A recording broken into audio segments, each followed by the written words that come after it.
Good morning, Belle. How'd you sleep last night? Since you're already up, come grab some breakfast with us.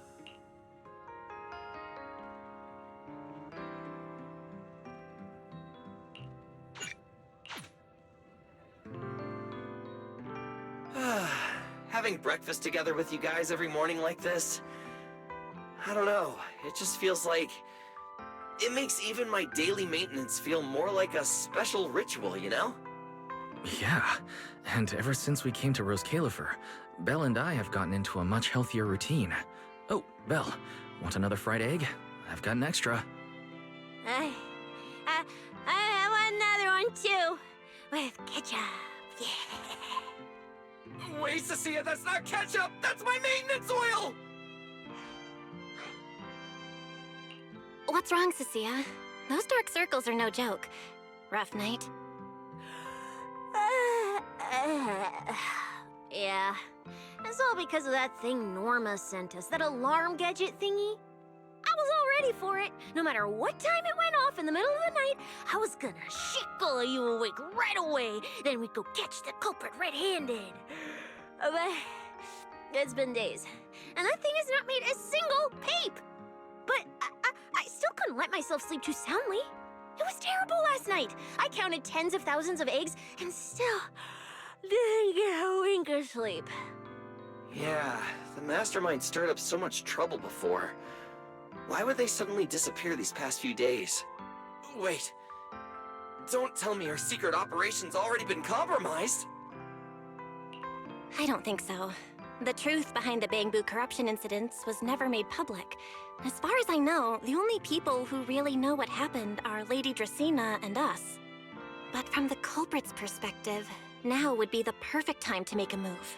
We still haven't figured everything out, and we're all being thrown off by those false leads. They seem to have vanished into thin air. Or maybe they're just waiting for the right moment? If we're talking about recent major events in Rose Califer, then the arrival of all those outsiders would be the obvious one. Yeah. That really cool Sunbringer lady did mention something like that. Wait, this culprit! They're not planning to use the crowd and all the confusion to launch an ambush, are they? Probably not, right? I heard today's welcome tea party is being hosted by the ESD. Valina and Norma will both be there, plus all 3 Sunbringers. How dumb would this guy have to be to try anything right under their noses? Fair point. But something still doesn't add up. I guess we'll just have to play it by ear for now. Oh, Belle, what about Toby? The Bamboo we saved with Valina's security key. Has his memory data been restored yet? Oh, right! Norma said before that he might have a key clue about the culprit! Actually, I'm not too sure either. All I know is that ever since the vaccine plugin was completed, Norma's been completely swamped. She hasn't replied to any of my messages these past few days.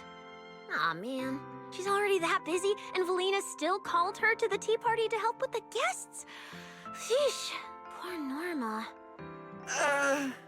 Why do I get the feeling any guest who ends up dealing with a certain super cranky chief technician is gonna have it even worse?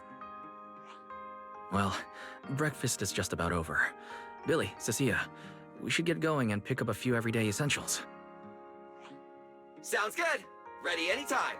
I'll stock up on motor oil while the sale's on. Pudding! And my pudding! Half-price pudding! I'm buying a whole case and stashing it in the fridge! Bill, you're really not coming with us? Something just came up. I mean, there's something I need to take care of with the HDD, and it's kind of urgent. You guys go on ahead. Yeah, Belle already gave me her shopping list, so let's go ahead without her this time. Well then, I'll leave things on that end to you, Belle. Huh? Why do I get the feeling you two are hiding something from us? You're overthinking it. More importantly, if we don't hurry, your pudding might sell out. Huh? Right! I almost forgot. Let's go, let's go! Any later and we really won't make it!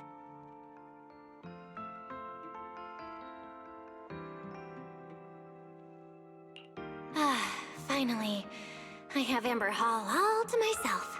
It's almost time. That girl. She does have quite the knack for making things difficult.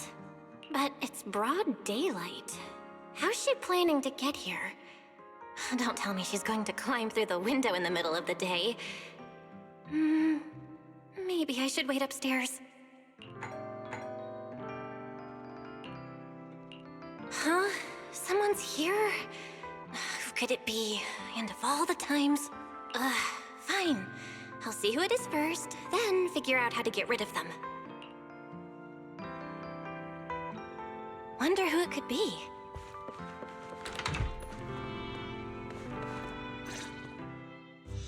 Hello! Your food delivery is here! Rawr!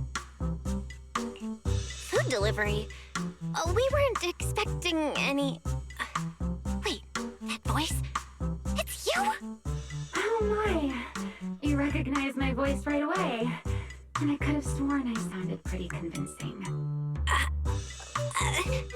Come on, don't just stand there in silence. Give me a hand. Huh? With what exactly? So, the head is a little smaller on the inside than it looks, which means,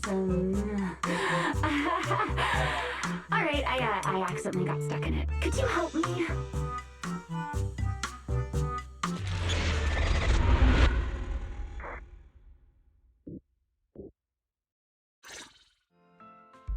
Whew! What a relief. I had no idea it would be so stuffy inside that costume. I nearly suffocated. Right. The legendary first-generation Void Hunter almost got soloed by a mascot costume. Wait a second. Where'd you get that costume? Where's the real Mr. Roar? Him? Probably still wandering somewhere in a hollow as we speak. You must be joking. Right? Of course I was joking. This isn't Mr. Roar's outfit. It's just the same design, that's all. See? Did you truly think I tossed someone into a hollow? Oh, you really have that little faith in me? And whose fault is that exactly? A certain someone never says anything straight, only speaks in half-truths and riddles, then disappears halfway through.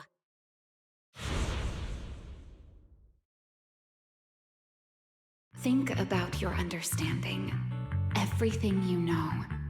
Have you ever heard of the word enchainer? Enchainer. Can't say I've heard of that before. What's that? Just as I thought. Helios never tells you anything that truly matters. But your teacher... Never mind. Let me think. Where should I begin? To put it simply, think of them as emissaries of the Creator. Or rather, the true rulers of the Great Hollows. Rulers of the Great Hollows? No need to look so surprised. Haven't you already encountered something similar? You mean, from that time in Lemnian Hollow? The Creator's vessel. Bingo. You got it. Still, while it bore some resemblance to an enchainer, it still had quite a long way to go before it could truly become one. Of course, had you not stopped it back then and instead let it fully absorb the Qingming Sword's power, it likely would have fully evolved into the Enchainer of Lemnian Hollow. It would have gained full dominion over the laws within Lemnian Hollow, whether that's miasma or anything else. Just thinking about it, that would have been a tough battle. Enchainers? Qingming Sword? Hang on, how did we end up talking about all this? Weren't we talking about Gertablulu? We are, aren't we? This is a topic related to Gertablulu. The Gertablulu as it stands now is less of an enchainer and more akin to... of all times. Never mind. Our little Q&A session ends here for tonight. 1 week from now, in the morning, I'll come find you again. Keep it a secret, won't you? Imagine if anyone found out that Miss Transfer Student is actually a partner in crime to Miss Fugitive. Just thinking about the trouble that would cause gives me a headache. Huh? Wait! Remiel, don't go! At least finish what you were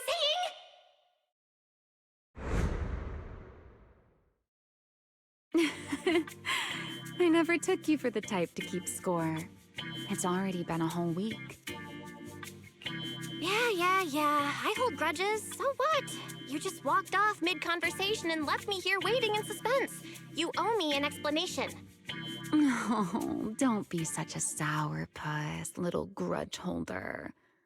Keep digging into every little thing, and people might start thinking you're not very cute, you know. Let's return to the topic we left unfinished that night. What exactly are Gertablulu and Bashmu? The answer is quite simple. They're both enchainer larvae. Beings with the potential to become enchainers, but have yet to do so. Enchainer larva? Correct. Similar things appeared in my time as well, but no one ever learned where they truly came from.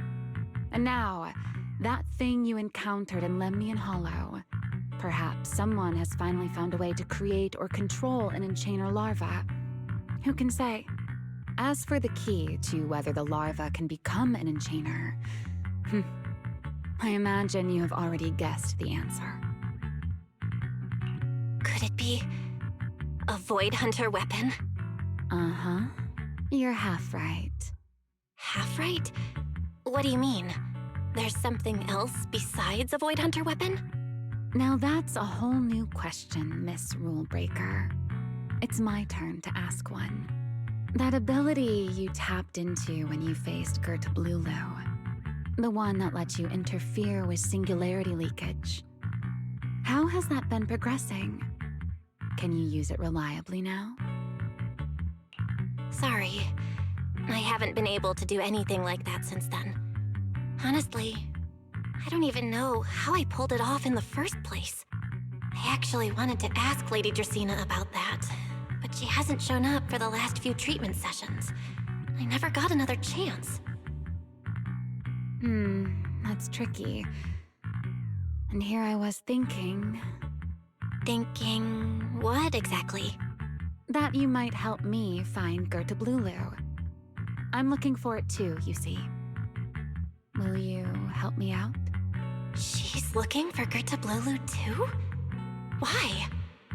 Oh, wait, before that, why did she come to Rose Califer in the first place? If you have a question, just ask. It's written all over your face. Okay, you probably already know about this.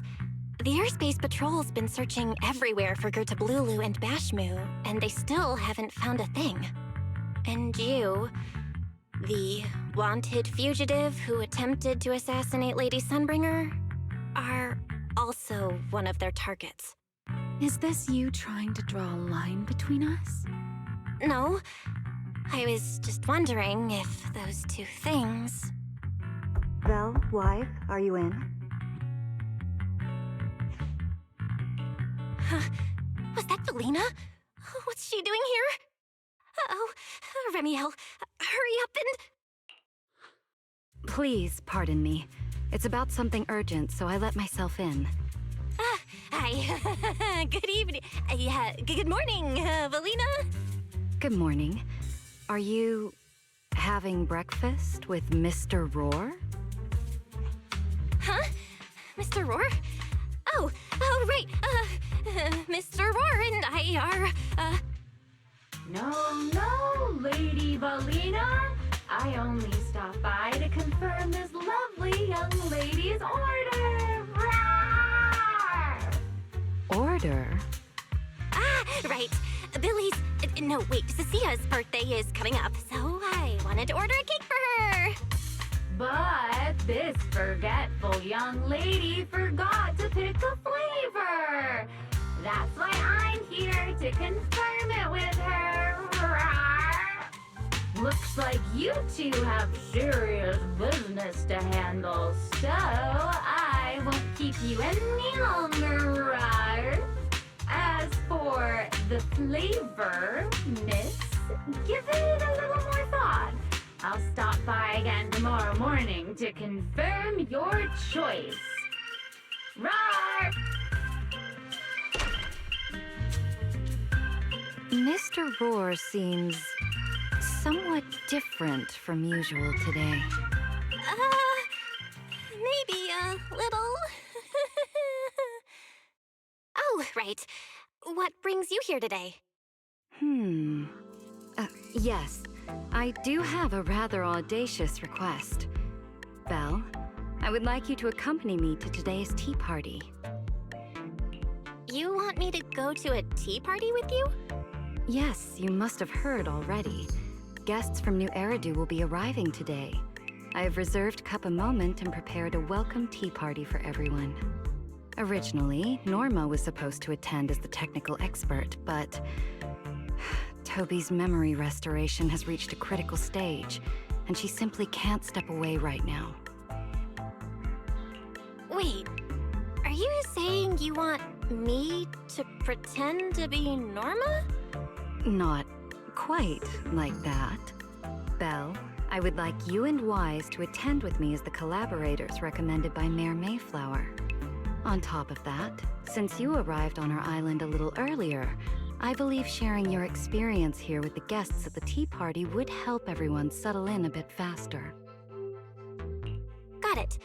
Wise went shopping with Billy and Cecilia earlier, but I can go with you. Oh, thank you for understanding, Belle. Let's go. There'll be a lot of important people at the tea party, right? There's no need to be nervous. It isn't a formal occasion.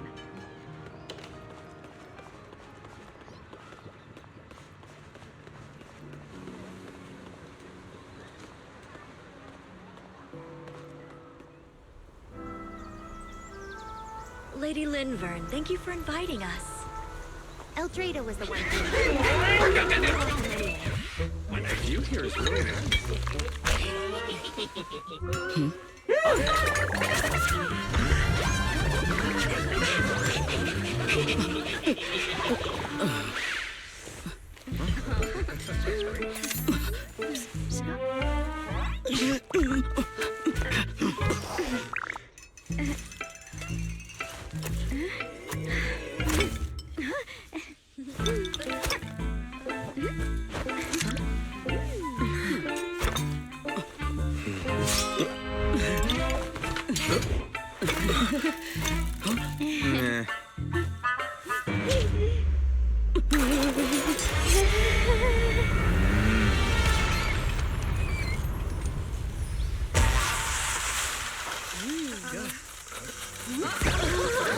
Wow, cheers lively.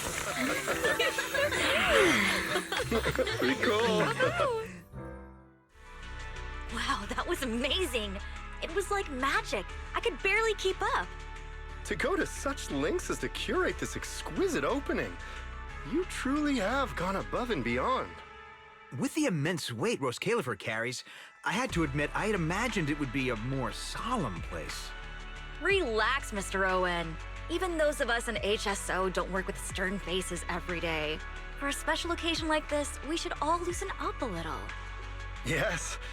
To be honest, I also expected Roscalifer to feel more dignified at first. But this is pretty nice too, isn't it? Just the right air to talk about cooperation.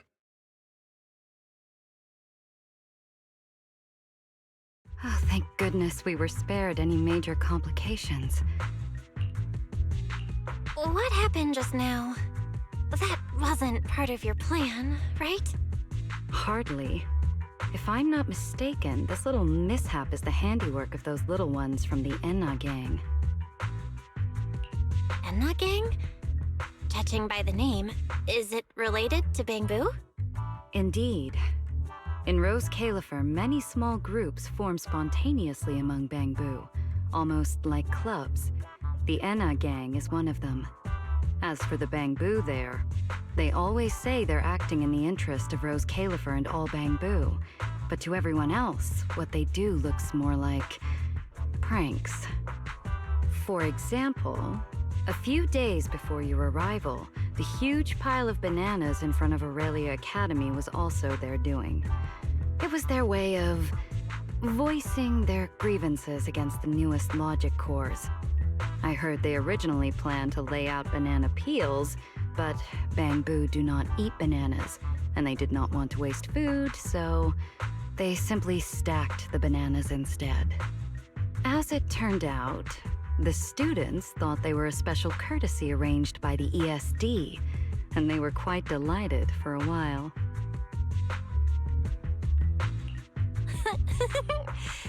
So, that's what you call doing the right thing for the wrong reasons, huh?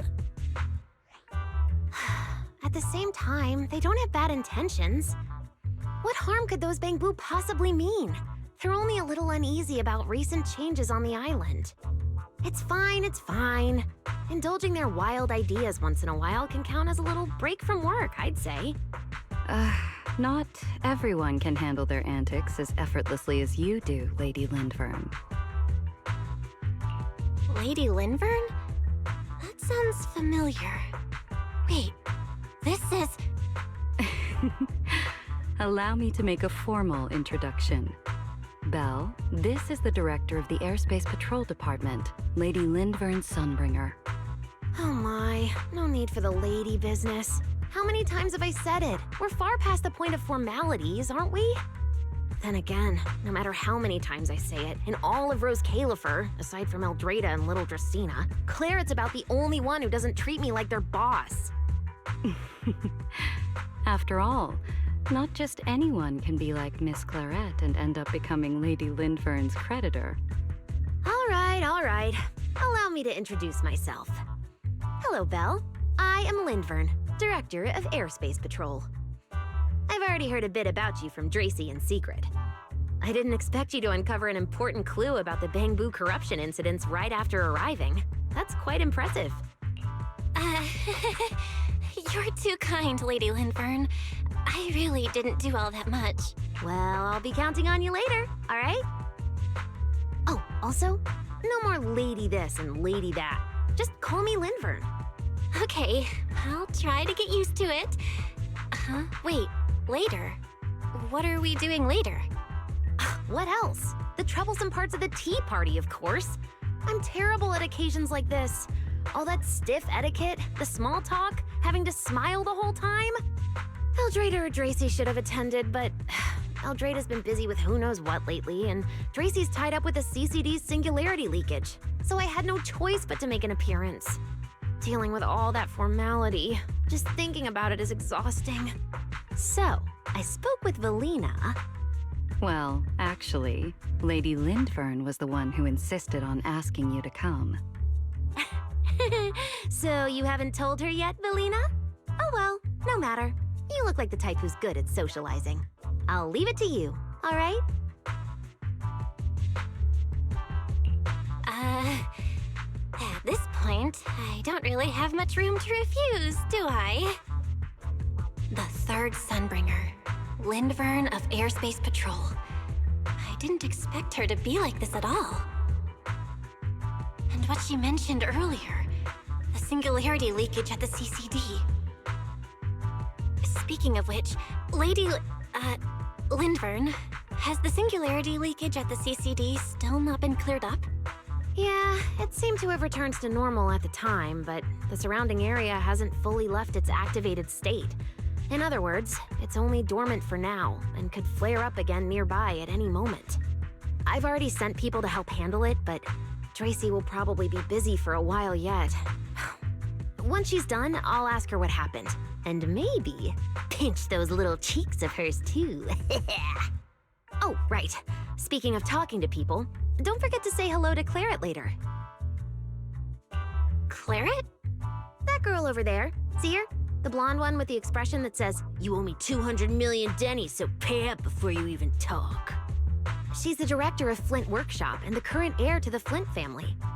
All the porcelain used during your treatment was produced at the workshop in Virium. I only returned from there with her yesterday. In a sense, she's your benefactor. So the moment has finally come. Good luck, Belle. I believe you can survive this trial. Wait, why do I feel like it's getting more dangerous by the second? Nothing terrifying's about to happen, right? No, Claret isn't that frightening. She's just a little earnest, that's all. If you're really worried, I'll teach you a little trick. Compliment her. Anything will do. Flattery does wonders.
So, who are you? Another outsider? You've been staring at me for quite a while. Got something to say? Or is this some kind of new Eridu etiquette? Sorry, Miss Claret. I was just thinking how I should properly express my gratitude to you. Gratitude? Are you sure you've got the right person? Did I help you with something? Oh, wait, I get it. So you're the one Dracena and the others are trying to save. Yes, that's me. Thank you very much for your help during my treatment. Oh, I forgot to introduce myself. I'm Belle. Nice to meet you, Miss Claret. Help? Funny, I don't remember doing anything like that. All I remember is someone sweet-talking me into investing in some ridiculous long-term treatment project, then burning through at least 3 days' worth of my workshop's porcelain output in a single day. As for how that turned out, that has nothing to do with you or that byproduct inside you. I'll go have a nice little chat with that innocent-faced little liar myself. Wow, she really doesn't pull any punches. Maybe I should try complimenting her just like Linvern suggested. Might lighten the air a little. Is there anything else? I'm truly sorry. I never imagined my treatment would require so much porcelain. I know this is an incredibly rare and valuable material that only Flint Workshop can produce. I'll repay your kindness somehow, and I'll never forget what you've done for me. Good. At least you understand. Hey, wait, don't just bow all of a sudden. You don't need to be that formal just to thank me. Everyone's watching. Honestly, you... fine, I'll let it slide since you're at least being reasonable about it. Drop by my workshop sometime. I'll personally take a look at that etheric other situation of yours. I ought to know what my family's porcelain ended up being used for, shouldn't I? Please don't worry, Miss Claret. I'll try my best to make up for your losses and prove your investment was worth it. All right. Save the pleasantries. Dracena and Linfern say the exact same thing every time they're trying to squeeze more porcelain out of me. I've heard it all before. Miss Claret, you're so kind. Don't suddenly say things like that. People are going to get the wrong idea. Anyway, I won't hold the porcelain thing against you today. I mean, none of this was your fault to begin with. In a few days, I'm gonna track down Dracena and settle this properly. This time, I won't let her bat her eyelashes and worm her way out of it. Somehow, my impression of Lady Dracena just changed a little.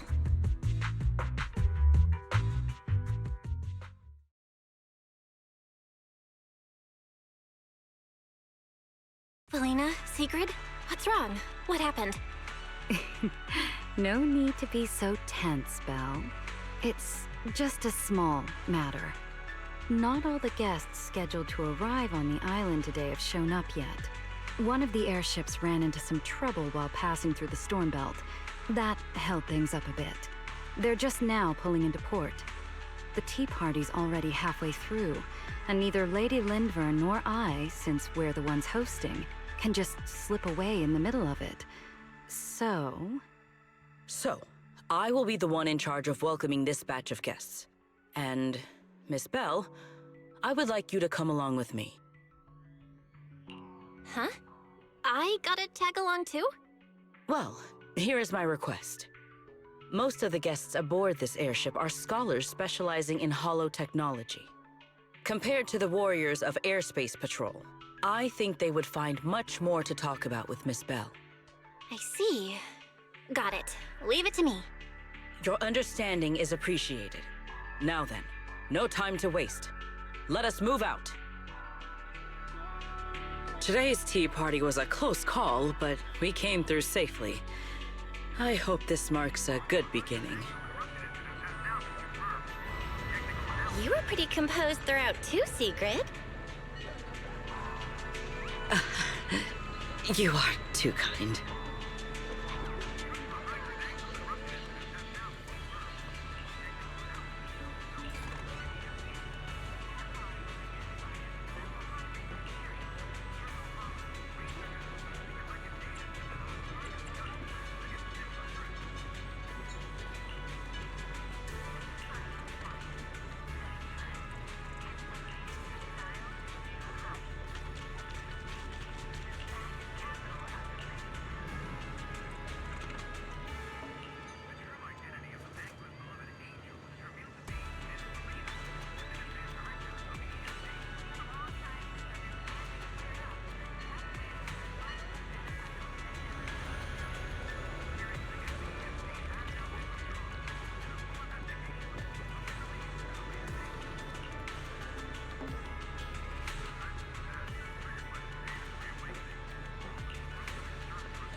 The guests should be leaving the station soon.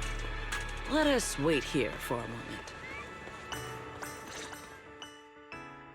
The last time I was here was just after we first arrived on the island.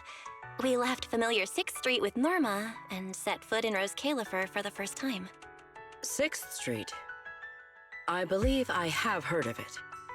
Is that where you reside in New Eridu, Miss Bell? Yeah. Wise and I run a video store there called Random Play. We also live there. A video store? Come to think of it, the temporary stall in front of Amber Hall is... Ah, I see. That explains it. If you're interested, Sigrid, wanna get a membership card for our shop? It's really handy for renting tapes, and it works at the stall too. I shall give your suggestion due consideration, Miss Bell. Ah, the guests have arrived. Miss Bell, let us greet them.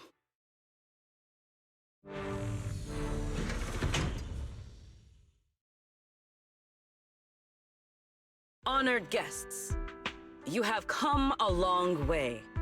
I am Sigrid de Lazure, Deputy Director of the Rose Califer Airspace Patrol Department. On behalf of Rose Califer, I extend my sincerest welcome to you all. This is Miss Bell, a holo navigation specialist referred to us by New Eridu City Administration. She has previously worked with the External Strategy Department and the Central Computing Department. You're too kind. I only arrived a few days before everyone else, but I hope I can offer a few useful pointers for your time in Rose Califer. Greetings. I am Salvi, the interim leader of this expedition and a member of the White Star Institute. My research mainly focuses on ethereal ecology. Please allow me to introduce the other guests traveling with me. This is Professor Oakley from Metis Academy. And this is Miss Lawton, a peer of mine at the White Star Institute. Both are scholars who have spent years studying the fundamental properties of hollows. And this is Miss Truvia, daughter of Mr. Mossient, the head of High Ambitions Corp. Like you, she is also a specialist in hollow navigation. Huh? No. It can't be. She really is. What did I tell ya? We were always gonna win this one. Icarus 2 points, Phaethon 0. That's only twice. Nothing to brag about. Not satisfied? Fine then, let's run it back tomorrow. Bring it on! We've got all the time in the world. I could go head-to-head with you for a lifetime.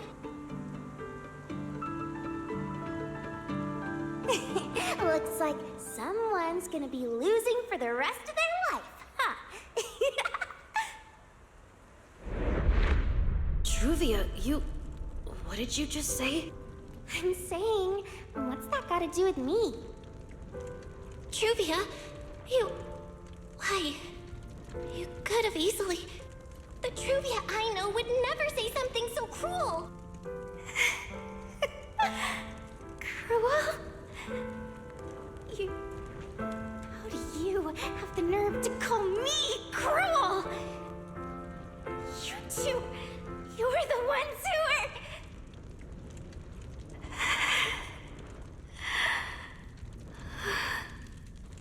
Forget it. Let's just say goodbye here, Phaethon. I know I said goodbye, but I still hope that for the rest of this life, we never have to see each other again. That really is Truvia. Why? Why is she here in Rose Califer? Did she already know Wise and I are here? No, she probably doesn't. Right, they just introduced her as the daughter of the High Ambitions Corp. Should I pretend I don't know her? Or... No, she seems to have noticed me too. Should I go say hi? Nah, forget it. When it comes down to it... Bell, Miss Bell. Yes. Miss Bell, Mr. Salvi just mentioned that since both you and Miss Truvia here are experts in holo navigation, you should have quite a few topics in common. Well, I'm not really an expert or anything. When it comes to specialized knowledge and technical skills, you'd really want to consult Miss Truvia for that. You give me too much credit. Our group primarily researches civilian equipment and technology. I wouldn't call myself a specialist. Why are two talented young folks like you being so modest? All right. Doesn't Miss Bell also have an older brother? That's right. Then it seems I recognize you correctly. To be honest, you and your siblings' names have come up several times in our Institute's recent research logs. Naturally, I became curious and looked into it a bit. That's when I discovered Miss Bell and Miss Truvia. Not only do your research interests overlap, but you also share another connection. You both studied at Helios Academy, and around the same time, no less. That's correct, Professor Salvi. Belle and I were both students at Helios Academy once.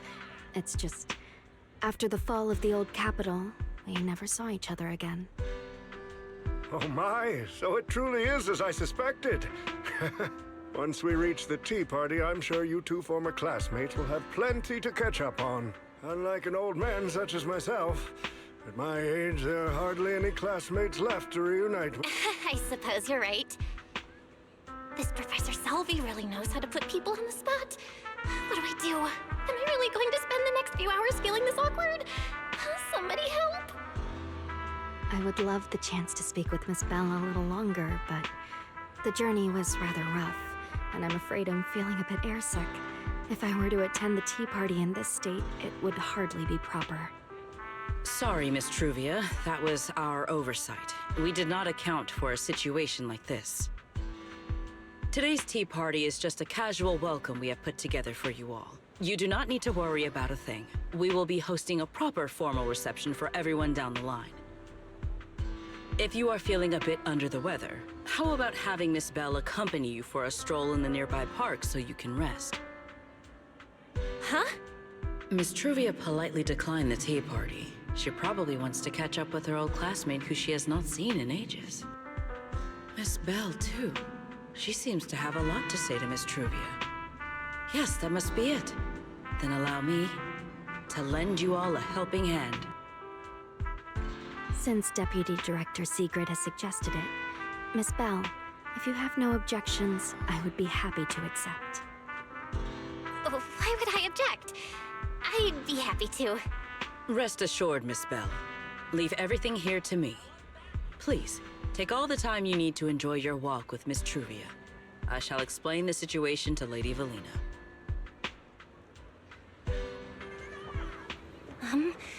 Right. We should get going too, Miss Truvia. We don't need to be so formal with each other, do we? Right. Of course.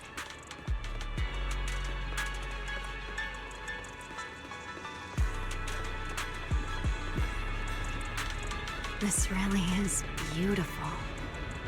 Give me a proper tour later, okay? Honestly, I haven't really been here much myself. Then you're a rather underqualified guide, aren't you?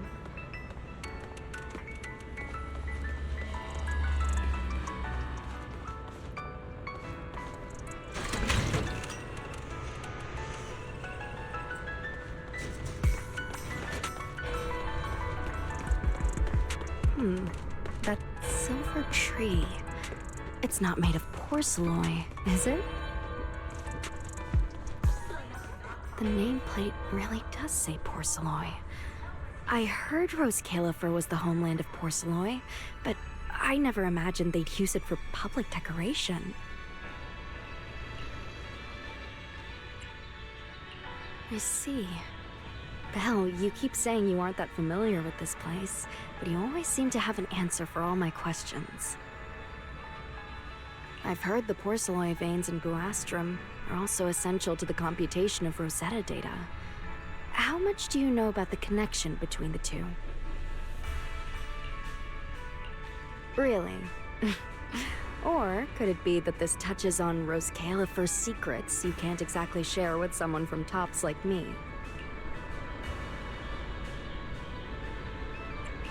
Next time, huh? I'm sorry, Truvia. It's all right, Belle. Come on, let's see what's up ahead. There's so many people over there. Yeah, there's a fountain over there. It's where Bang Boo hold events sometimes. It looks rather interesting.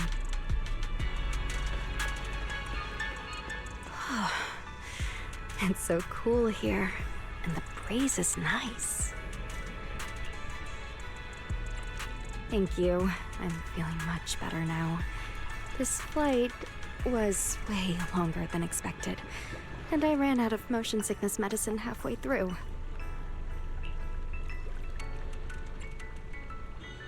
It's much better than it was back then. Otherwise, Father never would have allowed me to come to Rose Califer. Thank you for your concern. My father may be getting on in years, but he's in good health. He still handles many matters personally. That wasn't really what I meant. Marciant has always had high expectations for Truvia and the others, but he's also strict. Especially after that incident. If I remember correctly, that was around the time Truvia started to... I wonder whether things between her and her father have improved since then. What's wrong, Belle? What's got you thinking so hard? All right, then. Let's keep going. There seems to be a large structure up ahead. Is that a chessboard?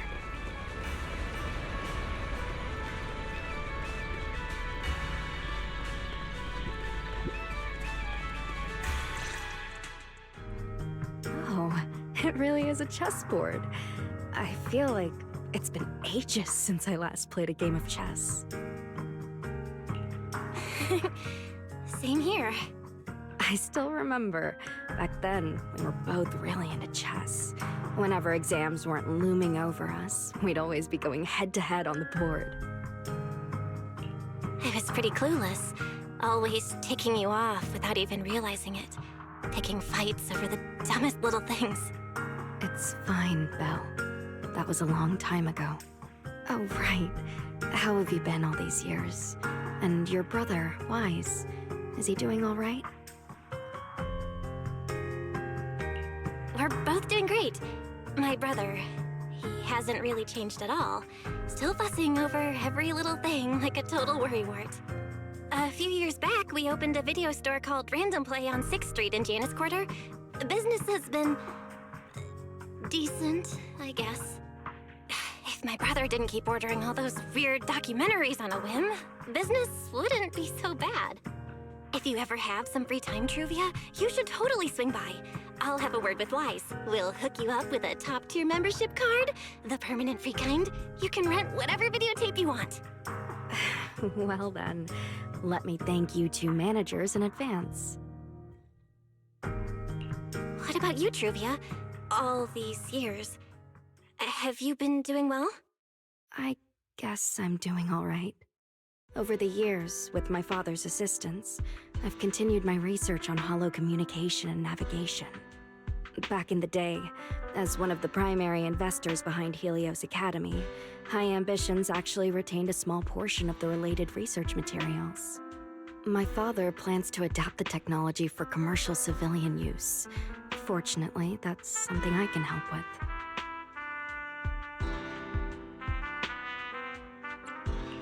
What Truvia means is High Ambitions Corp.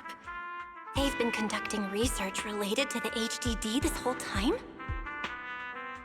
Does she go in and out of hollows as much as I do? If so, what's the condition of her ocular implants?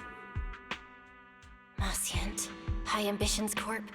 Do they even know that Helios never actually resolved the hidden dangers behind this power back then? No, I need to make things clear with Truvia. even if it means... Truvia, Truvia, are you still using the ocular implants Helios Academy put in us? As fellow holo navigation specialists, I think we both already know the answer to that question, don't we? Of course, I'm not trying to point fingers, and I have no intention of judging the choices you've made. But for me, I don't want this power to go to waste, and I don't want the memories tied to it to be forgotten along with it. Truvia, you've got it wrong. That's not what I meant. That incident back then, Helios Academy never fully resolved it. And not long ago, my ocular implants started acting up again. Enough! Let's not talk about this anymore. I want to hold on to those memories, but that doesn't mean I want you dragging me back to that day. I don't want today, this day of our reunion, to become the continuation of that day. Sorry. It's okay. That's all in the past now. And childhood, it's nothing more than the briefest chapter in our long, drawn-out lives. Compared to the present and the future, it's insignificant, and not really worth you and me bringing up over and over again.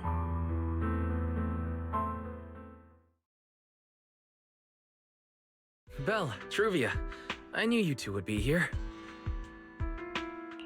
Wise, what are you doing here? We were heading back after shopping when we passed by Cup a Moment just as the tea party was wrapping up. Sigrid mentioned you'd come out here with an old classmate, so I figured I'd swing by and check in. I never would have guessed it'd be Truvia. That was cold, Wise. When your sister saw me, she was a lot more excited. I'd love to stick around and chat longer, but I'd rather not put myself through trying to keep up with you two chatterboxes at the same time. Now that the tea party's over, I should head back to the place the ESD arranged for us before my companions start worrying. Wise, Belle, I'm really glad we got to see each other again here in Roskilde. Maybe next time, if we get the chance, we can sit down and catch up properly. No need to walk me back. I've checked the map, so I should be able to find my way. Besides, I'd like some time to myself. I'll see you around.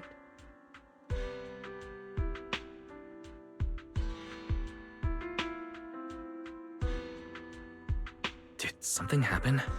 When I got here, things felt a little off.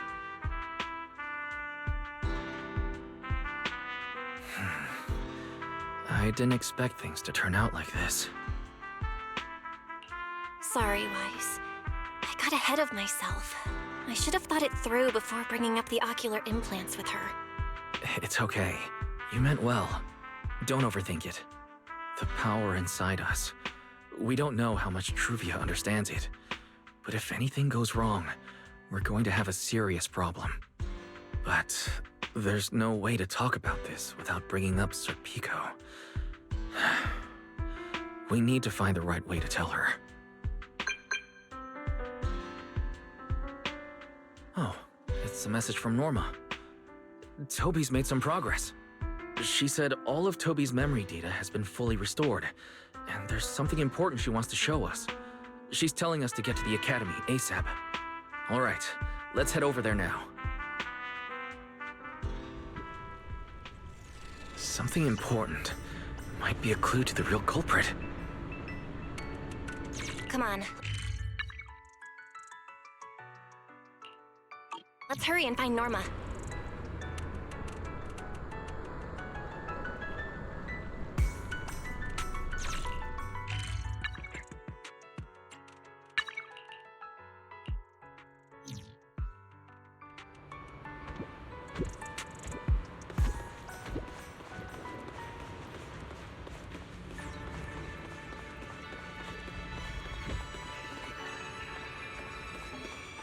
That woman.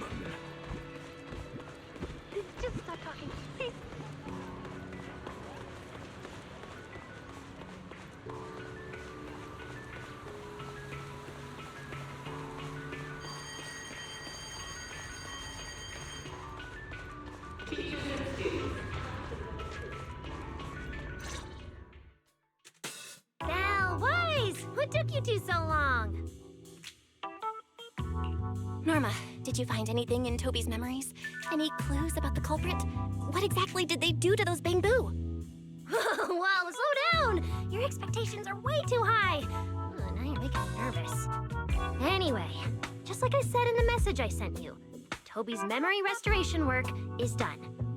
Some of the data's been totally wrecked by corruption, but no biggie. I still managed to dig up someone who looks like a prime suspect. I've already seen it plenty of times. Here, take a look for yourselves. So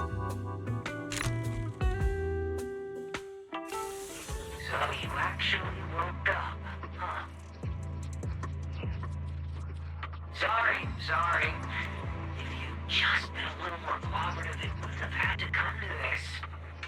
Poor thing. In a moment, you're gonna get in that machine, nice and quiet. Shh. Don't be scared.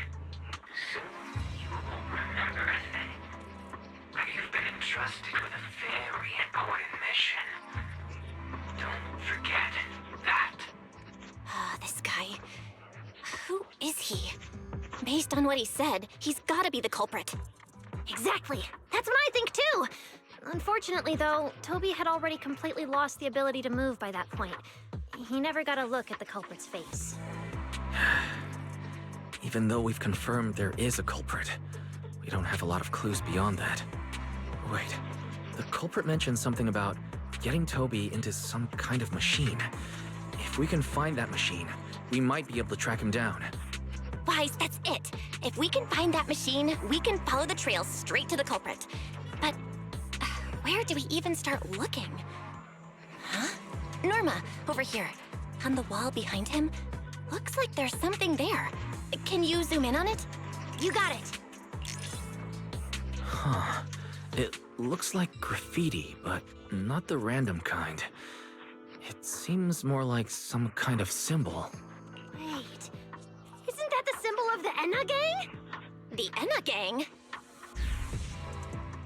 I didn't expect this to be Enna Gang turf.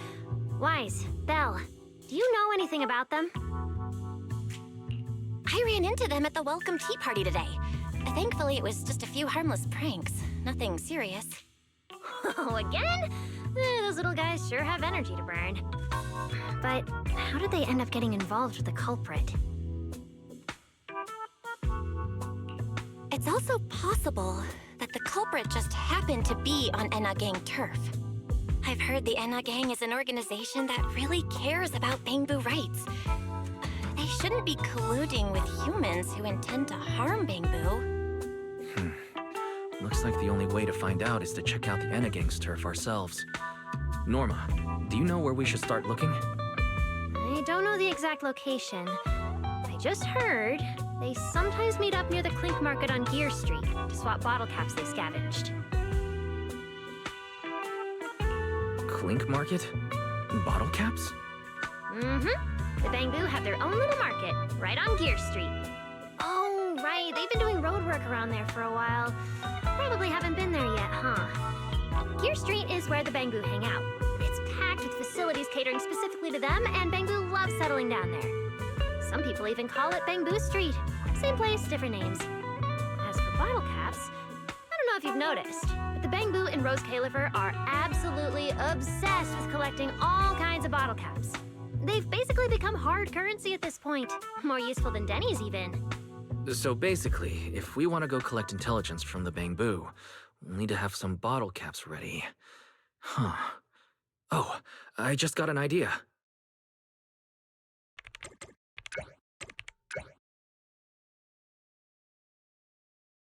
I'm here, Wise! Belle, check it out! Are these bottle caps enough? Cecilia? Are you secretly a Bangbu or something? Where'd you get all these bottle caps? What are you even talking about? I brought these myself. Before coming to Rose Califer, I was worried there wouldn't be anything good to eat, so I stuffed a ton of snacks and drinks into my luggage. And then, things have been crazy lately with one emergency after another. I forgot to take out the trash in my room, and then Anyway, the bottle caps you wanted, I found them for ya. Never thought the day would come when I'd be grateful that Cecilia never bothered to take out the trash.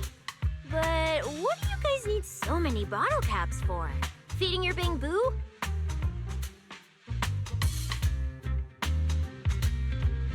Oh, I see. Then what are we waiting for? Let's get moving! I'll sit this one out. With someone from the ESD tagging along, I doubt you'd get anyone to talk. Here, I've marked Gear Street on the map for you. The road there should have been fixed up yesterday, so you can head straight over. But hey, don't go telling anyone I'm the one who tipped you off. All right, let's go. We'll catch you later, Norma.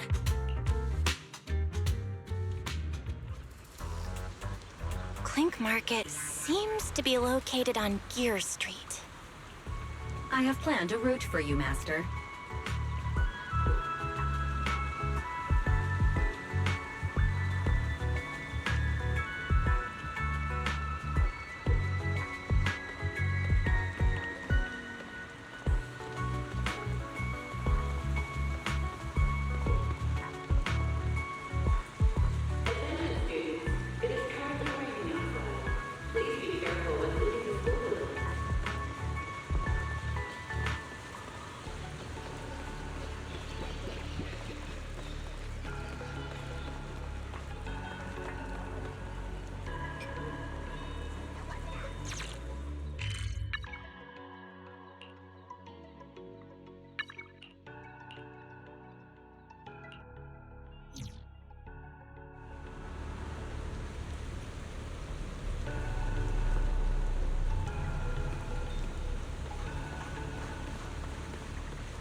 Master, we have arrived at the target location, Gear Street.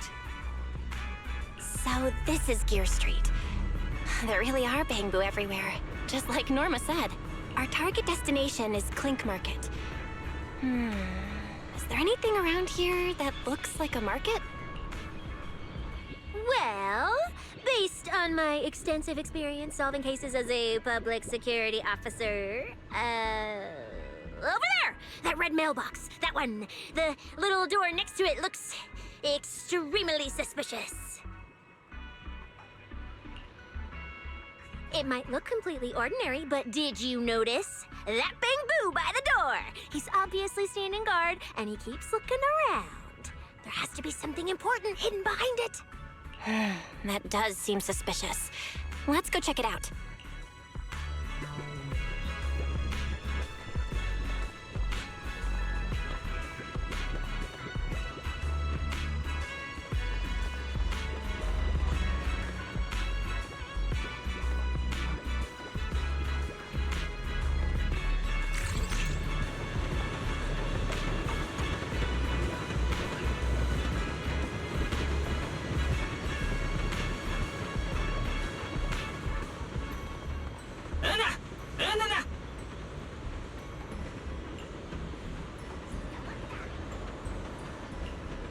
visit Clink Market and pick up something for my bamboo back home.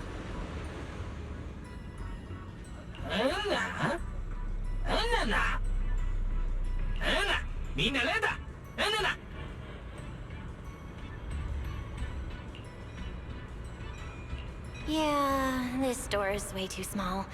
But at least I found the right place. Clink Market really is here. How am I supposed to get in? Ah, I've got it. Eos!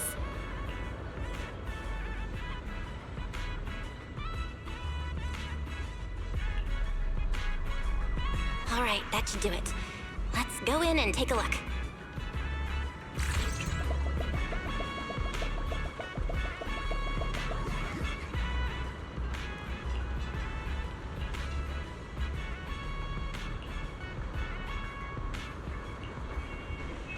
Would you look at that? There really is a whole other world behind this door. Now, who around here might know about the Enna gang?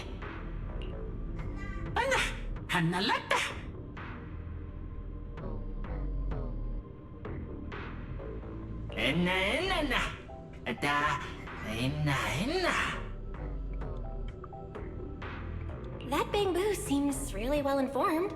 I'll go ask them about it.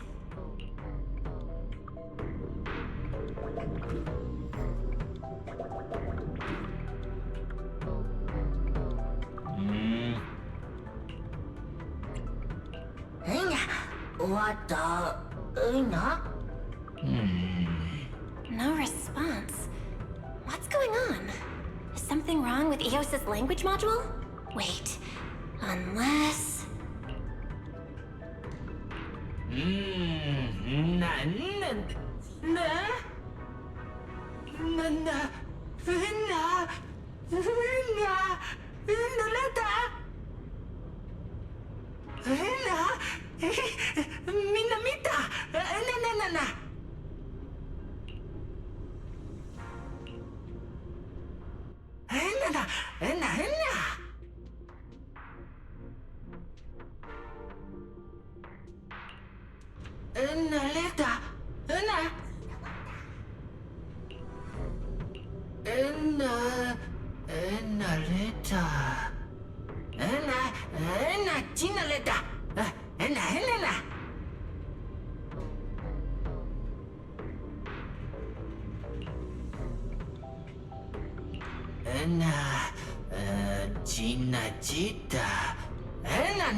나왔다. 있나? 왔다.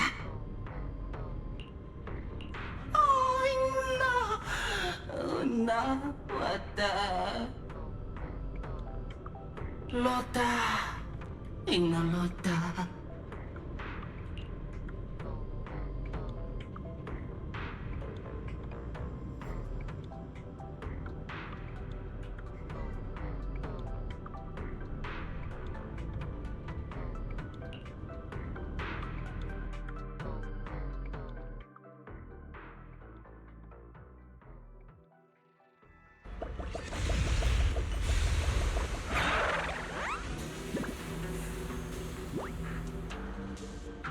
Whoa!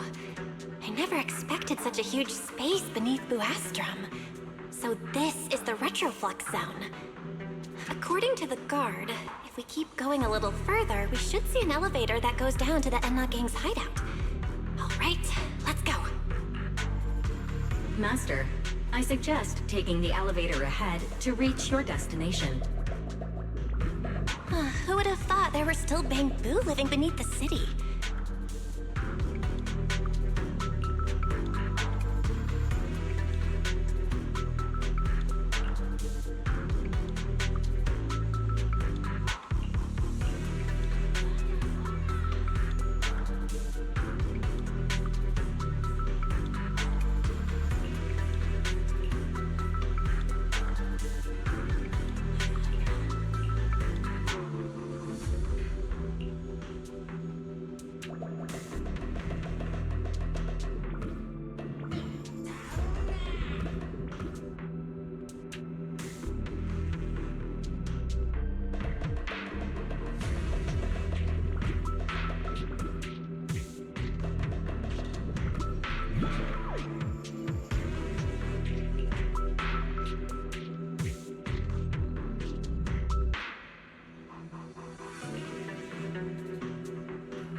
나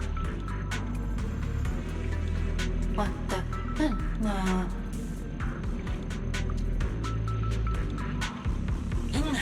왔다.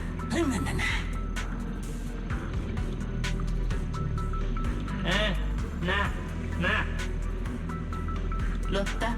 나 왔다. Wait, why are they all looking at me? I'm still trying to figure out what they were mumbling about. Guess I'll have to wing it for now.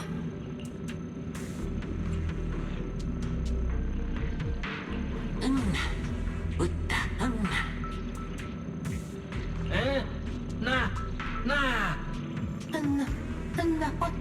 나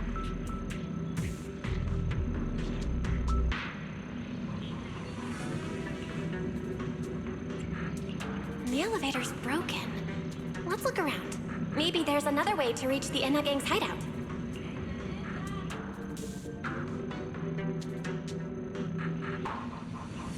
Maybe I can hack into those robots.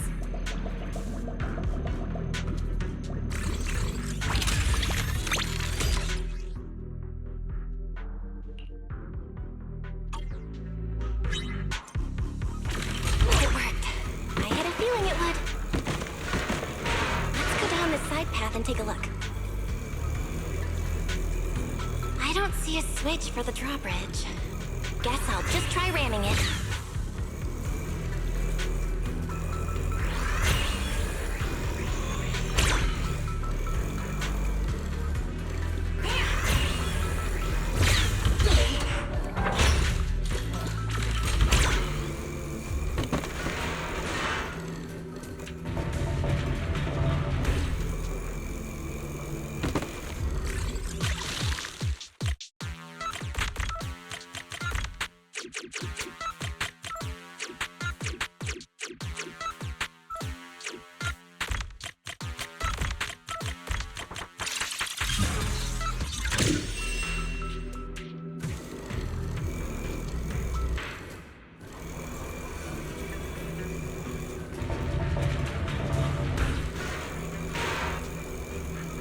This robot's more agile than I thought. Look at all these narrow pipes. So this is how the Bangbu from the Enna gang usually get around? Whoa! Am I supposed to go down like this? But it's actually pretty fast.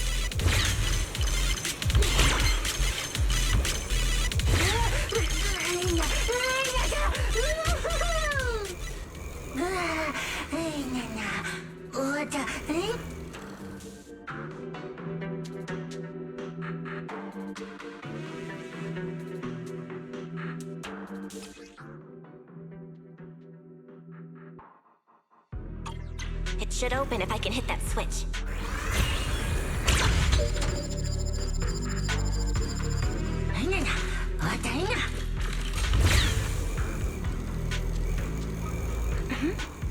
I think I hear something nearby.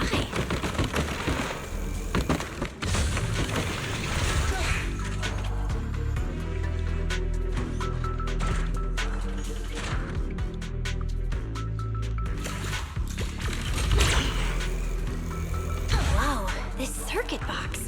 If no one fixes it, it's gonna catch fire. No wonder the elevator broke down. Let's try fixing it. We might need to come back later, but I really don't want to crawl through the pipes again.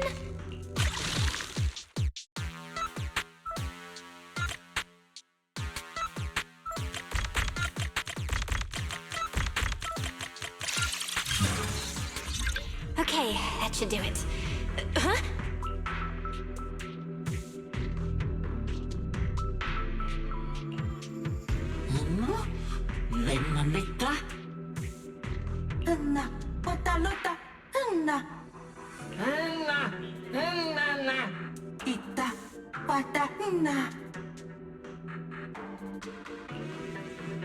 The Enna gang's Bangbu keep mentioning this revelation.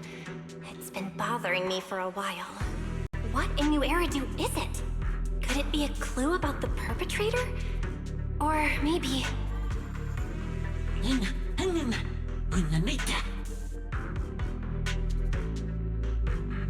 What is the connection between the revelation and the culprit? It's still bothering me.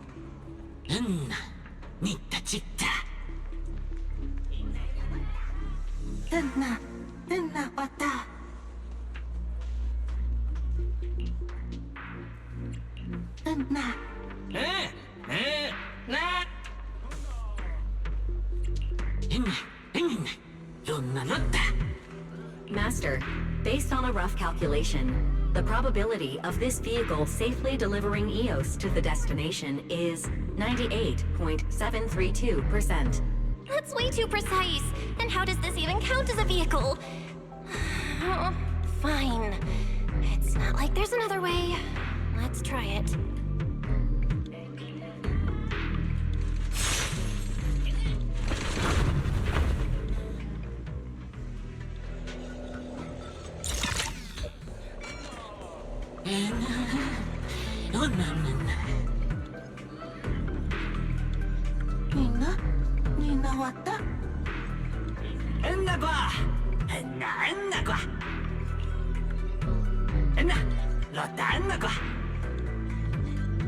Griff.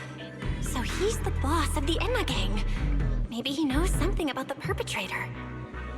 Come to think of it, this place really does look a lot like what we saw in Toby's memories. Also, something's really strange. Almost all the Bangbu here seem to be Databoo. But why?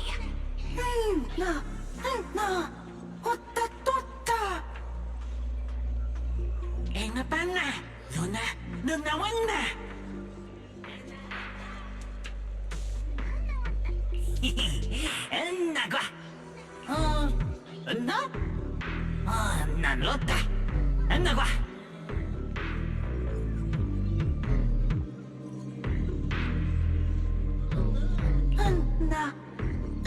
What the? No. Otta nagua. Leta qua.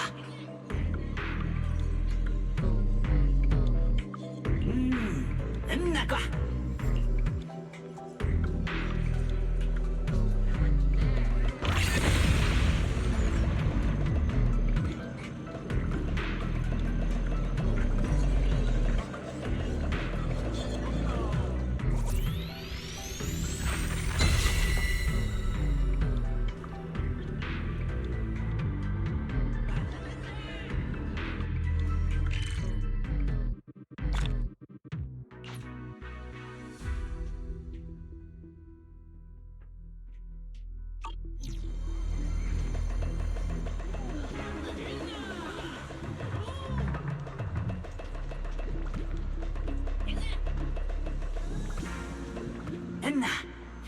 Nawana qua.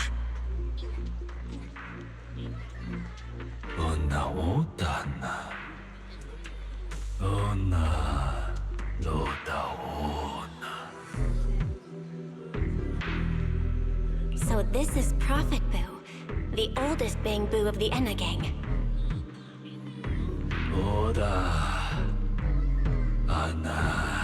Loda hana. Enna qua.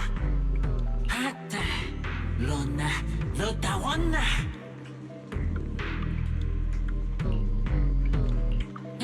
Enna. Loda wana. Puna puta. Kuta. Enna. Loda.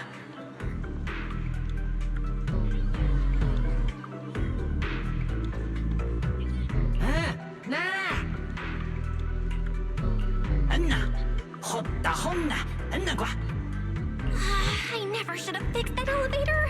How was I supposed to know it'd end up like this? This revelation thing, I don't even know what it is. What am I supposed to say? Apologies, Master. No relevant data found regarding the Enna Gang's revelation. Suggestion: respond vaguely and attempt to bluff your way through.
Oh? Is that so? Then come on in.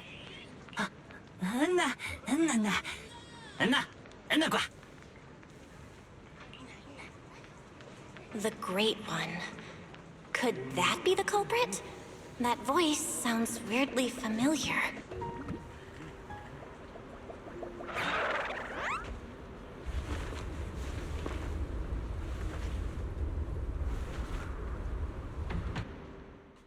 Remie, why are you here? No! Oh yeah, she's up to no good. She is the partner in crime of a fugitive like me, after all. Answer me, Remie. Why are you here? And what are you doing with the Enna gang? Oh my, that is a curious question. Barging into someone else's home uninvited, then starting with, "Why are you here?" How terribly rude. Oh, wait. I suppose I did something similar myself not long ago. Never mind. Not important. Yes? Haven't I mentioned before? This is the proxy from the External Strategy Department.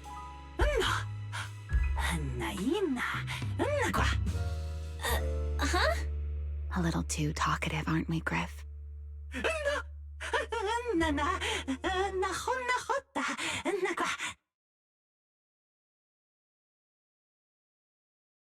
Well then, it's just the two of us now, my charming little Bang Boo.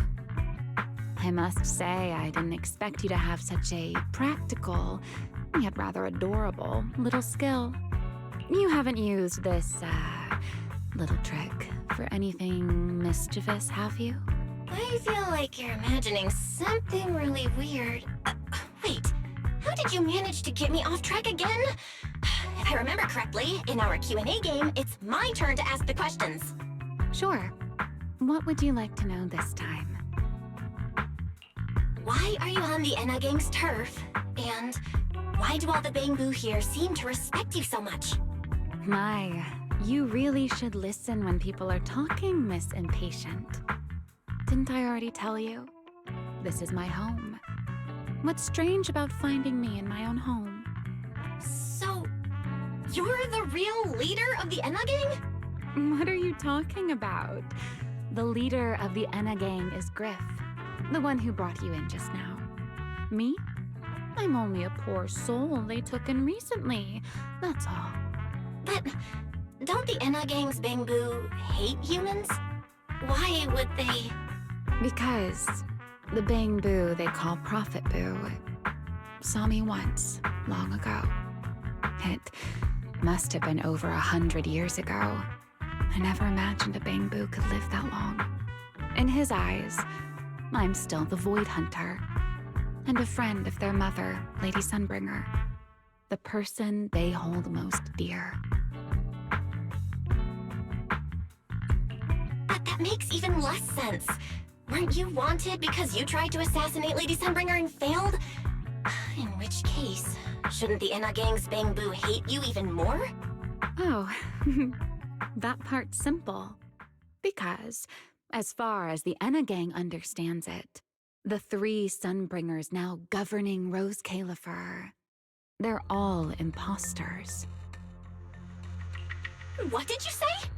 The three Lady Sunbringers we have now, even if they're not exactly as they once were, they're still Sunbringers, aren't they?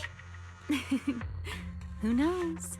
At the very least, the Enna gang Bang Boo don't see it that way. They believe only in the revelation they saw. And to them, it's proof that the true Lady Sunbringer is calling out for help. The revelation they saw. What exactly was it? How should I know? I'm not a Bang Boo. But I've heard this so-called revelation is a vision that occasionally appears to Data Boo while they're processing Rosetta data. The true Lady Sunbringer, imprisoned in endless darkness. Huh? Wait, hold on. The real Lady Sunbringer is imprisoned? By whom? No, that can't be right. There's no way anyone could pull off something like that. Sorry, I've got no idea either. All right, Miss Curious. I've answered quite a few of your questions already. Is it my turn now? What do you want to ask? No need to be so nervous. Aren't we close enough to tell each other anything by now? My question is the same as yours. Why are you here, my dear Proxy? Remember Toby? The Bang Boo we rescued from Gertablulu? We managed to restore some of Toby's memories. He was kidnapped, and The place where it happened had Enna gang graffiti. I see. So you've come to the Enna gang looking for answers. Singularity leakage, the culprit behind the Bamboo case, the Enna gang, Gerda Blulu. If my guess is right. What is it, Remiel? No, it's nothing. Just a passing thought. Speaking of which, how about I do you a little favor, Miss Detective? I can step in as Lady Remiel of the Enna gang.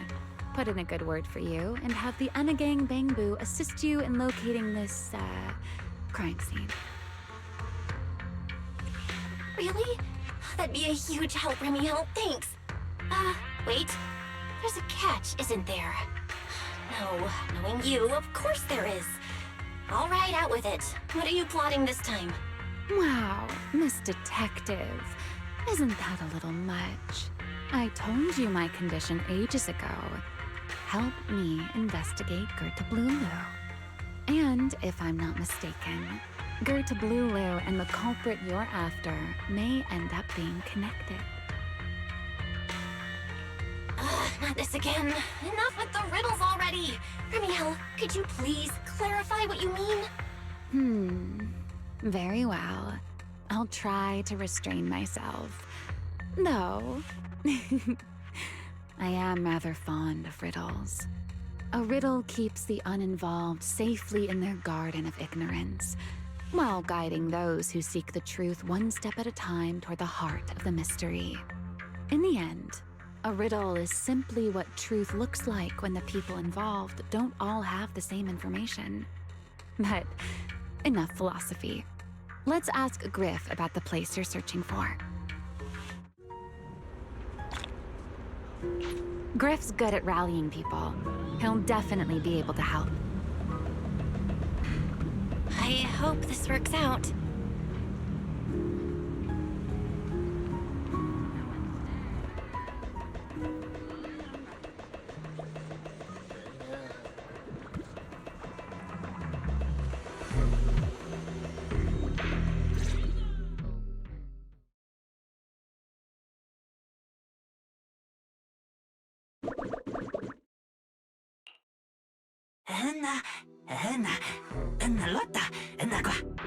Just as I'd expect from you, Griff.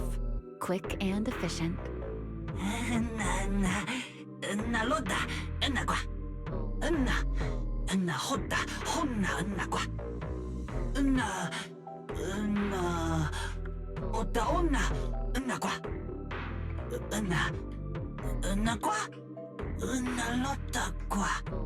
Don't worry, Griff.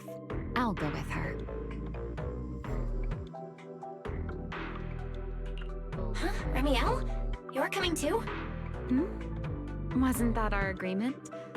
I help you follow the culprit's trail, and you help me investigate Gerda Blulu. What? Have you forgotten already, my dear partner in crime? Something's not right. Did you just talk me into this again? This is one of those moments when overthinking won't do you any favors, Miss Detective.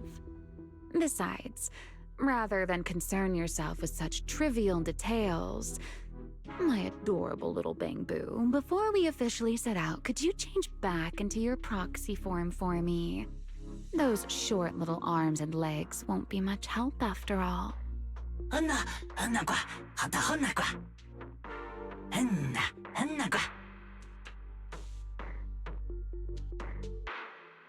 Got it. I'll be right there.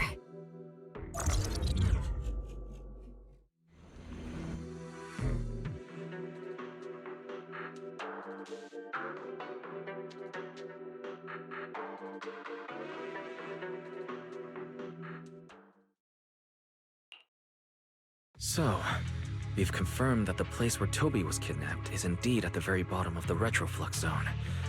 But I still can't shake the feeling that Remiel's keeping something from us. Like she said, in a Q&A game, the one answering can't lie. But that doesn't mean they have to tell the whole truth. For starters, we still don't know why she tried to assassinate Lady Sunbringer, or what her real objective is. Yeah, Back in the Retroflex zone, I actually thought about asking her why she tried to assassinate Lady Sunbringer. But somehow, I had a feeling she'd just dodge the question. As for what she's really after, well, at least the part she's willing to tell us is pretty clear. She wants to use mine and Pyros' ability to manipulate the singularity leakage to track down Gerta Blulu. Toby's kidnapping, the recurring singularity leakages, Gerta Blulu. I have a feeling there's a connection between all of them that we're still missing. Yeah, Remiel said something similar too. Looks like the only way we're getting any real answers is by finding that crime scene at the bottom of the Retroflex zone. Billy and Cecilia should both be resting in their rooms. Do you want me to ask them to go with you? No need. I can handle it myself. Too many people might tip them off, and it could make the Enna gang Bangboo nervous too. Besides, with Pyrois and Remiel there, I think we'll be all right. Okay. Stay alert. Fairy and I will support you remotely.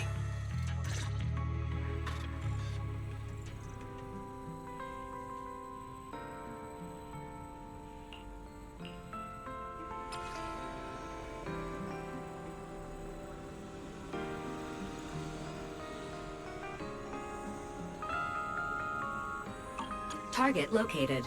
Optimal route planned. All right, let's move.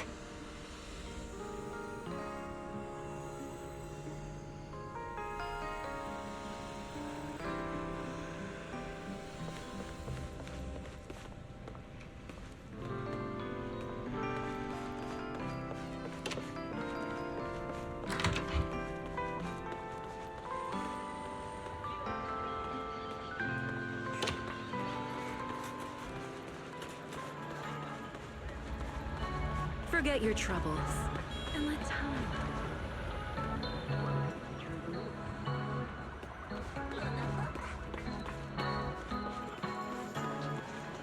Approaching the target location. Navigation complete. Wow, Amber Hall was this close? No wonder Remiel can get there so easily. Wait, is that secret?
Pardon me.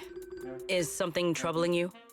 You have been circling this phone booth for quite some time now.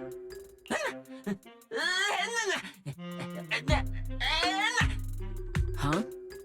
But it is behind you. Sigrid? Didn't expect to see you here. What's going on? Greetings, Miss Bell. While on patrol, I came across this Bangbu citizen. He appeared to be in some distress, so I stopped to inquire about his situation.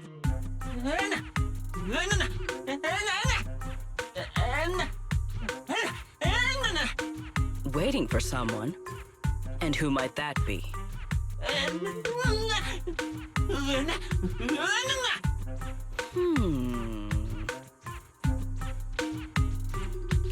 This Bangbu. Is he the one Griff mentioned that's guarding the phone booth? Oh, he's way too nervous.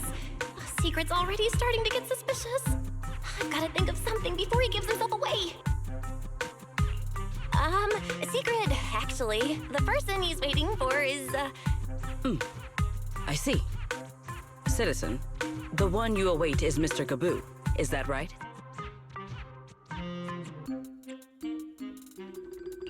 Mr. Gaboo? Who the heck is that? I do not know. But we must stay here. We must wait for Mr. Gaboo. Perhaps today. Perhaps tomorrow. But one day, we shall wait no longer. For Mr. Gaboo will finally arrive. Huh? Oh, it's a line from the famous play, Awaiting Gaboo. Did I get that right, Mr. Actor?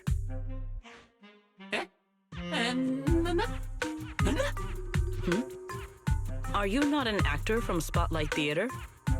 But the line you just quoted was unmistakably from... Ah, wait. I understand now. In the script of Awaiting Gaboo, there is no phone booth, no Spotlight Theater, and no actor boo. He must have immersed himself in the role for so long that he is still mentally in character. Yes, that must be it. I ought not disturb his rehearsal any further. My apologies, Mr. Actor. I misunderstood the situation and rudely interrupted your rehearsal.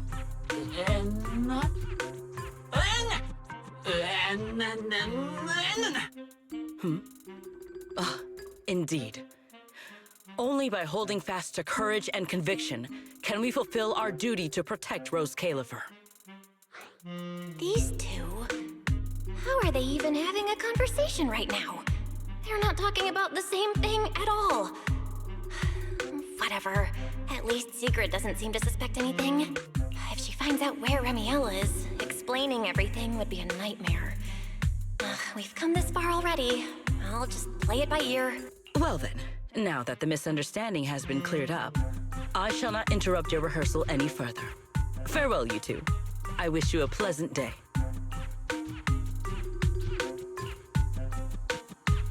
No.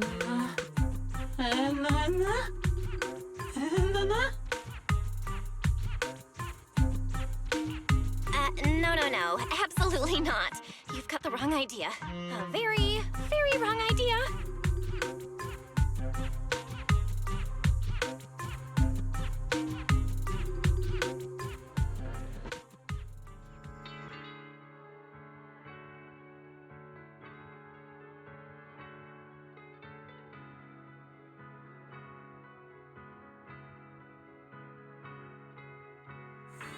Well, it's about time you showed up. Amber Hall isn't that far. What kept you?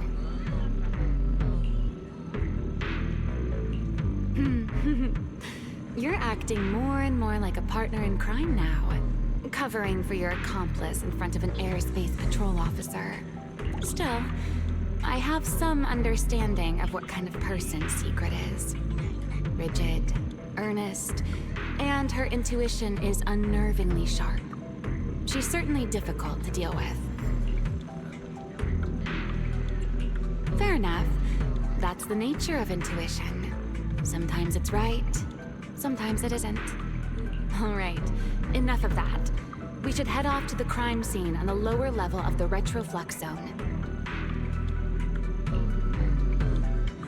The entrance is this way. Griff is already waiting for us.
All right, Griff.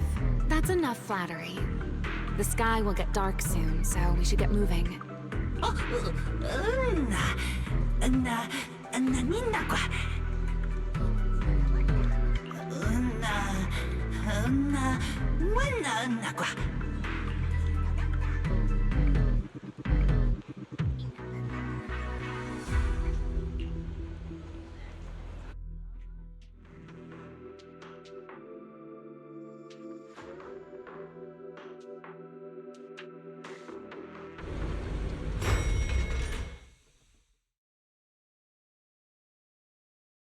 Here we are.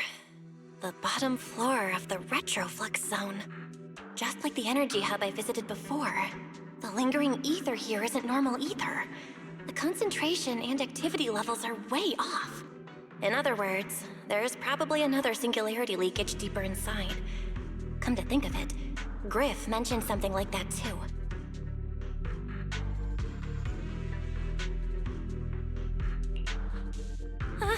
Hey, that tickles. Remie, what are you doing? Why, to bring a certain someone back from her own little world, of course. Now then, Miss Detective, what new clue have you uncovered? Oh my, are you upset? Then how about this? I'll give you a feather as well, and you can try to get me to sneeze too. Then we'll be even Steven. Deal?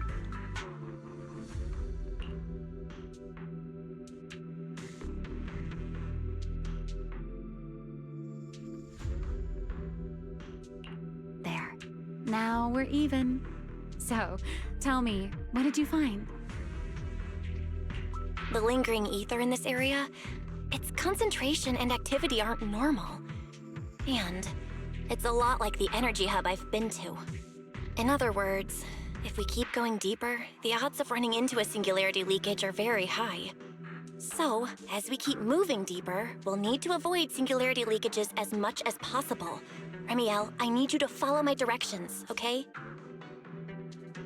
I'm pretty dang confident in my proxy skills, so we should be just fine. Remiel? Are you listening? Remiel? I'm listening. Please, go on. I already finished, Miss Absent-Minded Void Hunter. My apologies. My mind wandered for a moment. It won't happen again. But I did hear everything you said. Really. Relax. I'll follow your lead. After all, your faith in the legendary proxy. I'll leave the route planning to you, oh great Faithin. Mind using a different title, oh great wanted Void Hunter? I swear, you're always way more demanding of me than anyone else.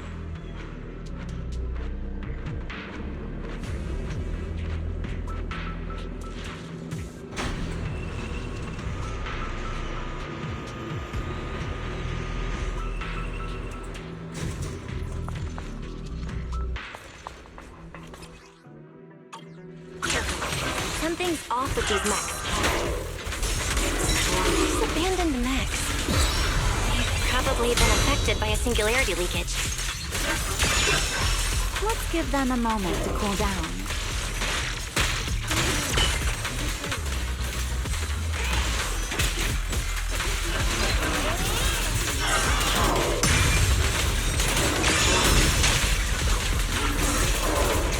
Put that aside. Here the hell you. Ready to dance with me? Huh?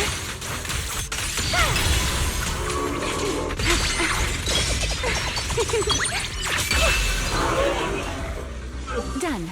Let's keep moving.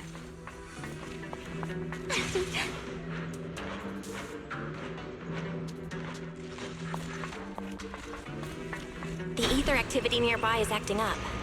Could it be a singularity leakage?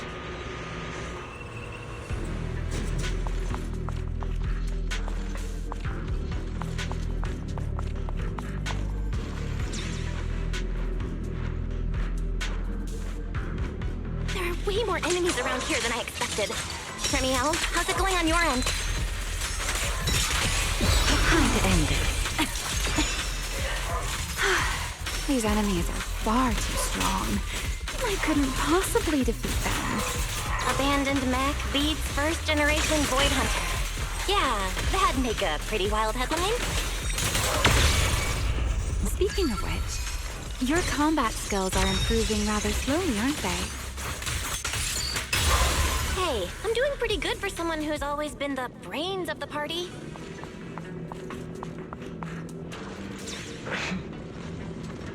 Pyrois, I heard that.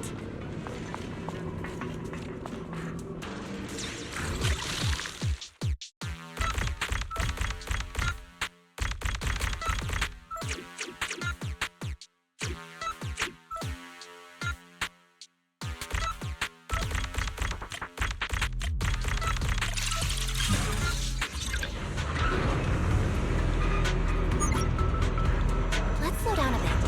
The area's data still... Remie, wait, don't!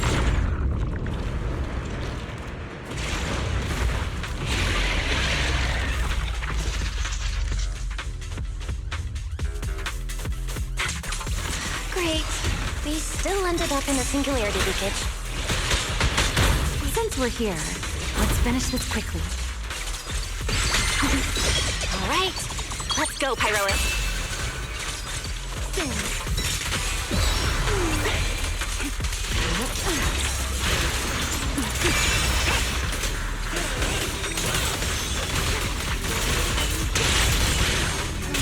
Scorching sun!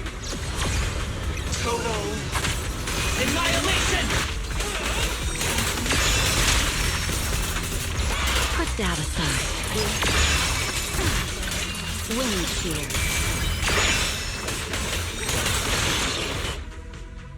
All right. The enemies are dealt with. Let's keep moving. And after all that, we still ended up entering the singularity leakage. Remiel, didn't we agree? Follow my directions and avoid singularity leakages whenever possible. Sorry. That was my bad. It won't happen again. I'm not like you, Remiel. You were right. When it comes to combat skills, I really haven't improved much. I've mostly just been relying on Pyrois' power. That's why I've been trying to stay away from those dangerous singularity leakages. At the very least, I don't want us getting dragged into a fight where I'd only hold you back. If you ask me, you're being far too hard on yourself, Miss Proxy. The proxies I've known, well, there haven't been many, but among them, the only ones capable of entering a hollow and fighting in person are you and Joyous. What was it you all ended up calling him again? Ah, right. The predecessor of proxies. I'd love to see the look on his face if he ever heard that title. Look at it this way. You're already enough of a legend to stand shoulder to shoulder with the predecessor of proxies. Does that make you feel a little better? Thanks, Remiel. But putting me on the same level as Mr. Joyous? You're giving me way too much credit. It's not such a stretch. If you ask me, his combat skills may actually be worse than yours. He's your complete opposite. Always convinced he can handle anything. Yet the moment a real fight begins, he's the first one flat on the ground. And you're the sort of person who's already doing well, yet still quietly tells themselves it isn't enough. For a beginner, your combat skills have improved remarkably quickly. I know many of your friends excel in combat, but there's no need to measure yourself against them. Don't forget, you're proxy. You always have been, and you still are. There are many things only you can do. As for the things you can't do alone, I believe your friends will be right beside you to accomplish them together.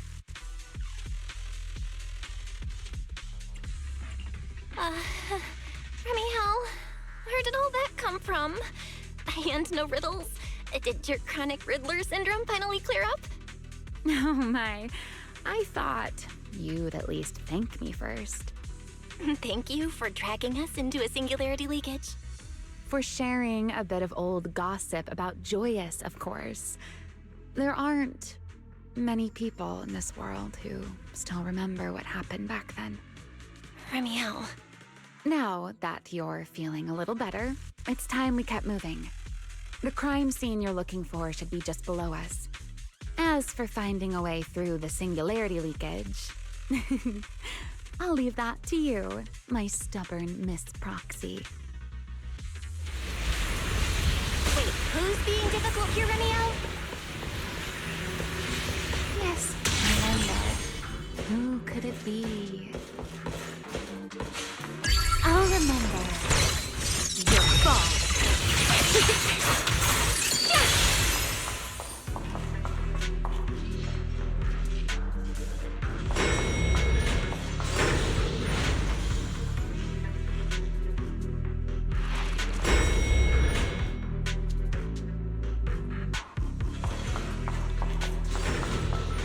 I'll leave the fighting to you, Remiel.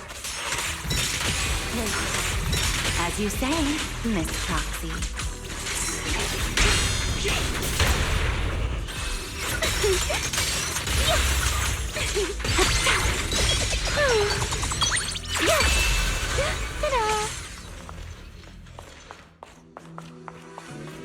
Doesn't it seem like there's more and more enemies around here? This hardly counts as a warm-up. Feels like we're really starting to get in sync, Miss Proxy. If I push just a little harder, I can totally keep up with you. Engage! You're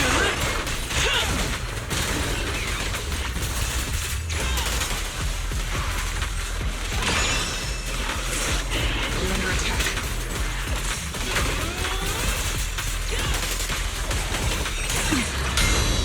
A diversion. I believe.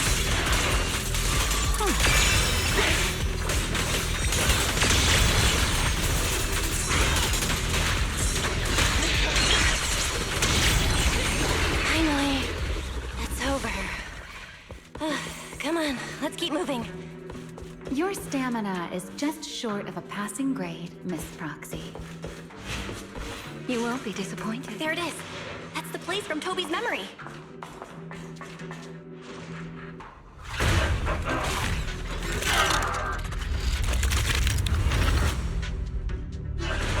Whoa. Such a strong ether activity response. Master, I'm picking up ether activity similar to that of Toby. So the culprit used this mech to hurt Toby. Remiel, you can't smash it to pieces. It has clues tied to the culprit. That's asking a great deal. Fine. Understood.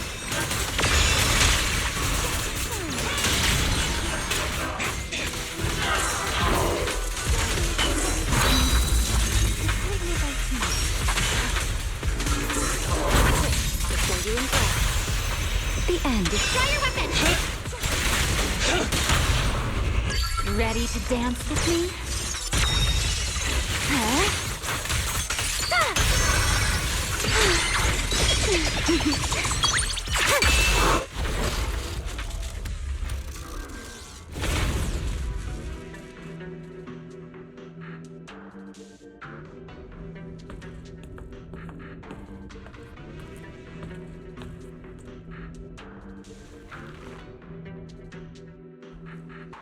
Data cross-reference complete.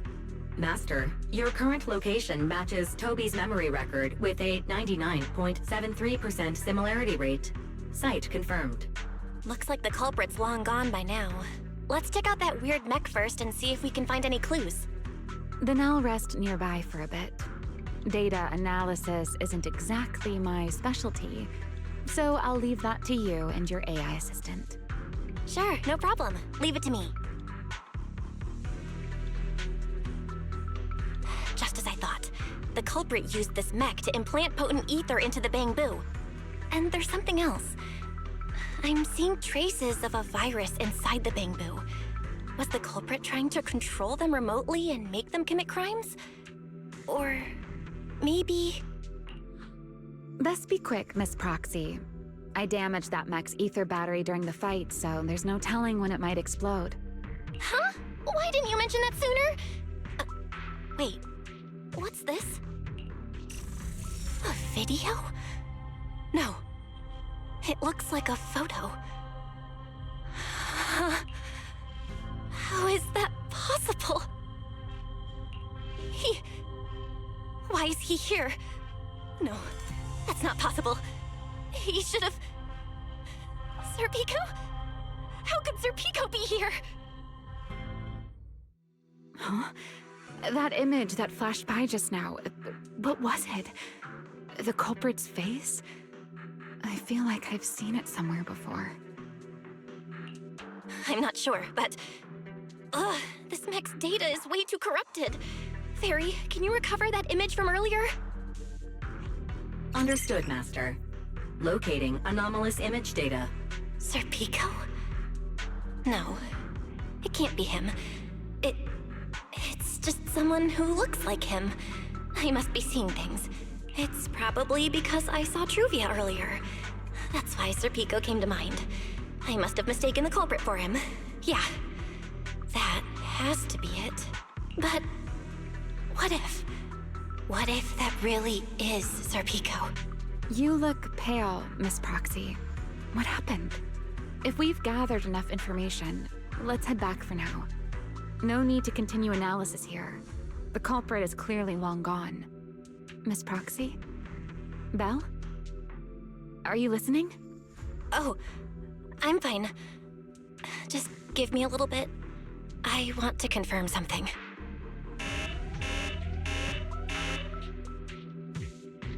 Belle, stay away from that mech. Explosive device. So close! Gotta figure this out!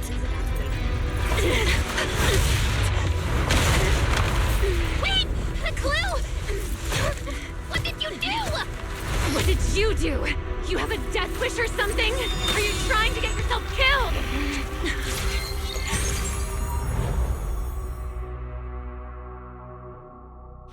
Wait.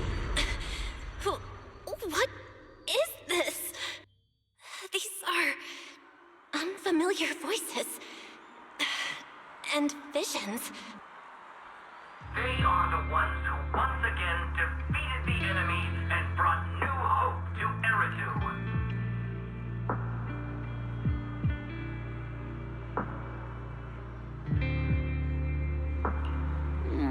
Belly, this commendation ceremony has far too many steps. My legs are killing me from standing here. And my back itches. Everyone is watching. Behave. If you're going to be so proper about it, then stop replying. Next, please welcome Colonel Vike and Lieutenant Colonel Dan of the Guard of Staves to the stage for their commendation ceremony. Oh wait, why are you ahead of me, Belly? Shouldn't this be sorted by surname initials? Why are they using given names instead? Because it's sorted by rank. A colonel comes before a lieutenant colonel. That makes sense, doesn't it? These are Remiel's memories? But why am I seeing them? If I'm not mistaken, the person beside her is also one of the first-generation Void Hunters, a colonel of the Guard of Staves, Peliora Vike. Huh? And this one is... That is all I wish to add regarding the experiment. Professor Archie should have already gone over the rest with you. Relax, Sunbringer. It'll be fine. You and RK have already explained the experiment to us nearly 100 times, each in your own way. Then can you repeat it back to me, Remiel? Don't worry, Sunbringer. I've memorized everything for her. I'll be watching over her during the experiment as well. So, there shouldn't be any problems. What do you mean, shouldn't? Belly, you're supposed to say it'll definitely be fine. The Karma Core sealed within the Void Hunter weapon. At the moment, most of our research remains entirely theoretical. As for further resonating with it, Professor Archie's experimental plan remains only theoretically feasible. Peliora, Remiel. Before the experiment officially begins, you may still back out at any time. No one will hold it against you. What are you talking about, Sunbringer? Of course someone would hold it against me. If I were to back down out of fear and throw away a chance that might let us conquer the Hollows once and for all, my future self would never forgive me for it. Sealed within a Void Hunter weapon? A Karma Core? What is that? I've never heard of it. Ellie, you've been distracted today. What's on your mind? Nothing in particular. Really? Then does that mean you stepped on my feet 3 times in a row on purpose? Ugh. Come on, don't be so tense. We don't get to dance together every day. Just try to enjoy it, okay? I know what you're thinking, but look at me. I'm not worried at all.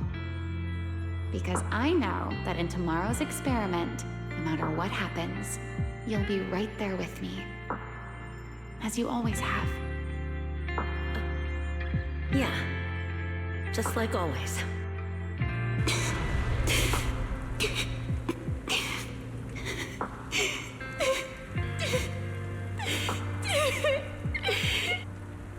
I'm sorry. I should have noticed sooner. Good night, Ellie.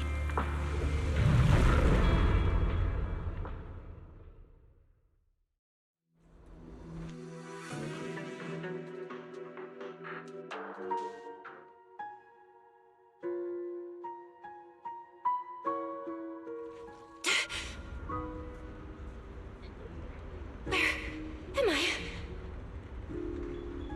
You're in someone else's home, sleeping in someone else's bed. Please tell me you don't drool in your sleep. Remiel? Wait, is this the Enna Gang's hideout? Correct. It looks like you're still in good shape. That whole ordeal didn't scramble your brain after all. Tell me, what did you see? Now, don't go quiet on me, Miss Proxy.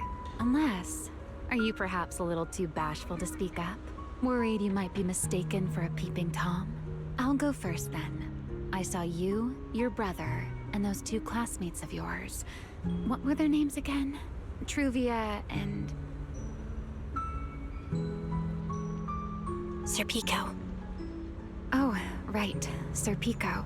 So that's what happened between you all. No wonder you were so shaken. Why? Why were we able to see each other's memories? That is not a question I can answer for you. After all, I have only experienced it twice myself. Twice? Mm-hmm. The previous time was when I retrieved Thaumiel from within you. I was really caught off guard, too.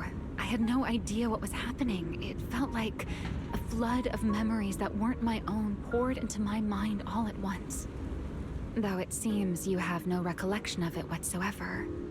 Maybe you were already on the verge of losing consciousness then, and felt nothing at all. All right. It seems I am the one who'll be mistaken for a voyeur. For the record, I didn't mean to pry. So, can you tell me now? What exactly did you see? I saw you, Colonel Vike, and Lady Sunbringer. You were talking about something called a karma core, and after that... Not long after that, Belly died. I killed her with my own hands. Remiel. I'm sorry, Belle. I know I was the one who brought this up, but I'd rather not talk about it anymore. It's getting late. You should head back to Amber Hall.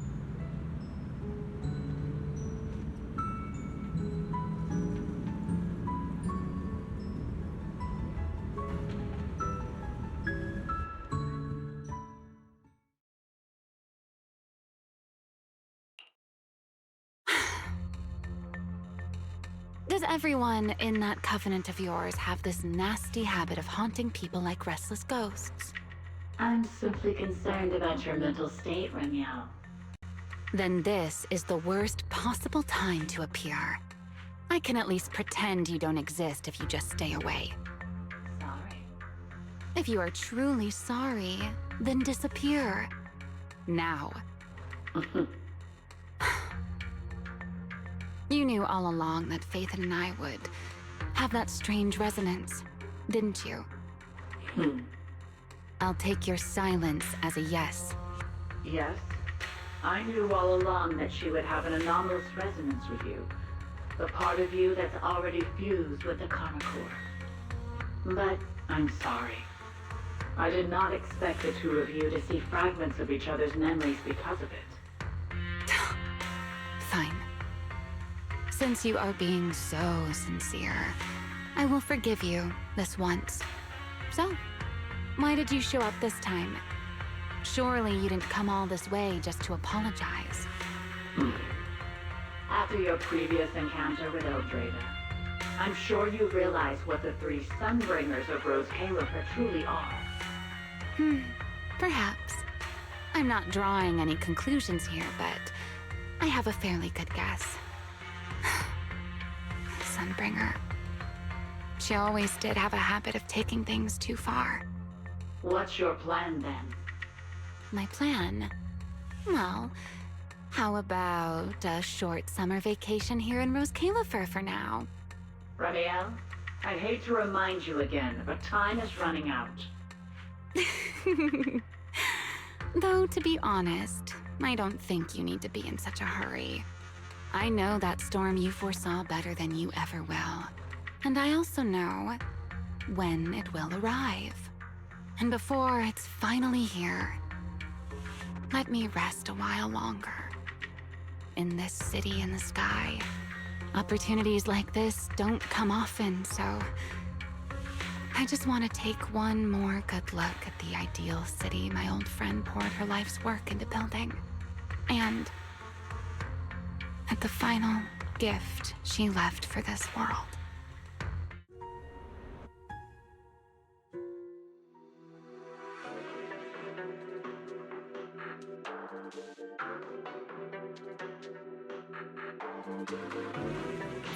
I've never seen Remiel look that sad before. What really happened between Remiel, Colonel Vike, and Lady Sunbringer? Never mind. Now's not the time to get stuck on that. I should head back to Amber Hall and check the data we collected.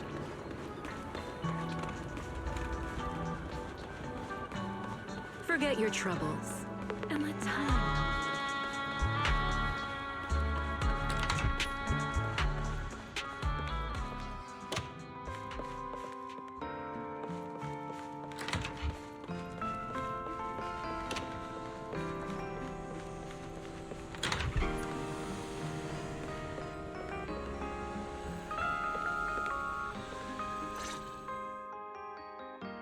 Belle, you're finally back. Huh? Wise, what's wrong? Why do you look so tense? How could I not be? You suddenly lost contact with Fairy down at the bottom of the retroflux zone. If Remiel hadn't used your phone to let me know you were safe, I was about to grab Billy and Cecilia and go looking for you. Sorry. That was my fault. I should have let you know first. Wait, how did Remiel know my phone password? Did she learn it back then, too? So, what exactly happened after we lost contact with you? You shared each other's memories. Can our ocular implants actually do something like that? I don't know. Nothing like this has ever happened before. But Remiel said she saw something similar when she pulled Thaumiel out of me. I think Thaumiel and my ocular implants must have had some kind of weird reaction or a resonance. True. Thaumiel was there both times. But you've spent quite some time with Remiel before, and nothing like this has happened, right? Yeah, that's true. I feel like there has to be something else besides the ocular implants and Thaumiel. How about we go ask Lady Dracena the night after tomorrow? She's overseeing our treatment, so she may know more about this. The night after tomorrow? Why then? Lady Dracena will be hosting a welcome banquet for the guests at the CCD reception hall. We received invitations as well. Lady Dracena's hosting it herself. Does that mean the CCD's singularity leakage issue has already been resolved? Most likely. Otherwise, she wouldn't have scheduled it. I heard there's another welcome banquet happening in Virium at the same time.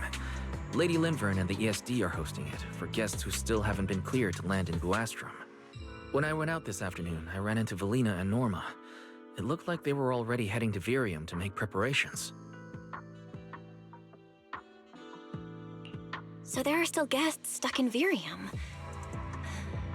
Do you think that person who looked like Sir Pico could really have been... No, Belle. There's no chance it was him. You know he's already... Yeah. It's all right. I understand.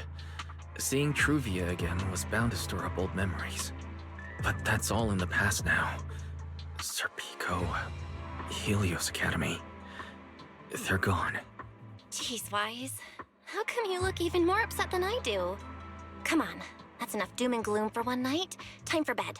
We worked way too hard to fix our sleep schedule. Let's not mess it up again. You're one to talk. Get some rest. And no playing phone games under the covers. Got it? Before bed, maybe I should take another look at the data from the retroflux zone. If I'm lucky, I might find something that tells me who the culprit really is. Belle? Your light's still on. Are you still working? Belle?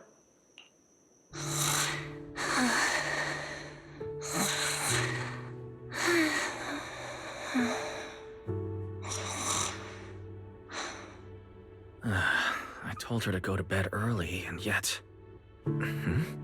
What are these papers scattered here? Notice, these are drafts Master used to analyze the culprit's intentions. Additional notice, Master has been asleep for approximately 30 minutes. Deep sleep is highly probable. Suggestion: Second Assistant, please refrain from any action that may wake Master. I know, Fairy. She needs some good rest. I'll handle it from here. That's what the Second Assistant is for. Negative. Correction. Second Assistant will complete it under Supreme Assistant's direction. All right. I'm counting on you then, Supreme Assistant. Fairy, give me a quick summary of everything we've established so far. Understood. Displaying all current findings and analysis for Second Assistant. Finding 1. The culprit's victims share no common traits. Their identities are of limited use for further deduction. Finding 2. Whenever the culprit implanted potent ether into each Bangbu victim, He also set a specific activation time and activation location. So for the culprit, what matters is the time and location, not the victims' identities. Affirmative. Based on current information, the most meaningful data is the time and location of each singularity leakage. Ferry, can you pull up Airspace Patrol's recent records? Start from when singularity leakages began appearing frequently. I want to see when and where each occurred. Understood. Accessing Airspace Patrol's internal network. Wait, Ferry. Why are you hacking into Airspace Patrol's intranet? How do we even explain this if they catch us? Just stick to the public records. Too late, Second Assistant. Intrusion and search processes complete. A complete schematic has been generated for Second Assistant, with all singularity leakage times and locations marked. So these circles mark where each singularity leakage appeared, right? The energy hub, the retroflux zone, the CCD. Looking at the map, they appear to be randomly scattered around Buastrom. Oh, right. I remember now. Even after a singularity leakage disappears, there's still a window where it can be reactivated. Affirmative. Such events exist in archived records. Ferry, could you mark the locations of these reactivated singularity leakages as well? Understood. Corresponding locations have been added to the map for Second Assistant. The positions changed a lot. No wonder it took so long for Lady Dracena to deal with the CCD's singularity leakage problem. Ferry, what's the significance of these overlapping areas? Answer. These indicate multiple singularity leakages occurring in close proximity, both in time and location. Analysis. Under these conditions, multiple singularity leakages interact, causing the affected area in real space to expand accordingly. So what you're saying is, multiple singularity leakages that appear at the same time and place can overlap. Wait, does that mean... Ferry, can you reorganize this data again? I want to pinpoint when and where these singularity leakages came closest to overlapping. Understood. Generating new analysis results for Second Assistant. This is it. This has to be it. How long was I out for? Fairy, I said wake me up after a bit. Wise? What are you doing here? That's not important. Fairy and I have figured out the culprit's true intent in creating singularity leakages. Come take a look. This is the location of the singularity leakage the culprit created last week, 3 days after we rescued Toby. All the singularity leakages overlap with one another, and the affected area stretches from the edge of Scommel Hollow all the way to Buastrom's main urban district. So, the culprit could use this method to move something from Scommel Hollow to Buastrom. Wait, Gerta Blulu? Yeah, I think so too. The culprit's real objective is likely to move Gerta Blulu into Buastrom's urban district. When you encountered it, it was clearly attracted to singularity leakages. But what happens after that? Once Gerta Blulu is inside Buastrom's urban district, then what? And besides, if it's really inside the singularity leakages in Buastrom right now, why hasn't anyone spotted it yet? Looks like we'll have to follow the trail of singularity leakages and investigate on site. Yeah, I was thinking the same thing. Once it's daylight, Billy, Cecilia, and I will head to the energy hub. Maybe we can follow whatever traces are left and find a new lead.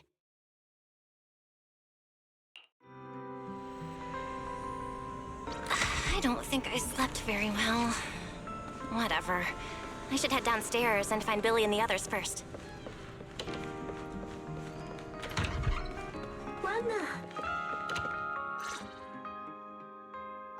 Belle! There you are! Wise already told us everything. Now that's our manager! You found a clue on the culprit in no time at all! All right, time to investigate the site. We'll start at the energy hub and follow the singularity leakages one by one until we track down either the culprit or Gerta Blulu. Right. Fairy and I will stay here and provide remote support, as always. Belle, if you end up running into the culprit or Gerta Blulu, your safety comes first. Don't take any unnecessary risks. Don't worry, Wise. I'll be extra careful. Promise. We'll protect the manager too! Yeah, don't worry, Wise. If anything goes wrong, I'll grab Belle and make a run for it. Oh, sorry, Billy. You're on your own, buddy. No problem! A Starlight Knight always protects their companions until their dying breath! Wow. Seriously? Come on, don't say stuff like that. It's bad luck. Anyway, it's getting late. Let's go!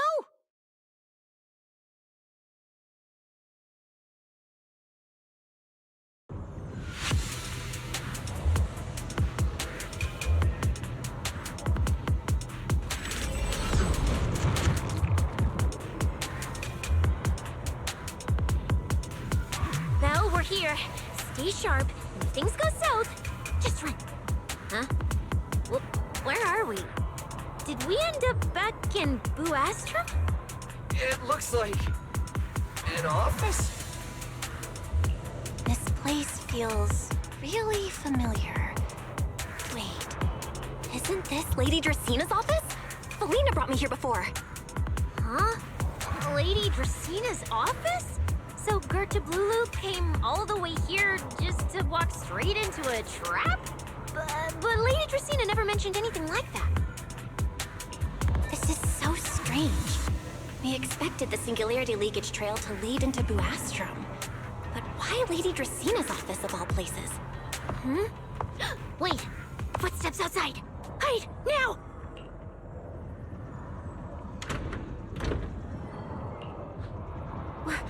You startled me. What are you all doing here? Oh, well, actually, Belle! You explain.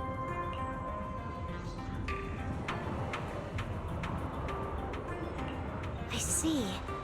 A path formed by singularity leakages? I really hadn't considered that possibility before. If your speculation is correct, then Gerta Blulu is most likely hiding among the singularity leakages in Buastrum right now. And if that's the case, then it all makes sense. Huh? Lady Dracina? Do you have any other clues? Well, you see, a few nights ago, a small singularity leakage appeared near my office.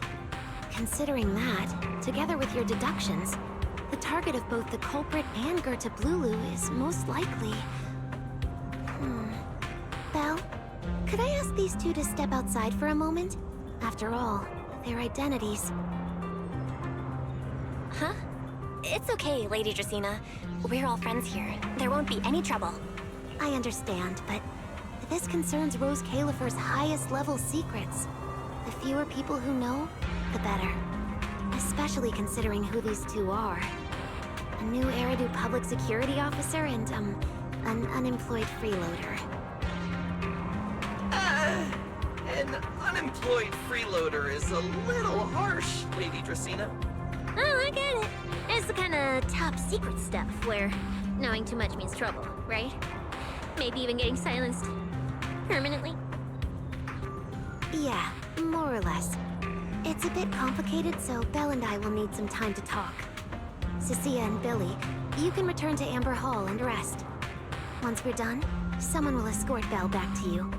Right away! No problem, Lady Dracina. Me and this robot vacuum will disappear right now. Wait, I already stopped listening. Something feels off somehow. Why am I being treated differently from Cecilia and Billy? Is it something about my identity? Why would Lady Dracina send them away like that? Should I call Billy and Cecilia back here? What is it, Belle? Something on your mind? It's nothing, Lady Dracina. Come here, Belle. I'll tell you what happened that night. That night, I had just returned to my office when I sensed an unusually strong ether presence in the air. The source seems to be somewhere around here. Now that you mention it, yeah. I can still feel a faint trace of ether in this room. Aside from the residual ether, these documents were scattered across the floor at the time. Lady Dracina, Do these documents have something to do with what happened?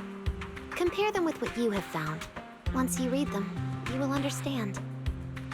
CCD facility renovation plans, personnel transfer records, Rosetta data daily reports. These don't really have anything in common, do they? What's going on? Huh? Wait, that ethereal broke in here days ago. So why is there still ether residue? And the ether isn't coming from in front of me. It feels more like behind me. Everyone! I knew it! You're not Lady Dracaena! What the heck are you? Lady Dracaena. I'm Truvia from High Ambitions Corp. I'm here for our appointment. Truvia, run! Huh? Truvia! No. No, no, no! Move, now!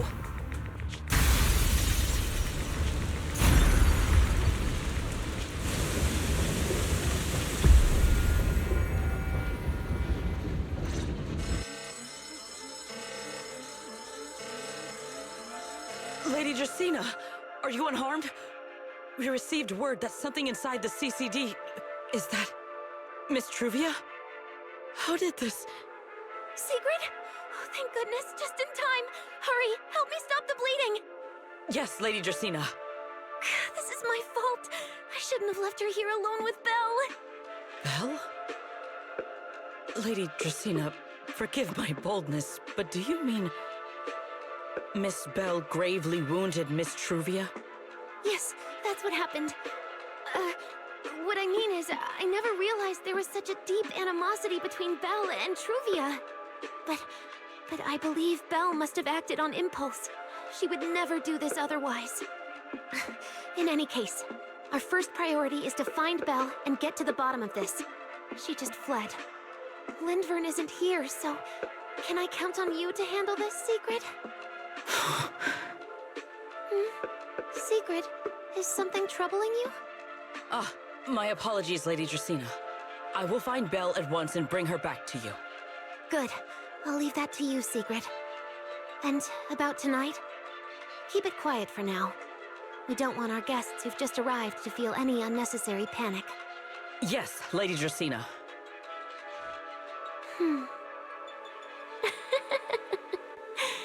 Go, Sigrid. Go fulfill your duty. Find her, arrest her, and then bring her back to me.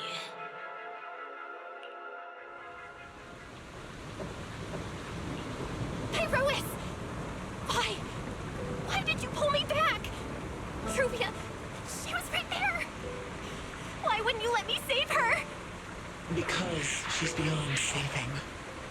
Huh? Her wounds were clearly fatal. There was no way to save her. And that thing that appeared like Sunbringer, we cannot face it on our own. But aren't you powerful, Pyrois? You're supposed to be powerful, Pyrois! So why didn't you use that power to save her? Are you sure? Do you really want to see the rest of Rose Califer buried alongside your old classmate? Acting on impulse won't save her. And it won't help you either. Take some time to clear your head in the rain before that thing finds you. And then go do what only you can do. What you have to do. Something only I can do. But right now, I can't do anything.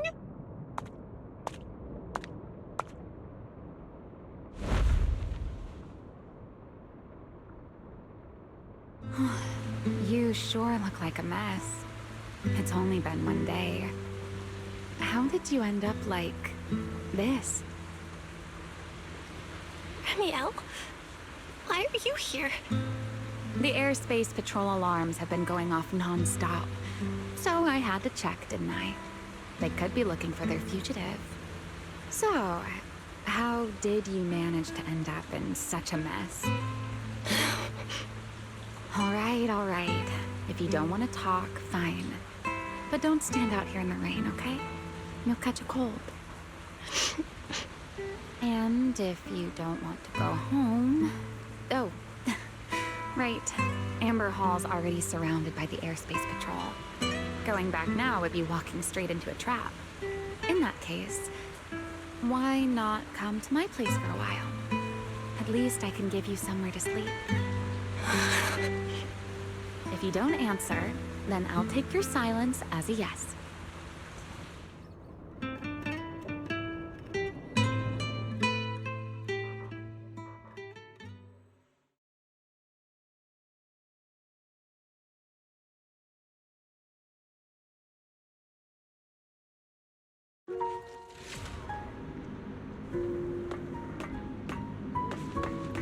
All right. Sit anywhere you like. Just, not the bed. Wet bedding is such a pain to deal with.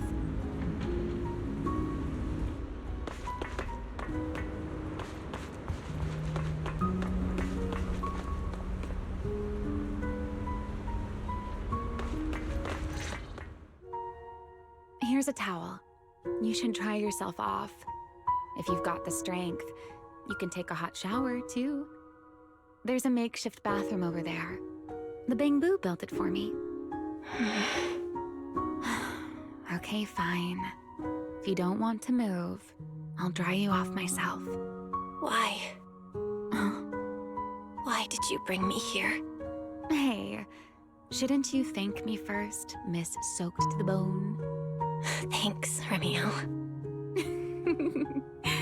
Since when did you become so obedient?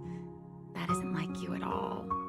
If you really want to show your thanks, here, it's your turn.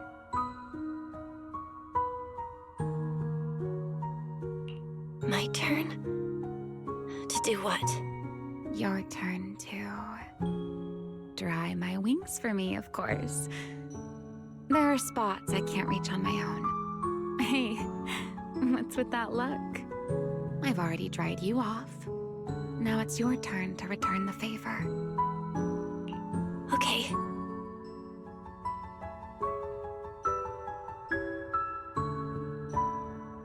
You know, Belle, I've never liked rainy days.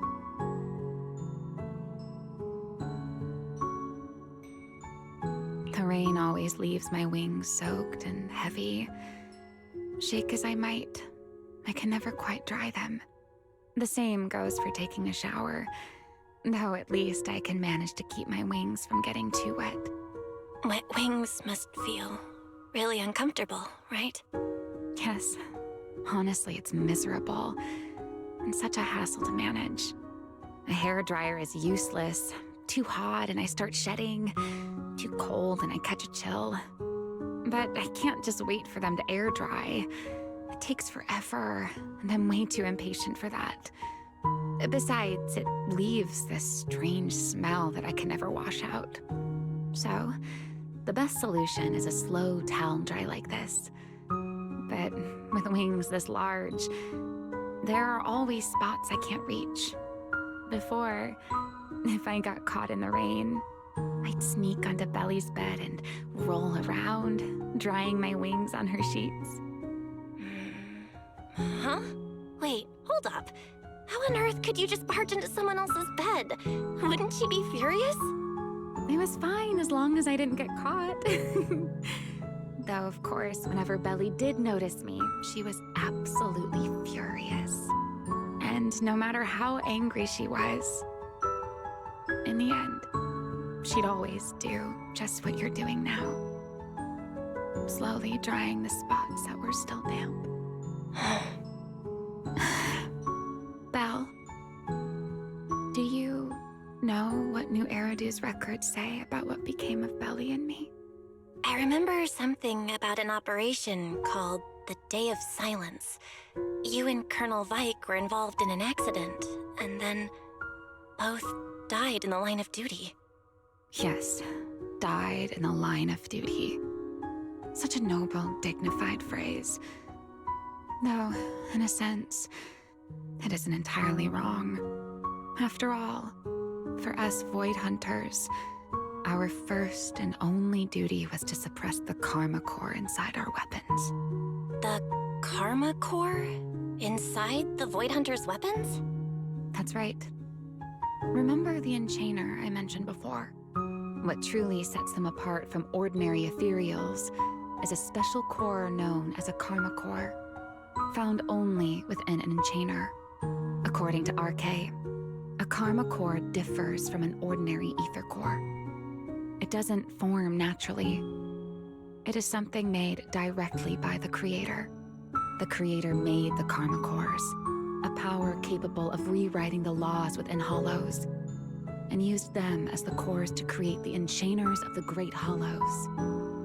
That's the gist of it, at least. Back then, after a long and bitter struggle, we finally were able to bring down one of the Enchainers.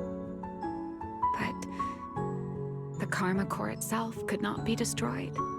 RK and Sunbringer, they wanted to eliminate the threat posed by the Karma Core once and for all, while allowing humanity to harness the power within it.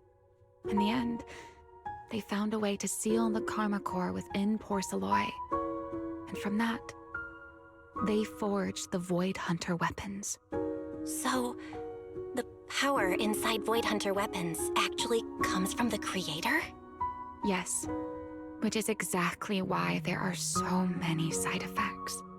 At the time, we were naive enough to believe that if we could truly master that power, humanity might finally overcome the Hollows once and for all. So, when RK and Sunbringer proposed the plan, we never doubted it for a moment. Lady Sunbringer and Professor RK's plan? Yes. Project Sunseeker. I'll never forget that accursed name for as long as I live. Simply put, it was an experiment that used vast quantities of porceloy as a medium to partially fuse us Void Hunters with the Karma Core sealed within our weapons. They fused you with a Karma Core? Then that means... It meant we'd become artificial enchainers. No more enduring the costs of wielding Void Hunter weapons, and perhaps even achieving a stronger form to defend New Eridu. Looking back, I can hardly believe I fell for RK's lies so easily. So, it was in that experiment when you and Colonel Vike... Yes. Belly and I were the final participants. Or rather, the final test subjects. Looking back, I wonder if Belly already knew the truth behind RK and Sunbringer's plan. Otherwise, she probably wouldn't have insisted on coming along. She's never been one to enjoy the spotlight. If only I'd realized what she was thinking sooner. Remiel. RK was extremely meticulous, always laying out careful, detailed plans. So, I can't say if the Karma Core losing control during the experiment was truly an accident, or if it was his cleverly disguised plan all along. But whatever the truth, it ended with the Karma Core spiraling out of control and Belly becoming a new Enchainer. As for me, I partially fused with the Karma Core inside Damiel, becoming what I am now. A monster. Half human, half Enchainer. Maybe, deep down, I'm just not ready to give up my life so easily. In the final moment, Thaumiel's power of controlling temporal patterns froze me in a state of near suspended animation. I didn't fully awaken from the seal in Persena's Hollow until about a year ago. The power of temporal patterns? Right. remember my feathers? The ones that continue in place. That's an example. The Karma Core sealed within Thaumiel holds the power to halt the flow of time. And because I partially fused with the Karma Core, even without Thaumiel, I can replicate a similar effect on a smaller scale. But that little bit of power isn't nearly enough to take on those 3 Sunbringers. That's why I had to reclaim Thaumiel. Even if it accelerates my path to becoming an Enchainer, I still have to...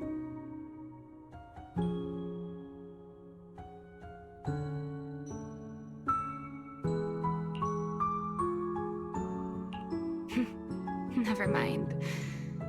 Enough about me. Why am I even telling you all of this? Still, now that I've told you so much...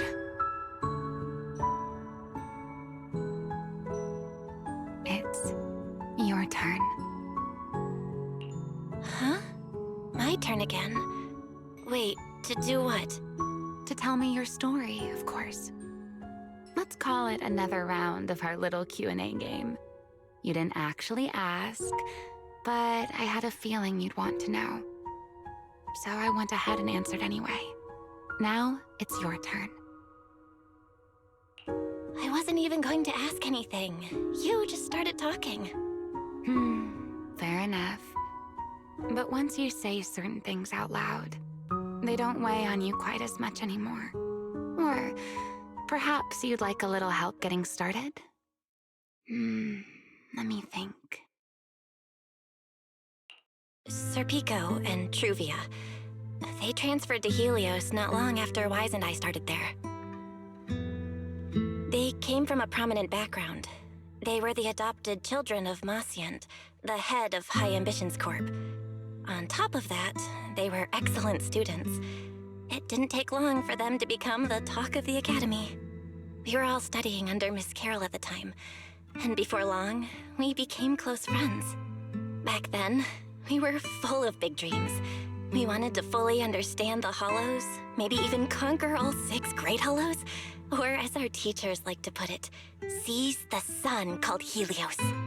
Later, because the 4 of us had the top grades, we became the only 4 people ever to have smart ocular implants. Then, during a performance test for the implants, I lost control. Serpico, he died because of me.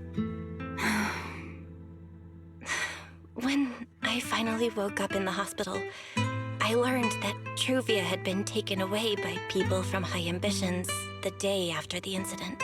The next time I saw her was during the fall of the old capital.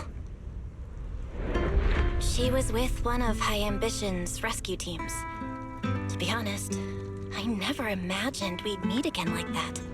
Wise and I were both badly injured at the time, but we still wanted to go back to the ruins of Helios, and save as many people as we could.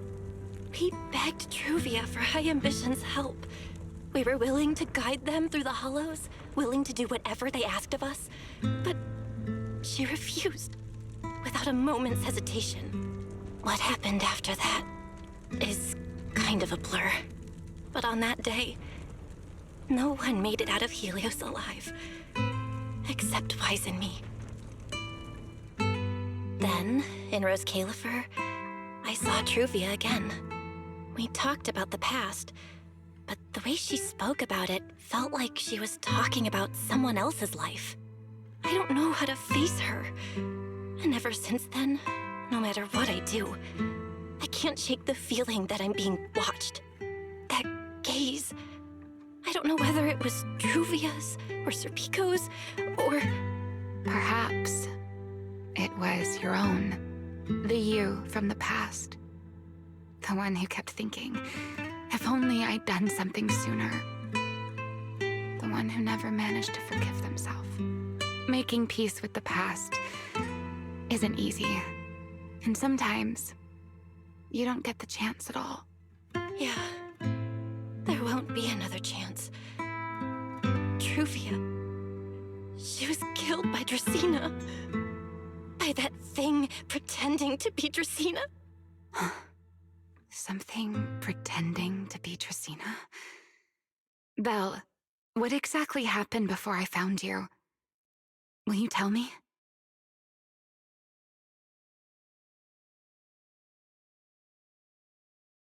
I see. So that means Dracaena, the youngest of the Sunbringers, had already... No. Judging from the timeline and the outcome, perhaps not yet.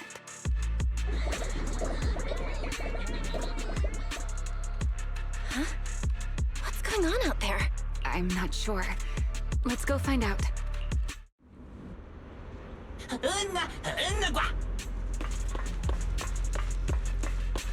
Forgive me, but I cannot obey.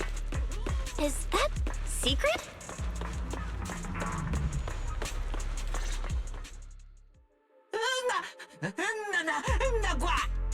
I am afraid I cannot comply. I know Miss Belle is here, and I have come to take her back. Please do not stand in the way of my duty. Secret. She won't be easy to fool. Belle, hide for now. I'll think of something. Belle? What are you doing? Sigrid, leave them out of this. I'm right here. Thank you for your understanding and cooperation, Miss Belle. But... I'm sorry. I can't go back with you.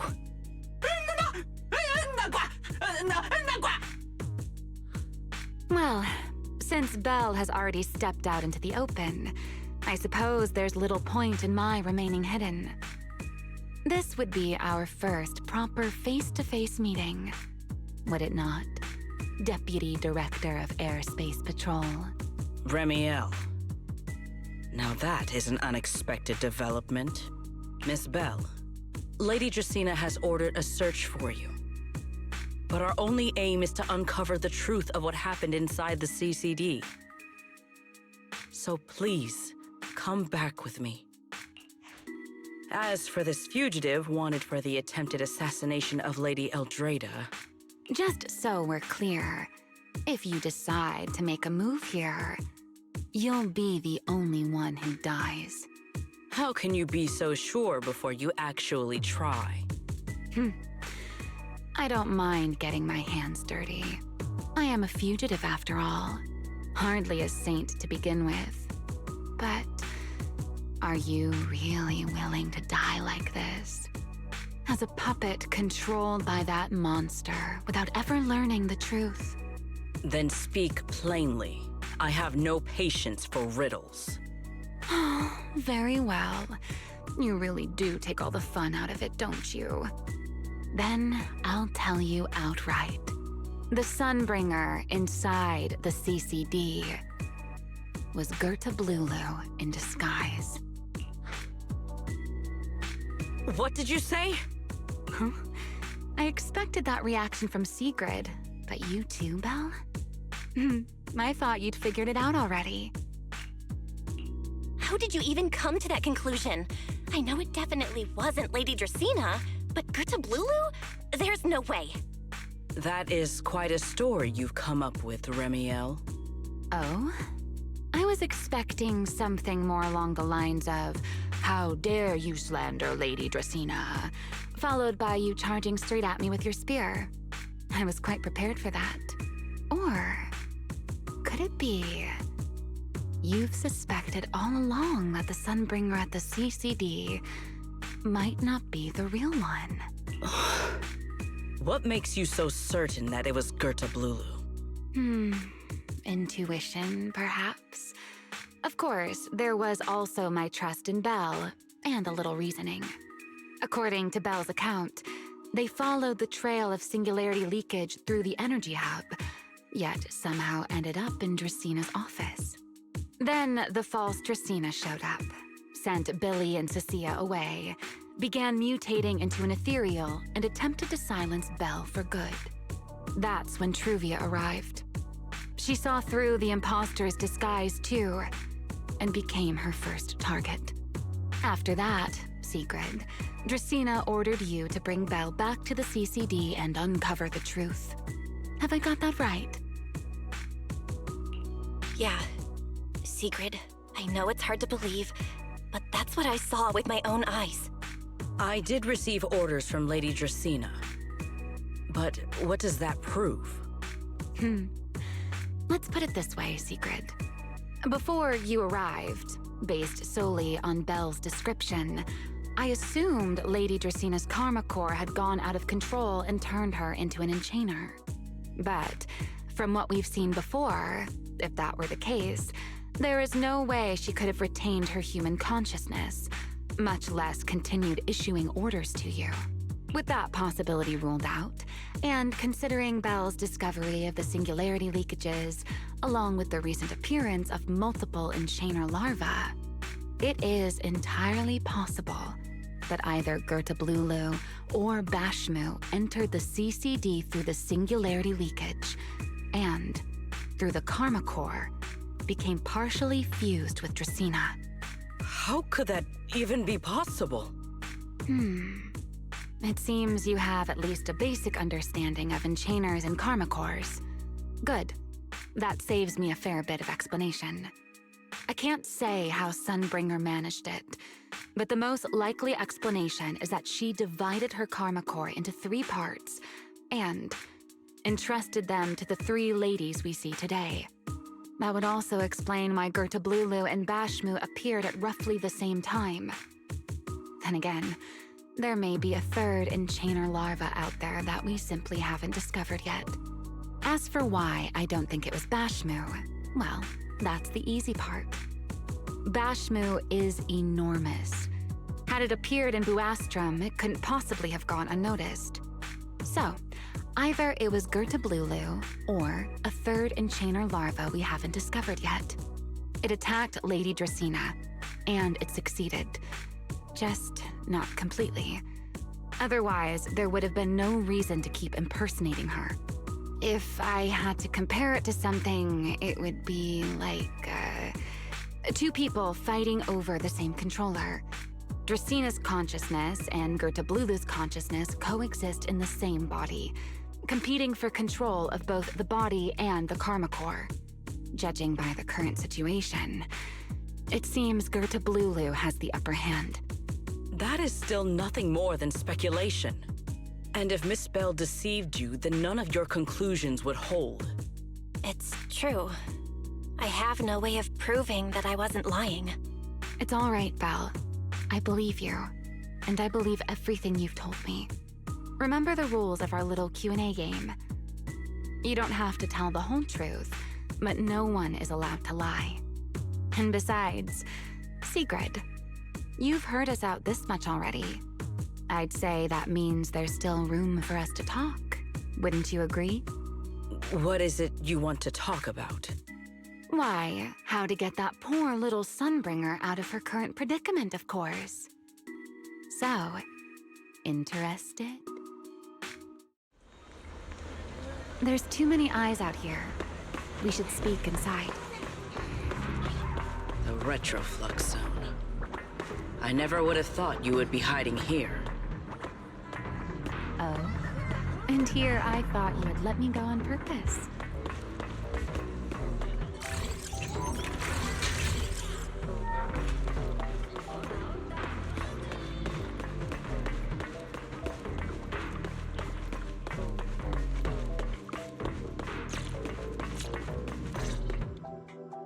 I never expected the Airspace Patrol surveillance network to have such a glaring blind spot. Would you call it that? Before all this, I wouldn't have believed anyone would willingly live in the sewers with a whole colony of Bangboo either. I was pretty shocked when I first got here too. All right, let's save the small talk for later. Let's discuss how we're going to deal with Gertablulu. Or rather, what to do about Dracena. First of all, the enemy has already taken control of the CCD. That effectively gives it access to Roskalefer's communications network as well. In other words, we can't communicate with anyone through electronic means right now. If we do, It'll notice us almost immediately. Lady Dracaena did give orders to keep a close watch on any unusual communication signals within the island. See? The enemy is already starting to show the cloven hoof. No offense to horse tyrants, of course.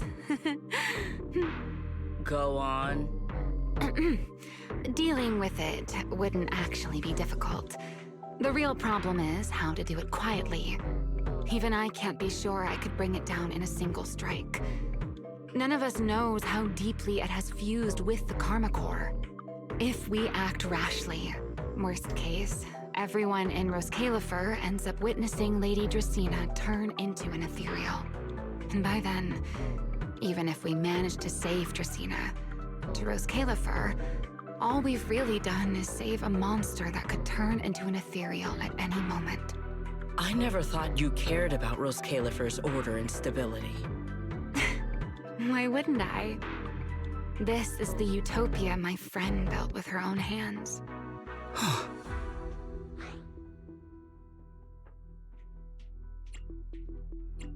Remiel's right. We need a way to keep the imposter contained without drawing any attention. Sneaking back into the CCD again probably won't work. Even if Sigrid helped us and cleared out all the guards, the imposter would catch on the moment she did anything out of the ordinary. Unless we could somehow lure the imposter out of the CCD and into somewhere isolated. Somewhere no one would notice. Wait. Remiel, Sigrid, I've got it! A way to deal with that imposter without anyone ever finding out. Oh? Please, go on. Tomorrow evening, the CCD will be holding a welcoming banquet for the island's guests in its reception hall. It's supposed to be hosted by Lady Dracaena herself, which means she's definitely going to be there. That does sound promising. We could go in as guests instead of forcing our way into the CCD.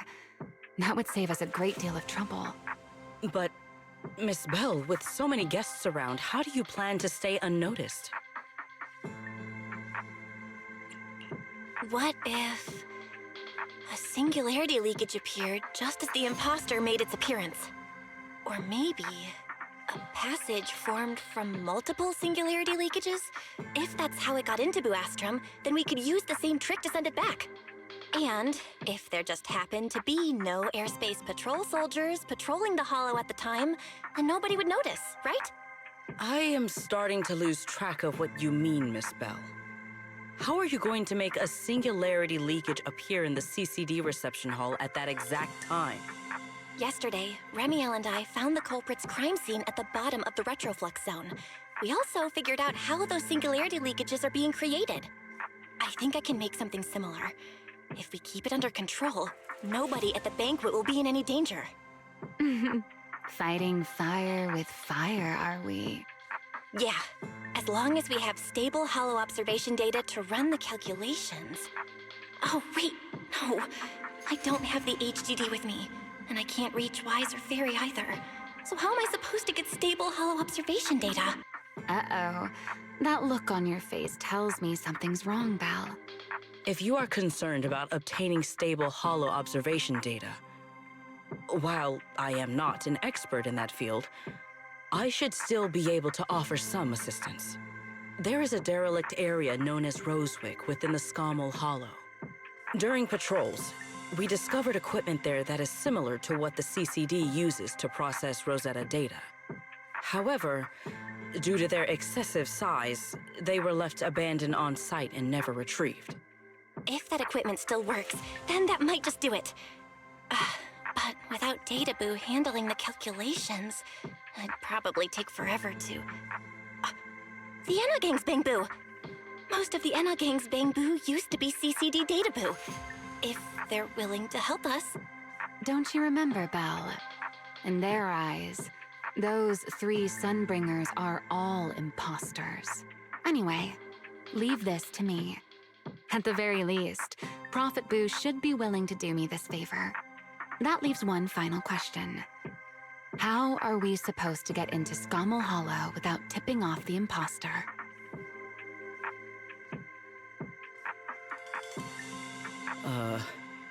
Why are you both suddenly looking at me like that?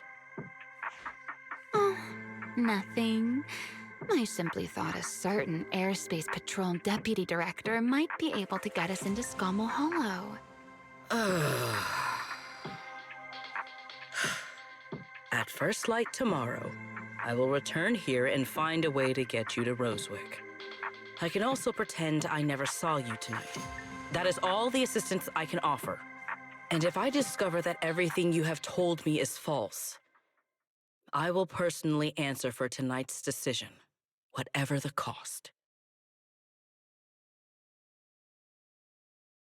Before I leave, there is one final matter I would like to confirm with you, Remiel. Mm-hmm. You once attempted to assassinate Lady Eldrada.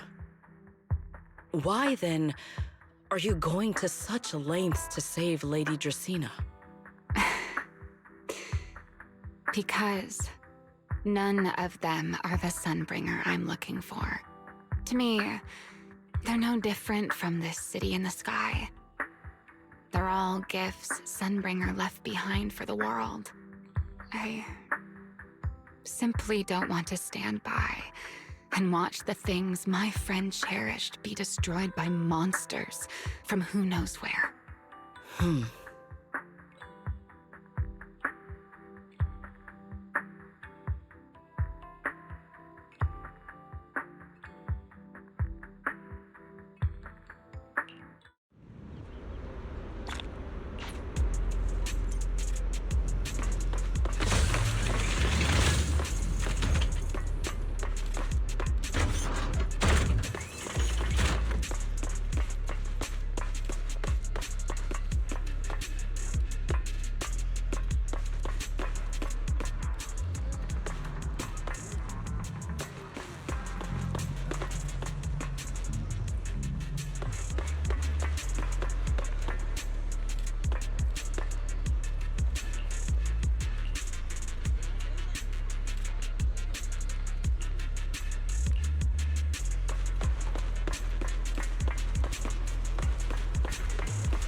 Feels like way too much happened today.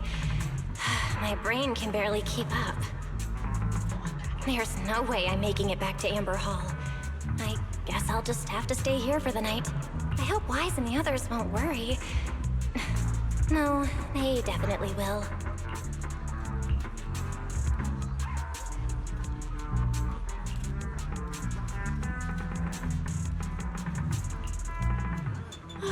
Secret's here so early. I'd better go take a look.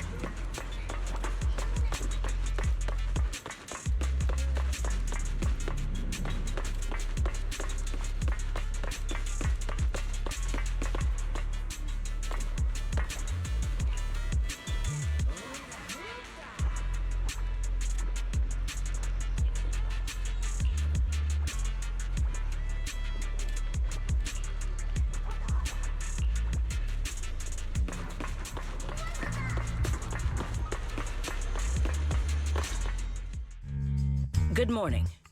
I have secured a carrot for the Rosewick area. As promised, I will escort you there. How do you intend to get us there? Surely not under the pretense of transporting newly captured fugitives. Of course not. I brought this. That pause was too suspicious. She must have actually considered taking us there as prisoners. So, what's inside? Costumes and props. They should allow you to accompany me openly into Scommel Hollow. I see. Airspace Patrol uniforms. Not a bad idea. Right. If we're disguised as Airspace Patrol soldiers accompanying you in the Hollow, this could work. Thanks, Secret. Yes. That is the plan. In any case, please hurry and change. Time is short. We must depart as soon as possible.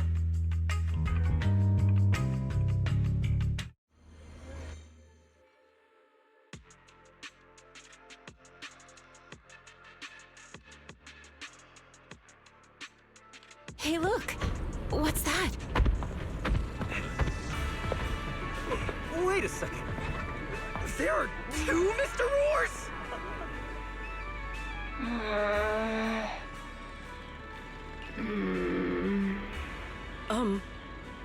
Is something the matter? Why have you fallen silent? Is the size incorrect? It's, not just the size. Though the size is certainly part of the problem. Secret, are you serious?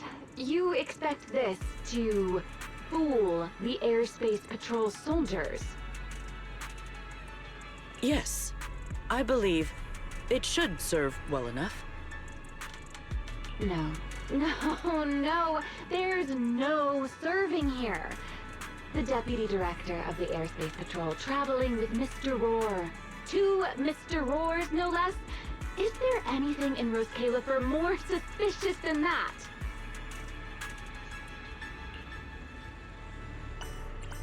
Easy, Remiel, easy. I'm sure Secret has her reasons for this. In truth, it was already rather late by the time I returned yesterday, and I had no time to prepare. As luck would have it, one of our squad members found a Mr. Roar mascot suit near Beckford Street during yesterday's routine patrol, so I brought it with me. Beckford Street? Remiel, is this the one you left there the day before yesterday? Oh? So you are fond of Mr. Roar too, Remiel? I am not. How did you even arrive at that conclusion? Wait. There are 2 mascot suits here. Don't tell me. The other one is mine.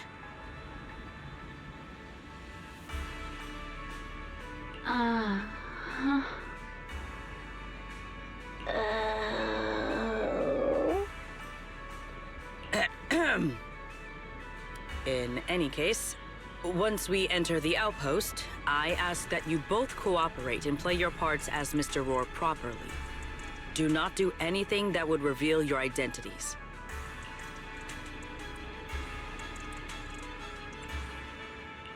Okay, Deputy Director Secret. From now on, we're the Roar Twins. Rawr!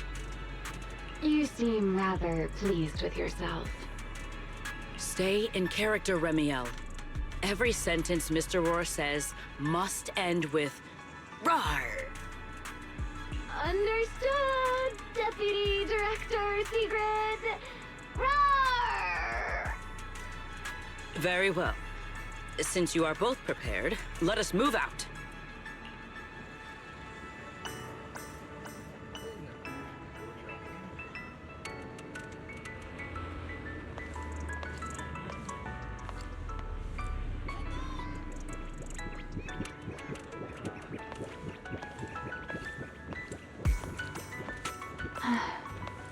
I never thought I'd be putting this outfit on a second time. Come on, you look like you were having fun last time. You two, do not forget to add "Rawr" to the end of your sentences.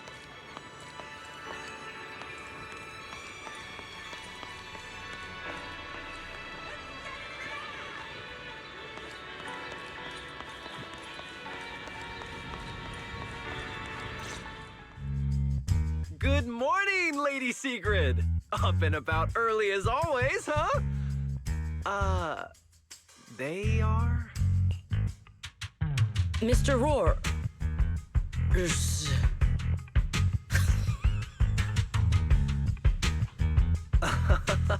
I know it's Mr. Roar, but, why plural? Obviously, Mr. Roar has a twin. Huh. Since when did that become part of his backstory? I've never heard of that before. Did you really think Rose Califer's massive pancake demand could be handled by a single Mr. Roar? Mr. Roars, please tell my subordinate the truth.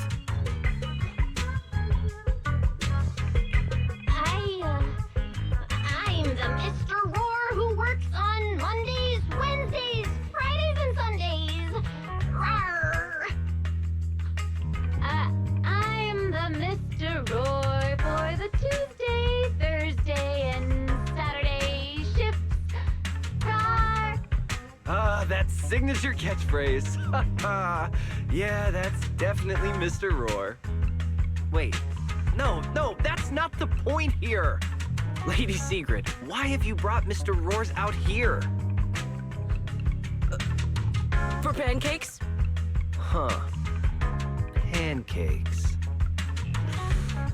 Is that some kind of mission code name? Oh no, he's definitely suspicious. And why pancakes? Who would bring Mr. Roar into the Hollow just for pancakes? I can't believe I actually went along with this absurd disguise plan. I get it now, Lady Sigrid! Huh?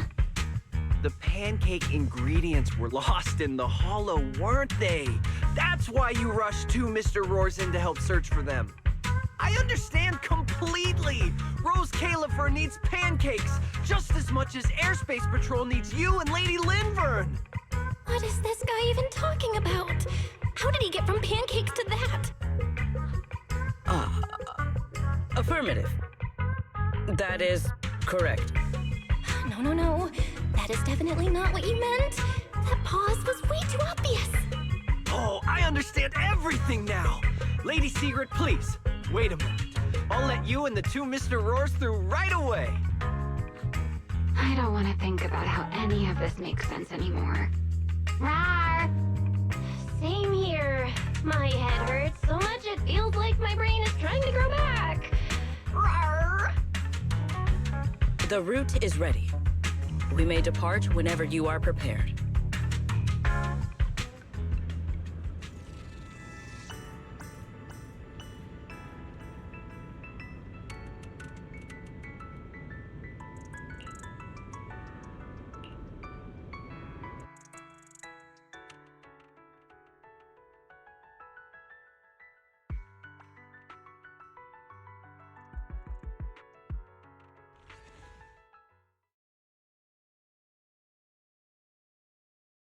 All right. From here on, there is no need to worry about being spotted by my subordinates. There are no scheduled patrols in Rosewick today. What are you two doing? Finally got this headpiece off. Oh, I was about to suffocate in there. See? I told you. This costume is way too tight and stuffy. Getting stuck in it the other day was definitely not my fault. Oh. It's not very polite to stare, Miss Deputy Director. Or is there something on my face? No, nothing like that. I merely thought you seemed somewhat more lively than I had expected. You are quite different from the Remiel described in the records of the first-generation Void Hunters. Let me guess. In those records, we all come across as rather stern and proper, don't we? Well, I suppose that can't be helped. We were Void Hunters, after all. We had to look the part, especially the sort of Void Hunter people expected to see. The head of the Hoshimi family gets lost at the drop of a hat. Sunbringer is a bit socially awkward. And Joyous spends every other day nursing a hangover. You wouldn't expect any of that to make it into the official records, would you? Indeed. But that was who they really were. Nothing like the people described in those records. What about you, Remiel? What's the real you like? The real me? Isn't she standing right in front of you already? Knew it. I figured you'd say that. Oh my, then we really are in sync. But let's save the gossip for later, shall we? Don't forget why we came here. Yes. The central district of Rosewick is just ahead. The device we are looking for should be there. Okay, let's keep moving.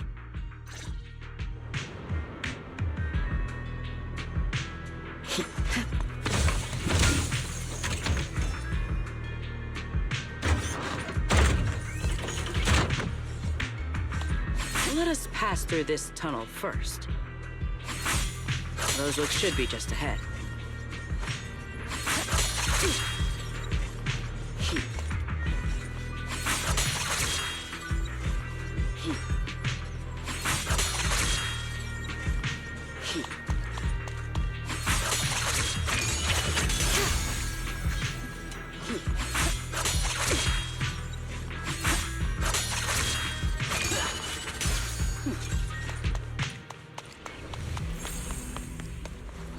So this is Rosewick.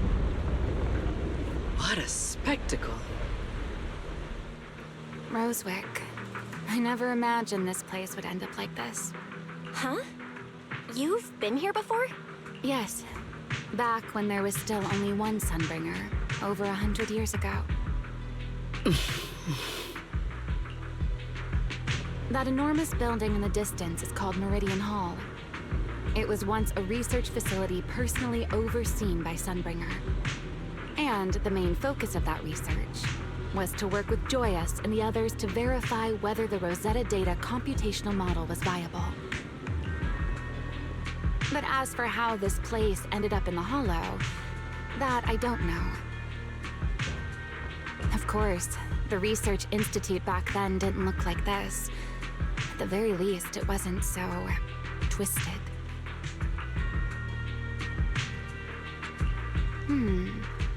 It should be fine. Many of the facilities inside Meridian Hall were made of porcelain, so they should be pretty ether-resistant.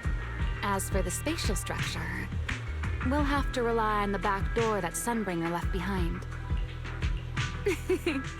You'll see when we get there.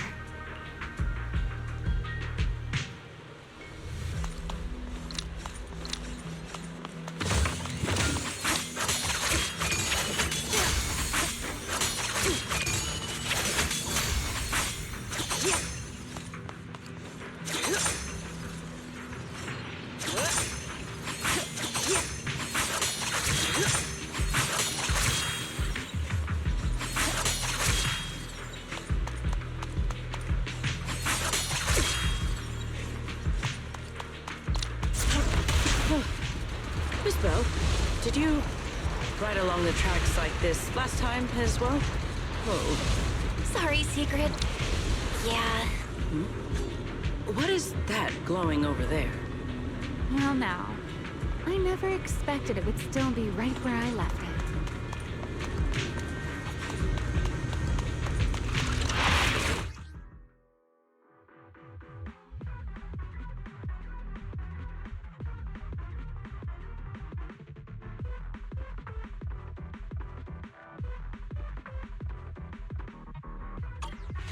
Looks like the nearby ethereals spotted us. They are starting to gather. Call me anytime you need my help. There's no need. This is barely even a warm-up. Victory!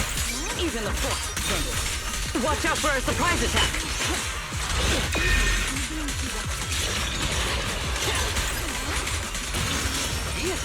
Start this up. One step ahead. Break them. Split.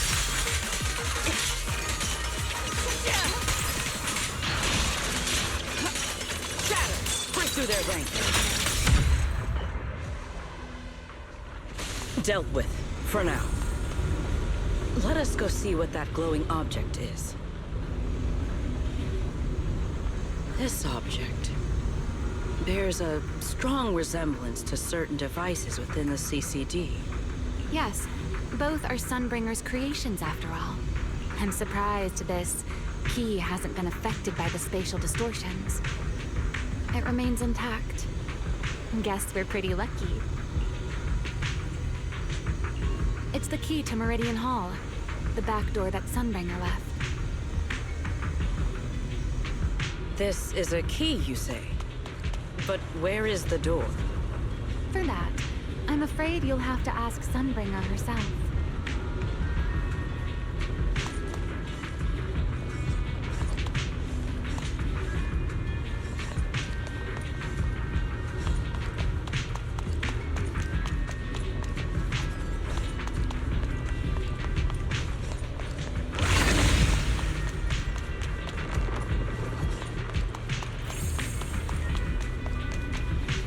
Aside from Meridian Hall, most of the buildings here were residences and other facilities prepared for the researchers who worked here.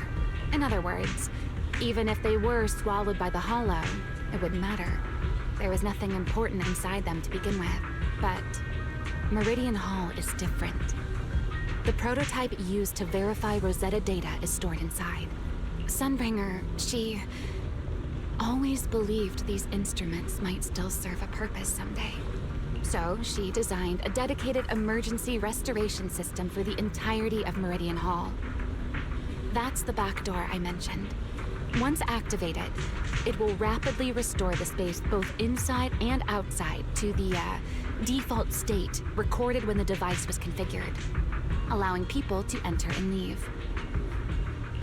Hold your horses there, my impatient friend. Let me finish first. There's actually two parts to this key, and we need both to enter. Back then, Sunbringer gave each of us Void Hunters a copy of the key, just in case the unexpected happened.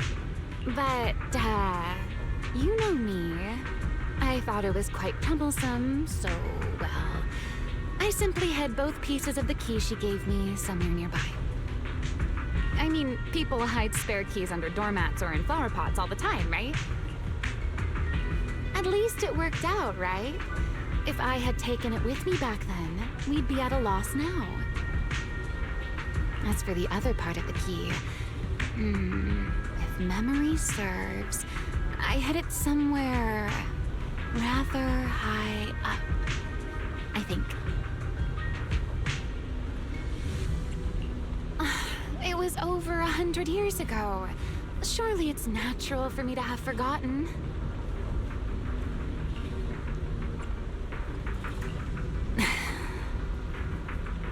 You sure are sharp.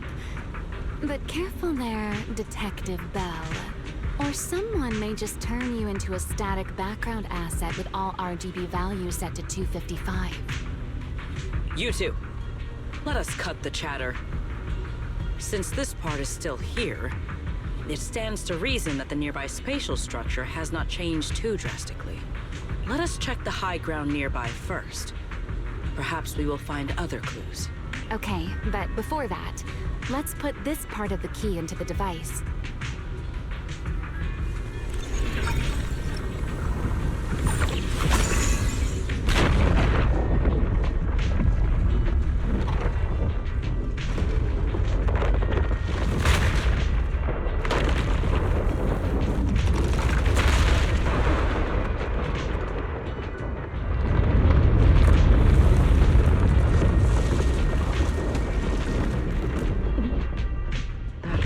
Only half the key was exerted, so only about that much of it was restored. This way. It seems there is a path leading higher up. Yeah, let's go check it out.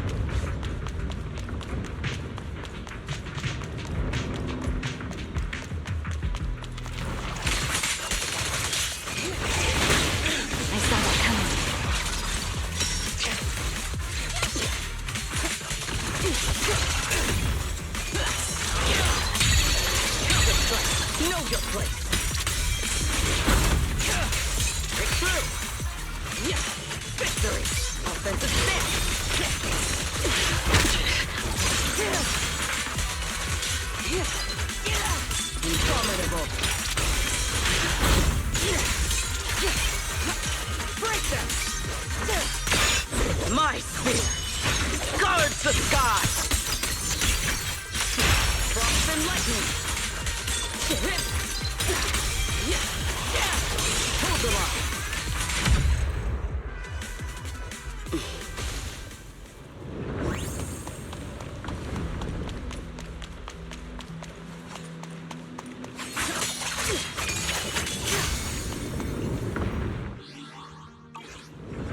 Watch me closely. My spear stands ready.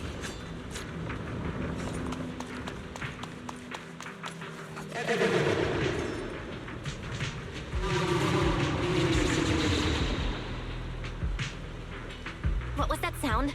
Enemies? That's Sunbringer. Sunbringer? But how? It's not so unusual. Hollows are full of echoes of the past. A voice with nobody there. It's not exactly normal, is it?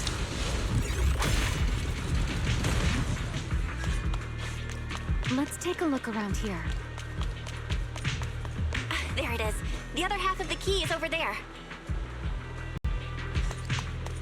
I should be able to unlock this path if I hack the robot.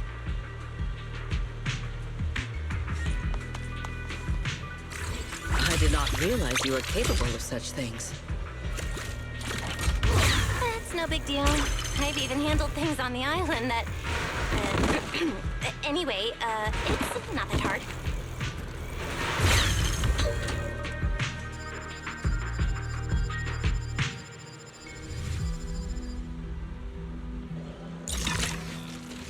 Done. Let's keep going.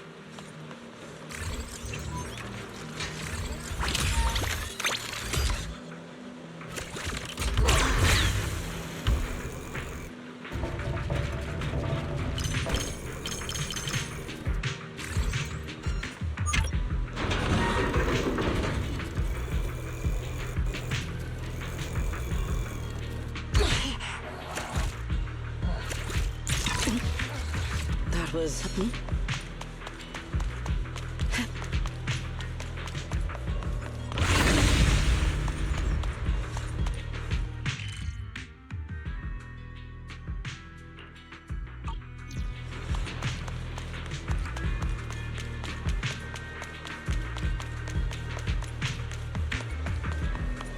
Looks like we'll have to go around.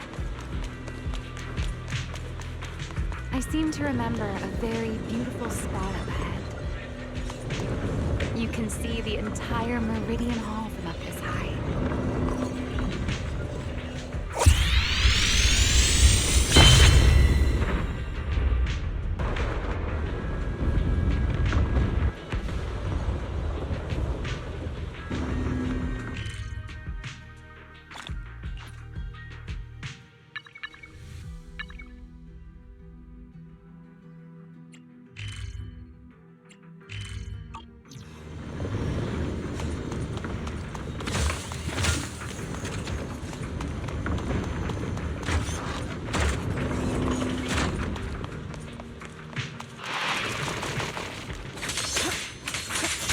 Looks pretty intimidating.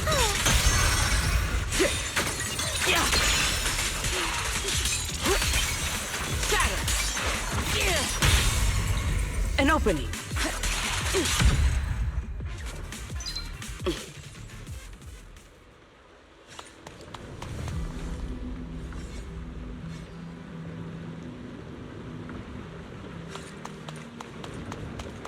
Let's hack the drone and open the path.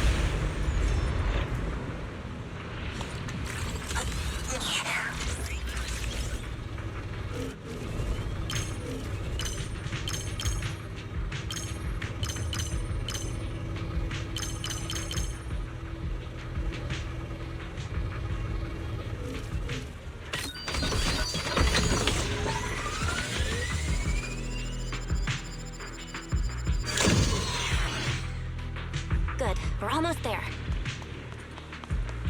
That's quite the emotion.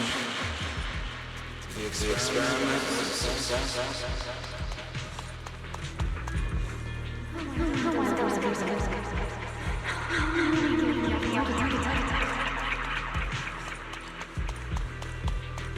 I truly do miss who I used to be.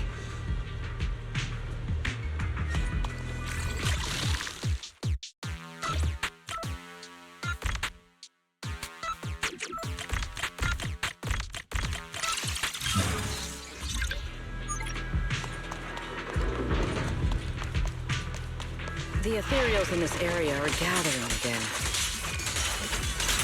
Is it just me? Or do the ethereals seem interested in the Meridian Hall key too? Perhaps that's just because it sparkles? Go and take the key.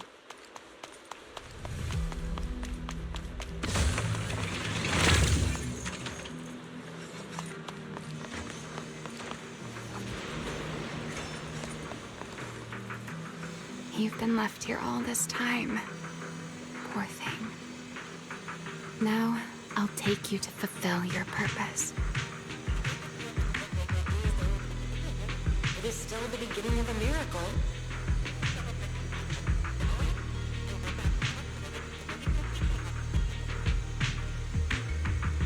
The Rosetta data. The beginning of a miracle.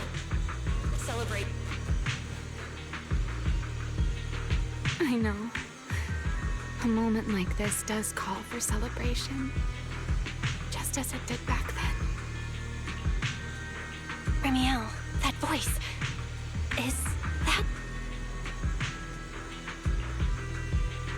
Yes. That's Belly. All right, we have the key. Let's head back. Goodbye, my old friends.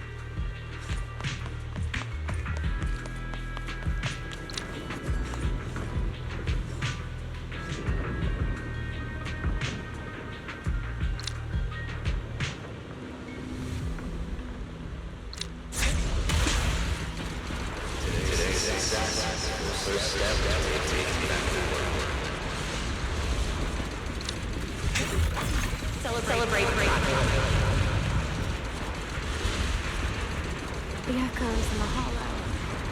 They really know how to ruin you. Are you okay?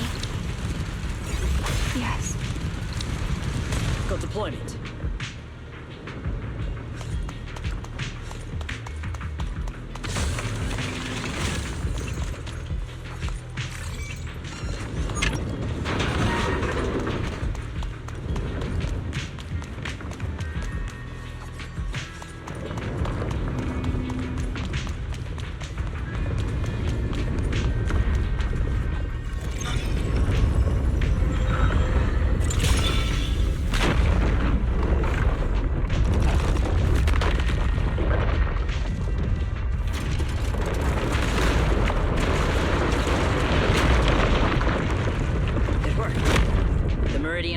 Been fully restored.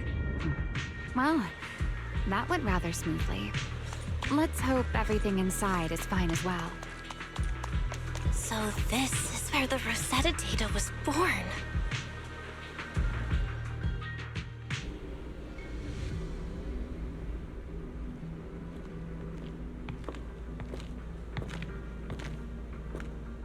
The space here is still shifting. The entire building should have returned to its original state by now, should it not? Yeah, perhaps there's a delay. The device is over 100 years old after all. A little instability is to be expected, I suppose. It seems the environmental changes won't affect our exploration much. Let us keep moving forward. Why are there ethereals here as well? If you aren't paying rent, I'm afraid I must ask you to move out. I am crying.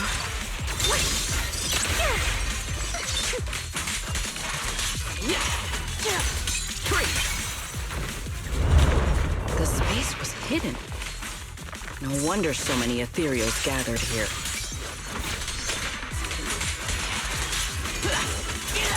Leave nothing standing. Break them!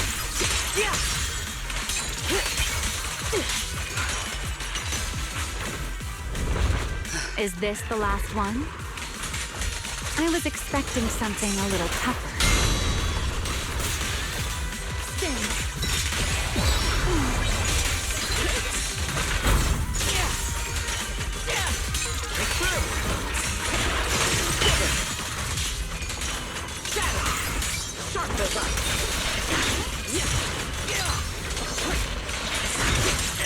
Break through their ranks.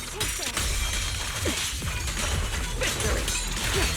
The sky shall not be defiled!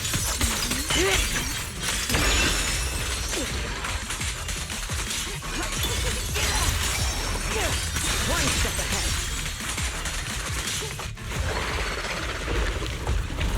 There it is, the device we're after. Let's go, Belle. What comes next, only you can do.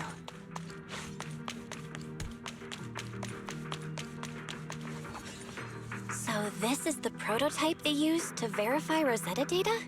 The equipment was not damaged in that fight, was it? It looks fine.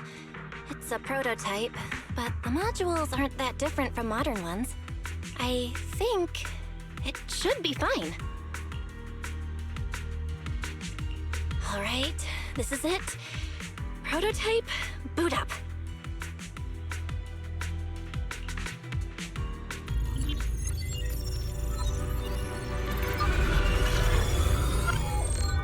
We did it! Seeing these screens light up again after all this time feels strange. Well, can you work with it? Anything unclear? Nope, it's running smoothly. Almost too smoothly? This system feels a lot like the HDD. Next, I'll connect to Prophet Boo. He'll act as our relay node and mask our Rosetta data request as normal traffic. Just to be safe, we'll only pull the minimum data from the CCD and process everything else locally. I only had time to install the essentials on Prophet Boo, and we still need bandwidth for the Rosetta data transfer, so the connection might be a little rough.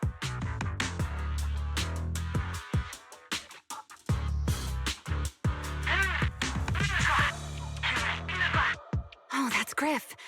Looks like it worked. Need anything from us, Belle? Not for now, thanks. I've got this. Understood. We will keep watch for any ethereals and keep the area secure. Link bandwidth is stable. Traffic disguise is up. Target side response looks normal. Starting designated path prediction calculations. As expected of a holo specialist, the aura is completely different. Watching her, it truly occurred to me that Rosetta data was born here. Yes, exactly. Link bandwidth stable. Verification unit synchronization complete. Professor, can you hear me? We can begin with data extraction.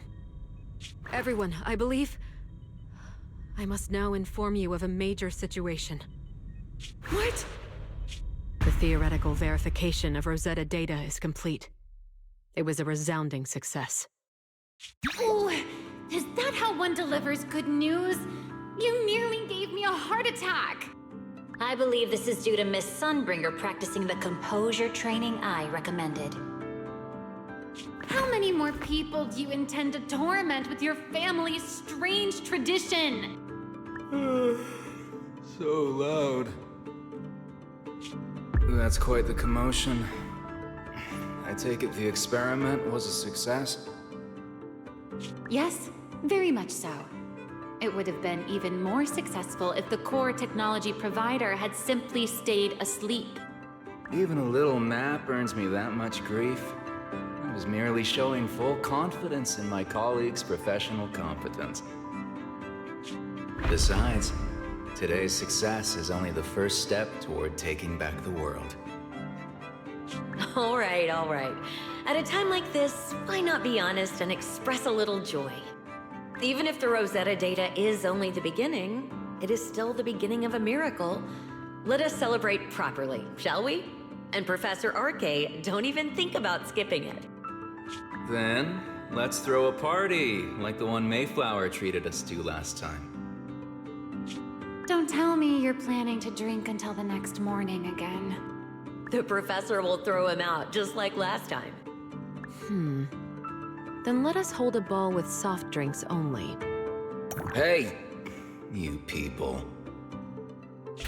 Back then, we thought taking back the world was only a matter of time. As long as our companions were by our side, there was nothing we couldn't do. We could even go anywhere. In the end, none of us reached the promised destination.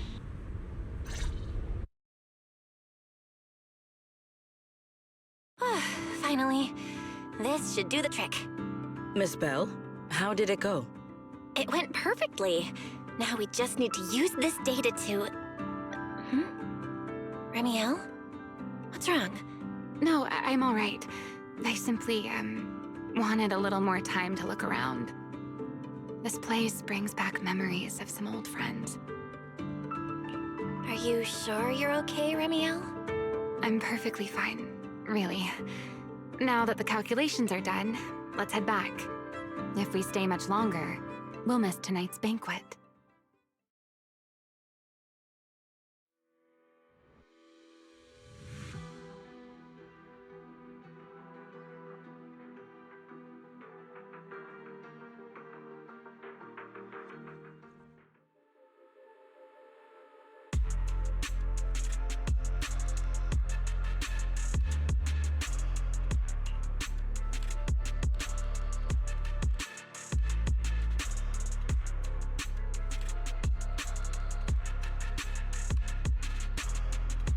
Yeah, this should do it. Here you go, Sigrid. I explained how to use everything earlier, right? Yes, Miss Bell. I simply need to place these devices at your designated locations, correct? Yeah. Once the imposter appears, I'll activate the devices and create a small singularity leakage at the venue. Meanwhile, I'll use Thaumiel's power to immobilize both it and everyone at the venue. Then, before it has time to react, I'll drag it through the leakage and into the hollow. Finally, we subdue it and rescue Dracaena. Very well. Understood. I will do everything in my power to help you enter the venue unnoticed. However, if the worst-case scenario occurs, if, in the end, our conclusions are proven wrong, and this was all fabricated by Miss Bell, then the banquet will become the place where you arrest both the fugitive who attempted to assassinate Aldreda and the fugitive who attempted to assassinate Dracaena. I imagine Belle would have no objections to that, would you? No, I promise. Then may none of us betray the trust we have placed in each other. There is a balcony outside the banquet hall. The door to that balcony will be locked today, so you two can stay there until the banquet begins. When the music begins, that signals the start of the banquet. The guests will share the first dance. Once that happens, you can head directly above the hall and prepare to act. Got it.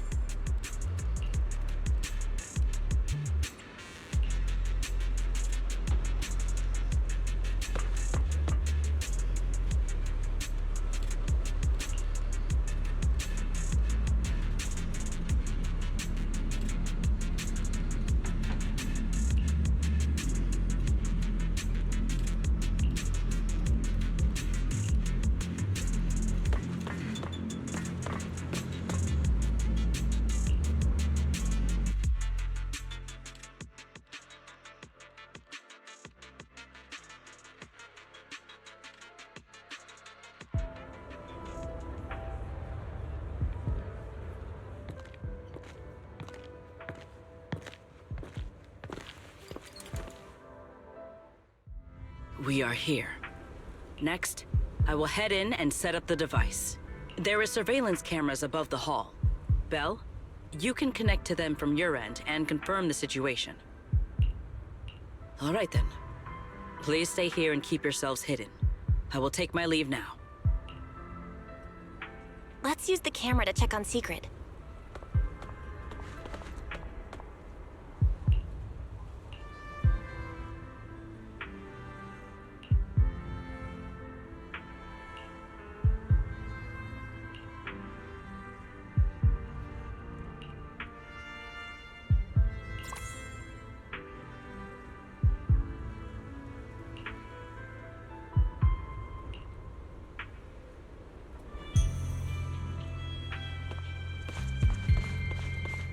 This is a pretty good spot.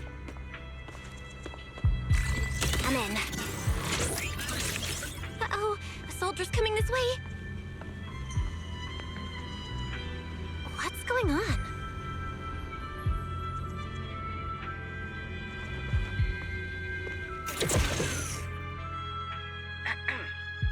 Can you two hear me fine? All devices are in position. Miss Bell, you have the exact locations in sight, yes? I see them. But what was that just now? Ah, you mean the soldier who came to speak to me. He asked me what was inside, and I said, this was specially prepared for Lady Dracaena.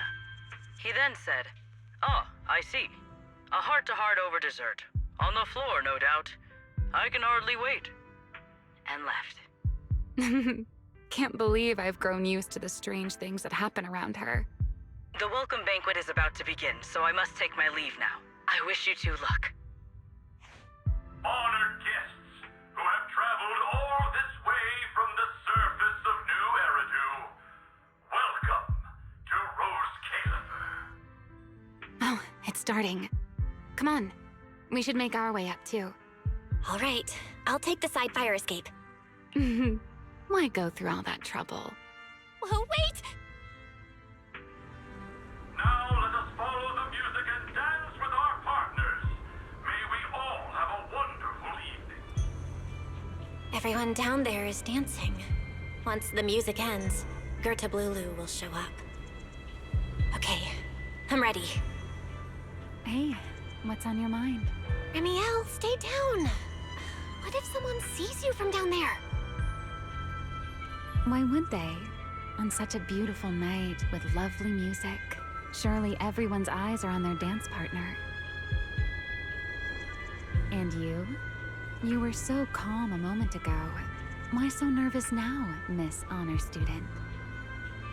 No matter how we frame it, what we're about to do could be considered an assassination. To the unsuspecting crowd below, we must look like a pair of unforgivable criminals. Relax. I've witnessed spectacles far grander than this. Oh, right. The music won't end for a while yet. So, to settle those nerves, shall we share a dance of our own? Huh? Dancing? Right now? Right here?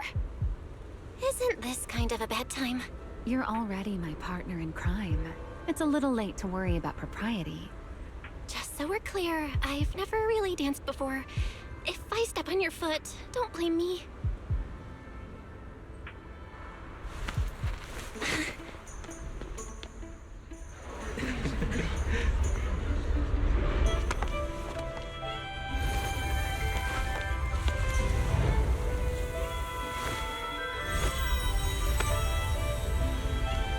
You know, Val, I've actually been keeping something from you. And you're definitely gonna be mad once you know the truth. But what can you do when your partner turns out to be a liar? Lady Dracaena is here. Everyone stay right where you are. It's time for her speech. After you, Lady Dracaena.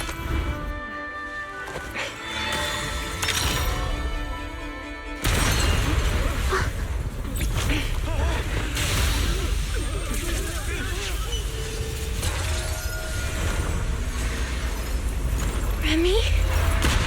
I'm sorry, Val. As this dance draws to a close, It's time for us to say goodbye.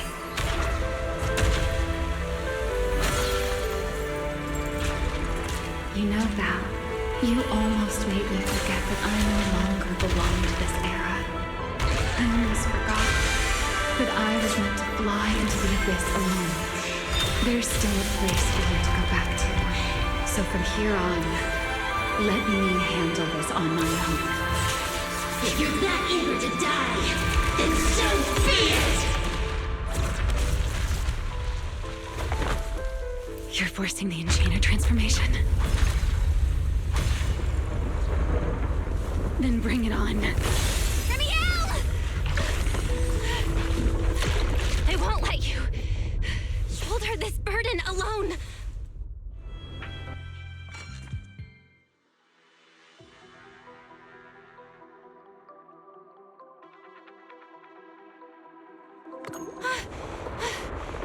Remiel! If you ever freeze me with those feathers again, I'm plucking you like a chicken! Belle, why are you here? Didn't I... You're the one who said we were partners in crime! What kind of partner just ditches someone like that? Sorry. Save it for after this is over.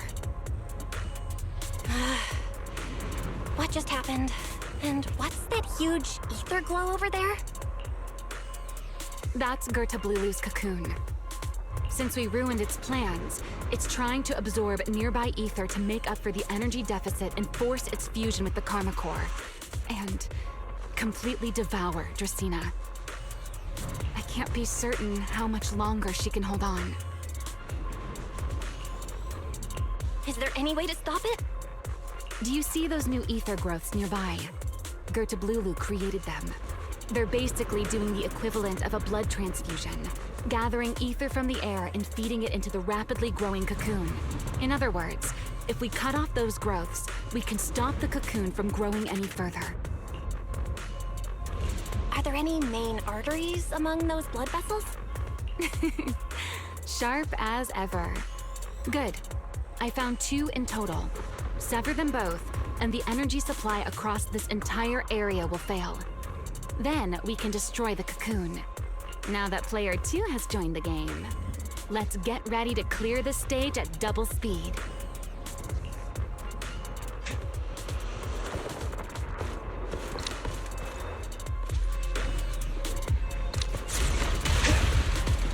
The space here is unstable. Watch your step. I'll keep an eye on the tracks. Wait for me at the end. Move. Val, the cocoon's doing something. Watch out! The cocoon is sending out blasts at intervals. When they explode, get to the nearest cover immediately. That's it! That's the first artery! Explosions are becoming more frequent.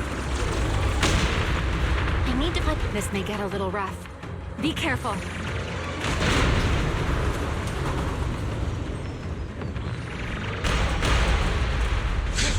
Its activity level is still going up. Don't panic. Whatever happens, stay clear of the blast. Got it. The target growth is just ahead.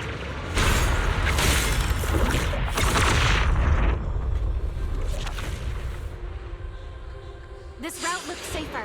Go this way. Remiel, how's the cocoon looking?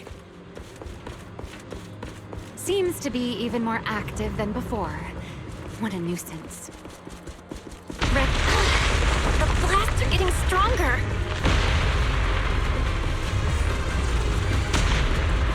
Val, take the tracks to the next target.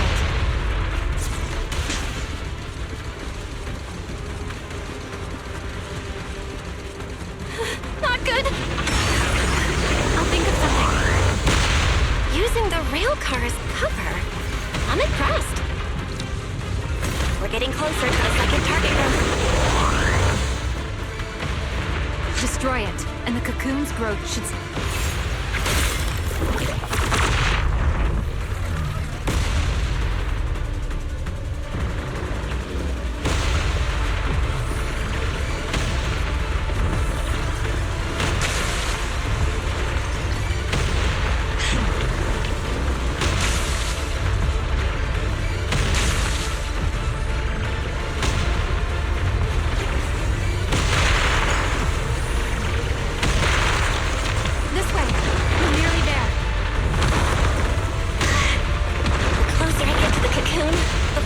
its reaction gets. That only proves you've got it cornered. Move in during the gap between explosions. Belle, ready to punch right through it? Absolutely. Match my rhythm. Now!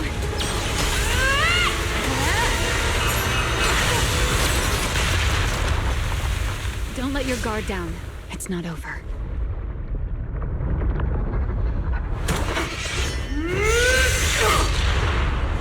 Too late. Evolution complete.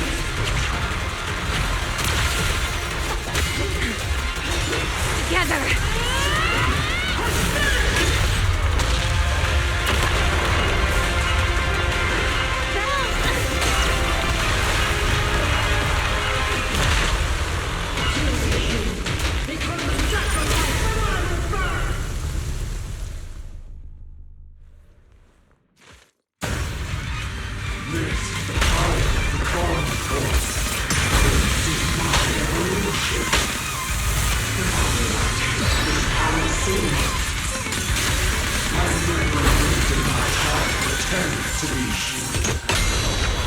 I had no idea ethereals could be so talkative.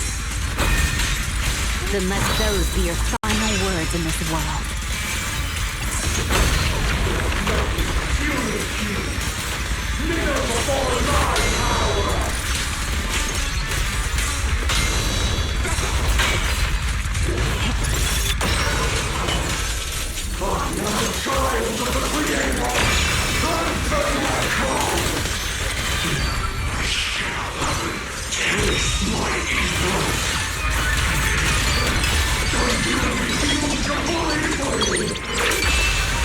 It devoured half of itself just to keep fighting. Is this how a beast born from the Hollow thinks? How tragic. Let's put it out of its misery. Engage! Let the stage be even more dazzling. Huh?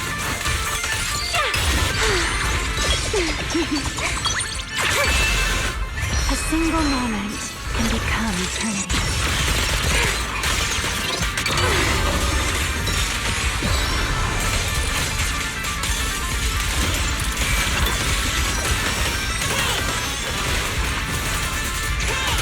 Wield the blade with me!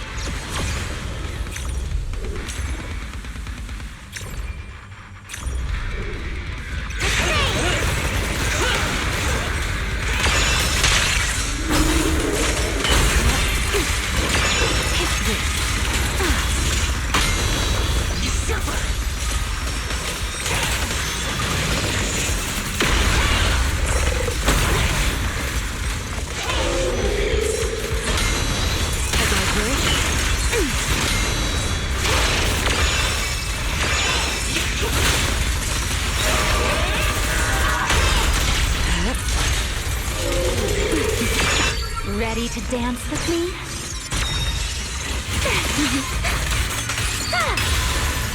I know exactly why I chose you. Almost there. If we can just explode its core! Hang in there! Follow my lead!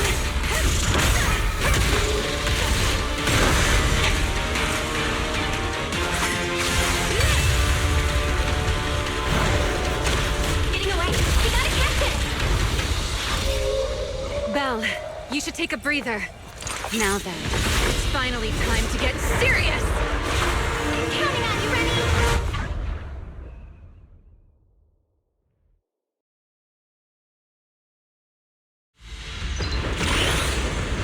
Remie, capture it alive and save Dracena from inside the core. It's been a long time since I fought in the skies. But this is my domain. Show me what else you have. Skirt of Lulu! Looks like it's charging up. Watch out for range attacks. Oh? You wish to test your firepower against mine? Vanishing on me, are you? hoping to catch you.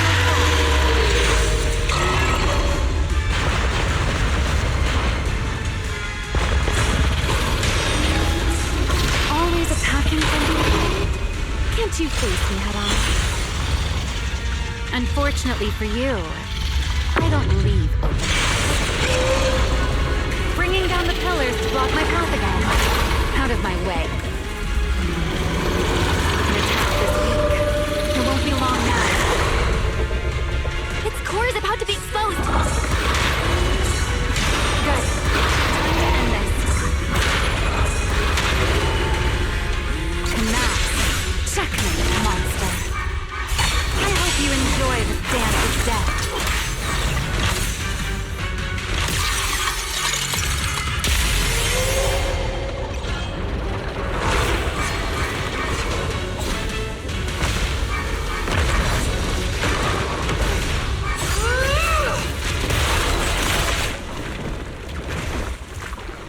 Dracaena is inside its core. I'll handle this.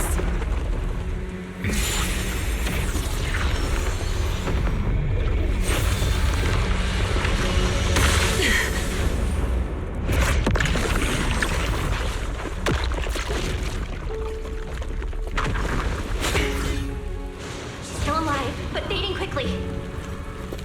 I'll stabilize her ether activity.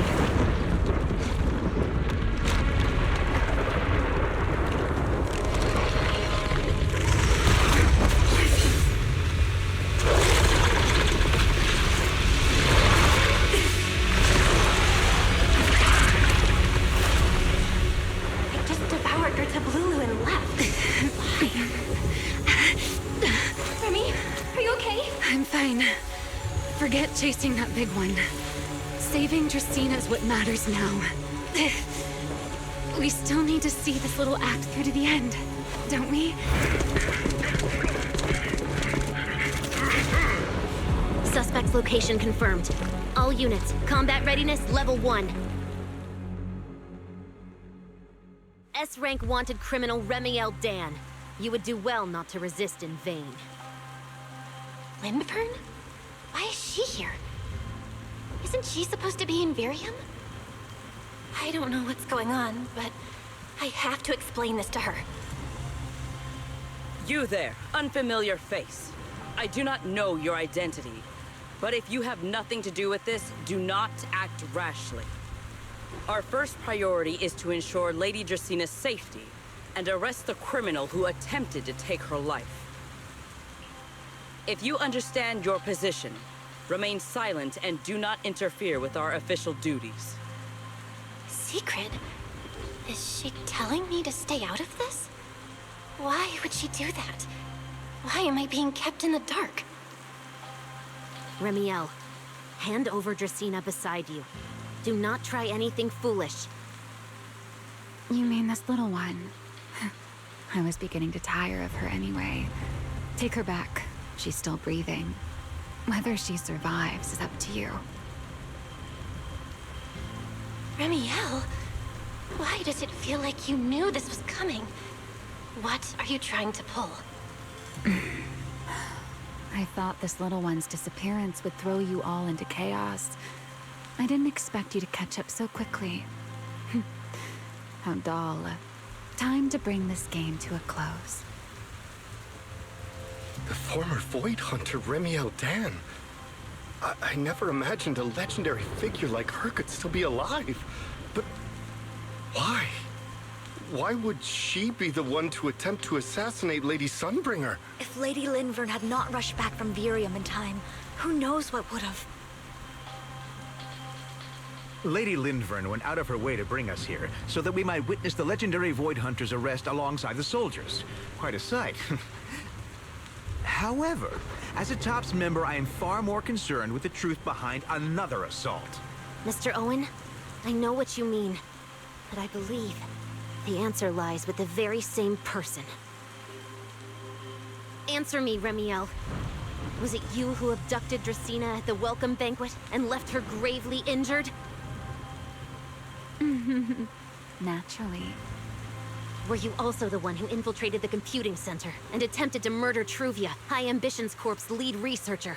Yes, that was me. What? You... why? Huh? No.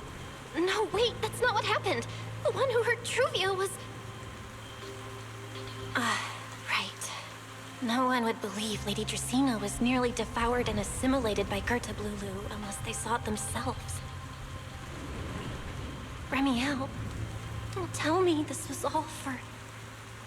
I did not expect you to admit it so readily. You understand what your actions mean, do you not?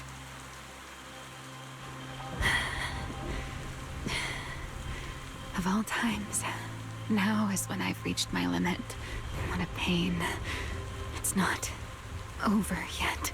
Remiel, do not attempt to resist. No, I won't resist.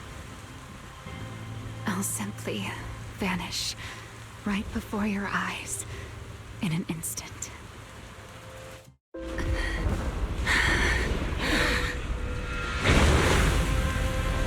Sorry, but I'm done being a spectator.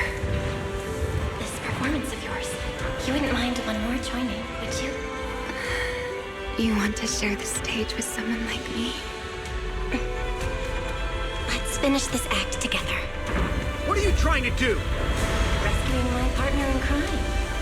Everyone, until we meet again. Lady Linford, send someone after them quickly!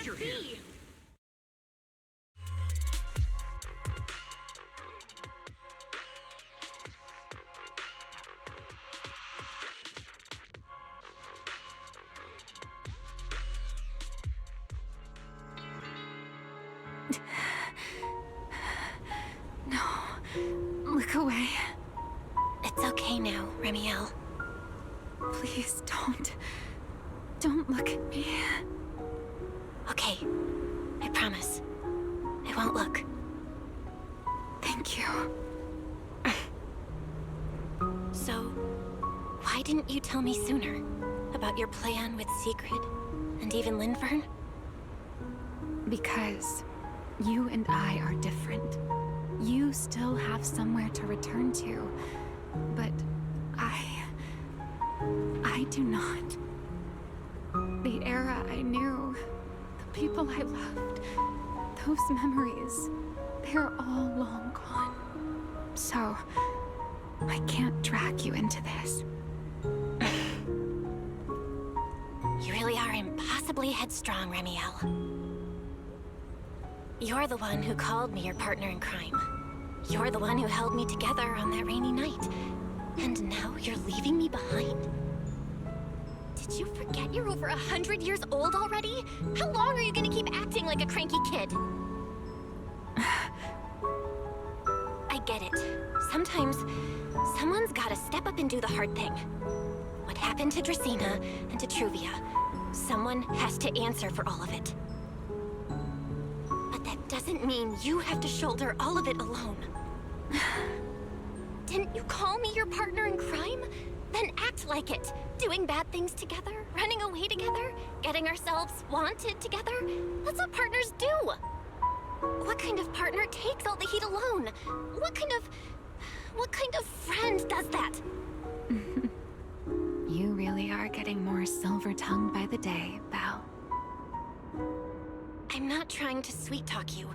Can't you tell I'm really mad right now? I can hear it, Belle. I'm sorry. I shouldn't have done that, my dear partner in crime. So, what are you gonna do now? I think I'll return to my refuge and rest for a while. The signs of the Enchainer transformation seem stable for now. There shouldn't be any major issues. As for what comes next, I'll leave that to Linfern and Sigrid. I'm a little tired. And I'm going with you. There's no need for that. I can walk on my own now. I know what you're thinking.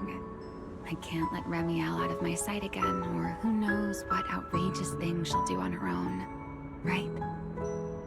I promise, this time I won't go anywhere. Really, I only want to rest by myself for a while. Once I've recovered a little more, I'll come see you again. I promise.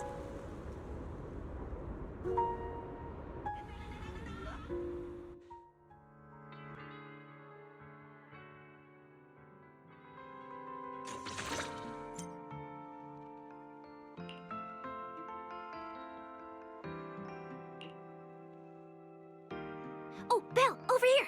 Have some bacon. Ketchup or mayo, manager? I've got motor oil on the table too, if that's more your thing. Would you like an egg, Belle? Is it just me? Or are you guys being overly friendly today? How can you say that? It's only been a day, and you're already skin and bones. Manager, breakfast is a sacred tradition at Amber Hall, and everyone's gotta have their fill. Besides, when Valina and Norma stopped by last night, they were just as... Seriously, that was way too close. I was so worried. Whew, thank goodness everything worked out. Yeah, thankfully. You're worried about Truvia, aren't you? I think she's still in intensive care. Come in! Please excuse the intrusion. Hey everyone, sorry for dropping by unannounced. What? Lady Sunbringer! Oh please, Lindvern is fine. I can never get used to being lady this and lady that. Do I really look that old? Whoa, now that's a breakfast spread I'll have to try myself sometime. But first, let's get down to business. Forgive the early visit, but we bring good news. Miss Truvia has been stabilized. She is still unconscious, but no longer in critical condition. Really? Thank goodness. I'm so glad to hear that. And allow me to formally thank you on behalf of Rose Califer. It's because of your efforts that we get to have peaceful mornings like this one. I can't take all the credit. I only did what I had to do. And I owe all of you, too. My bad for not thinking about what would happen after everything. Belle, I owe you an apology. Remiel and I kept our plan from you, but it was not because we doubted you. Rather... I know. You were just worried about me and didn't want anything bad to happen. But there's something I need to ask. Now that Remiel's cooperating with you, what's going to happen to her? Actually, we'll be taking her to Virium soon. Oh, relax. Not as a criminal, but as a friend who needs our protection. As for her ongoing enchainer transformation, we can treat it with Porceloy. In return, she'll help us stabilize Dracina's condition with her unique ability. How is Lady Dracina doing now? Why does this all sound so serious? Her condition isn't great, but Flint Workshop is keeping things under control, for now. Oh, right. Remiel knew we were coming, so she asked me to pass along a message. She's already waiting for you at the usual spot.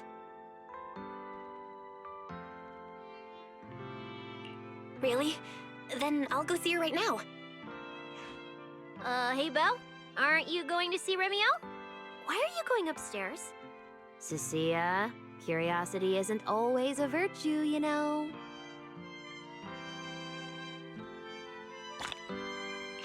Remiel. Is she okay now, too?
Rawr. Good morning. Rawr. There he is, Mr. Roar Remiel. Wait, that won't work at all. How does the enormous Mr. Roar even disguise himself as me? Although, he might pass if we give him a pair of fake wings. Mr. Roar in your clothes? No, absolutely not. It's weird no matter how I imagine it. No? Well, I thought it might be cute. I'm really struggling to see the appeal. Anyway, you're here early. Did you come to say goodbye? I guess you can say so. Though it's only for the time being. Linvern and the others probably mentioned it already.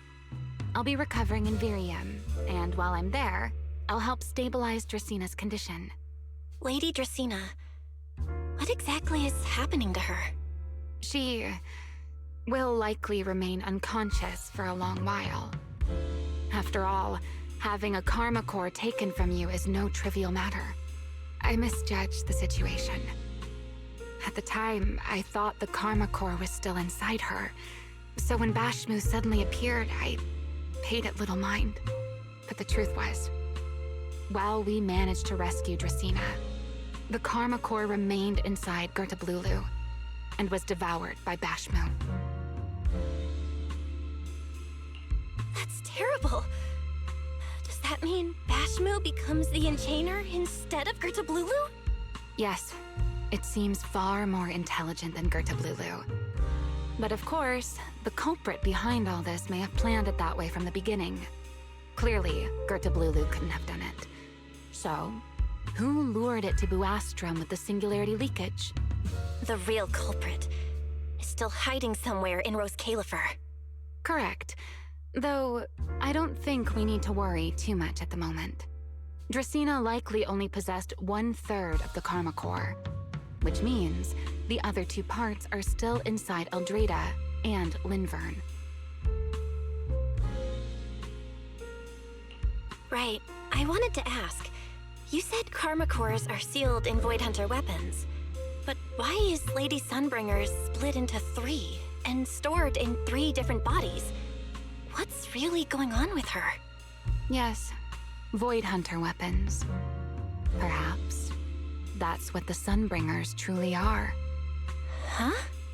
Oh, come to think of it, I don't think I've told you yet. The truth behind the so-called attempted assassination of Lady Sunbringer.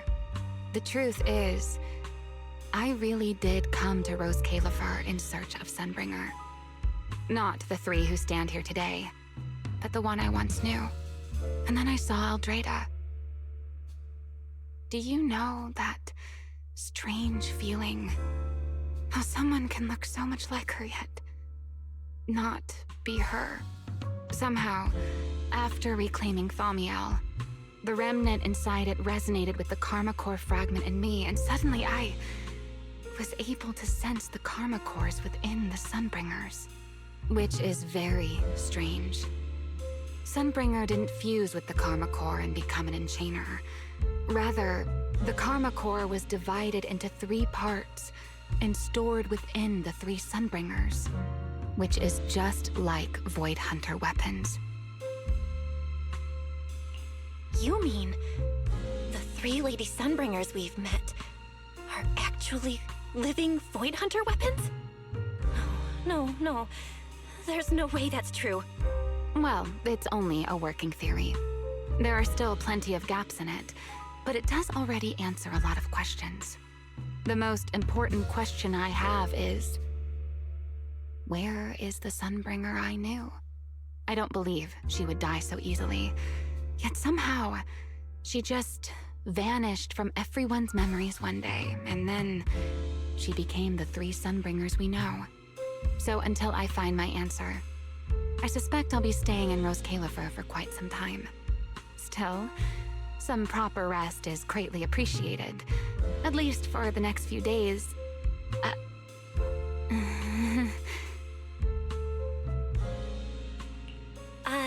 There should still be some breakfast downstairs.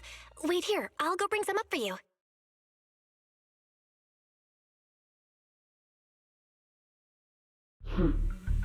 How many times have I told you before? You really need to stop sneaking up on people like a ghost. You and that emotionless girl. Do you really have to show up every time someone's having a pleasant moment? I agreed to join this little covenant of yours, but I did not agree to being stalked all day and harassed whenever you feel like it. Remie, do you truly believe the Sunbringers are Void Hunter weapons? Of course not. Then why tell her something you know isn't true? What's the matter? I merely told a small lie. Hardly the first time. Why? Are you getting nervous? Don't answer my question with another question, Remie. Oh, all right, fine. I'll explain. It's simple. Because sooner or later, she's going to uncover the truth behind the Sunbringers, whether I tell her or not. But now is not the time to reveal the answer yet. For her sake, for the 3 Sunbringers, and for Rose Califer. So you don't think the 3 of them know who they truly are, either? Perhaps. I can't say for certain myself. But you know the truth, and so do I. There's only ever been one question of real importance to us. The Sunbringer I once knew, and the Sunbringer you've been searching for. Where is she?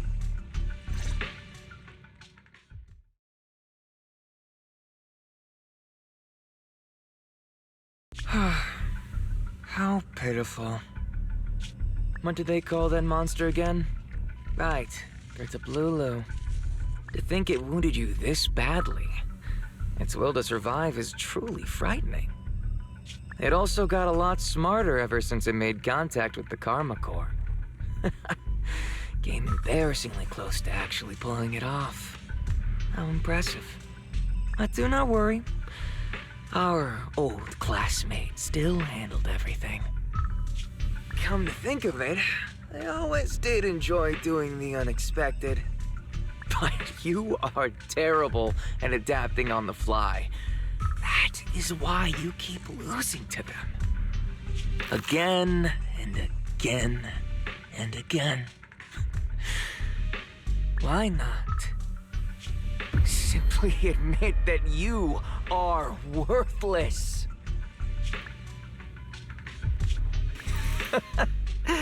Just kidding. You would never accept this outcome. would you? That's enough for an infirmary visit. I have something I must do. And I look forward to your performance in the next act.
Waiting for me.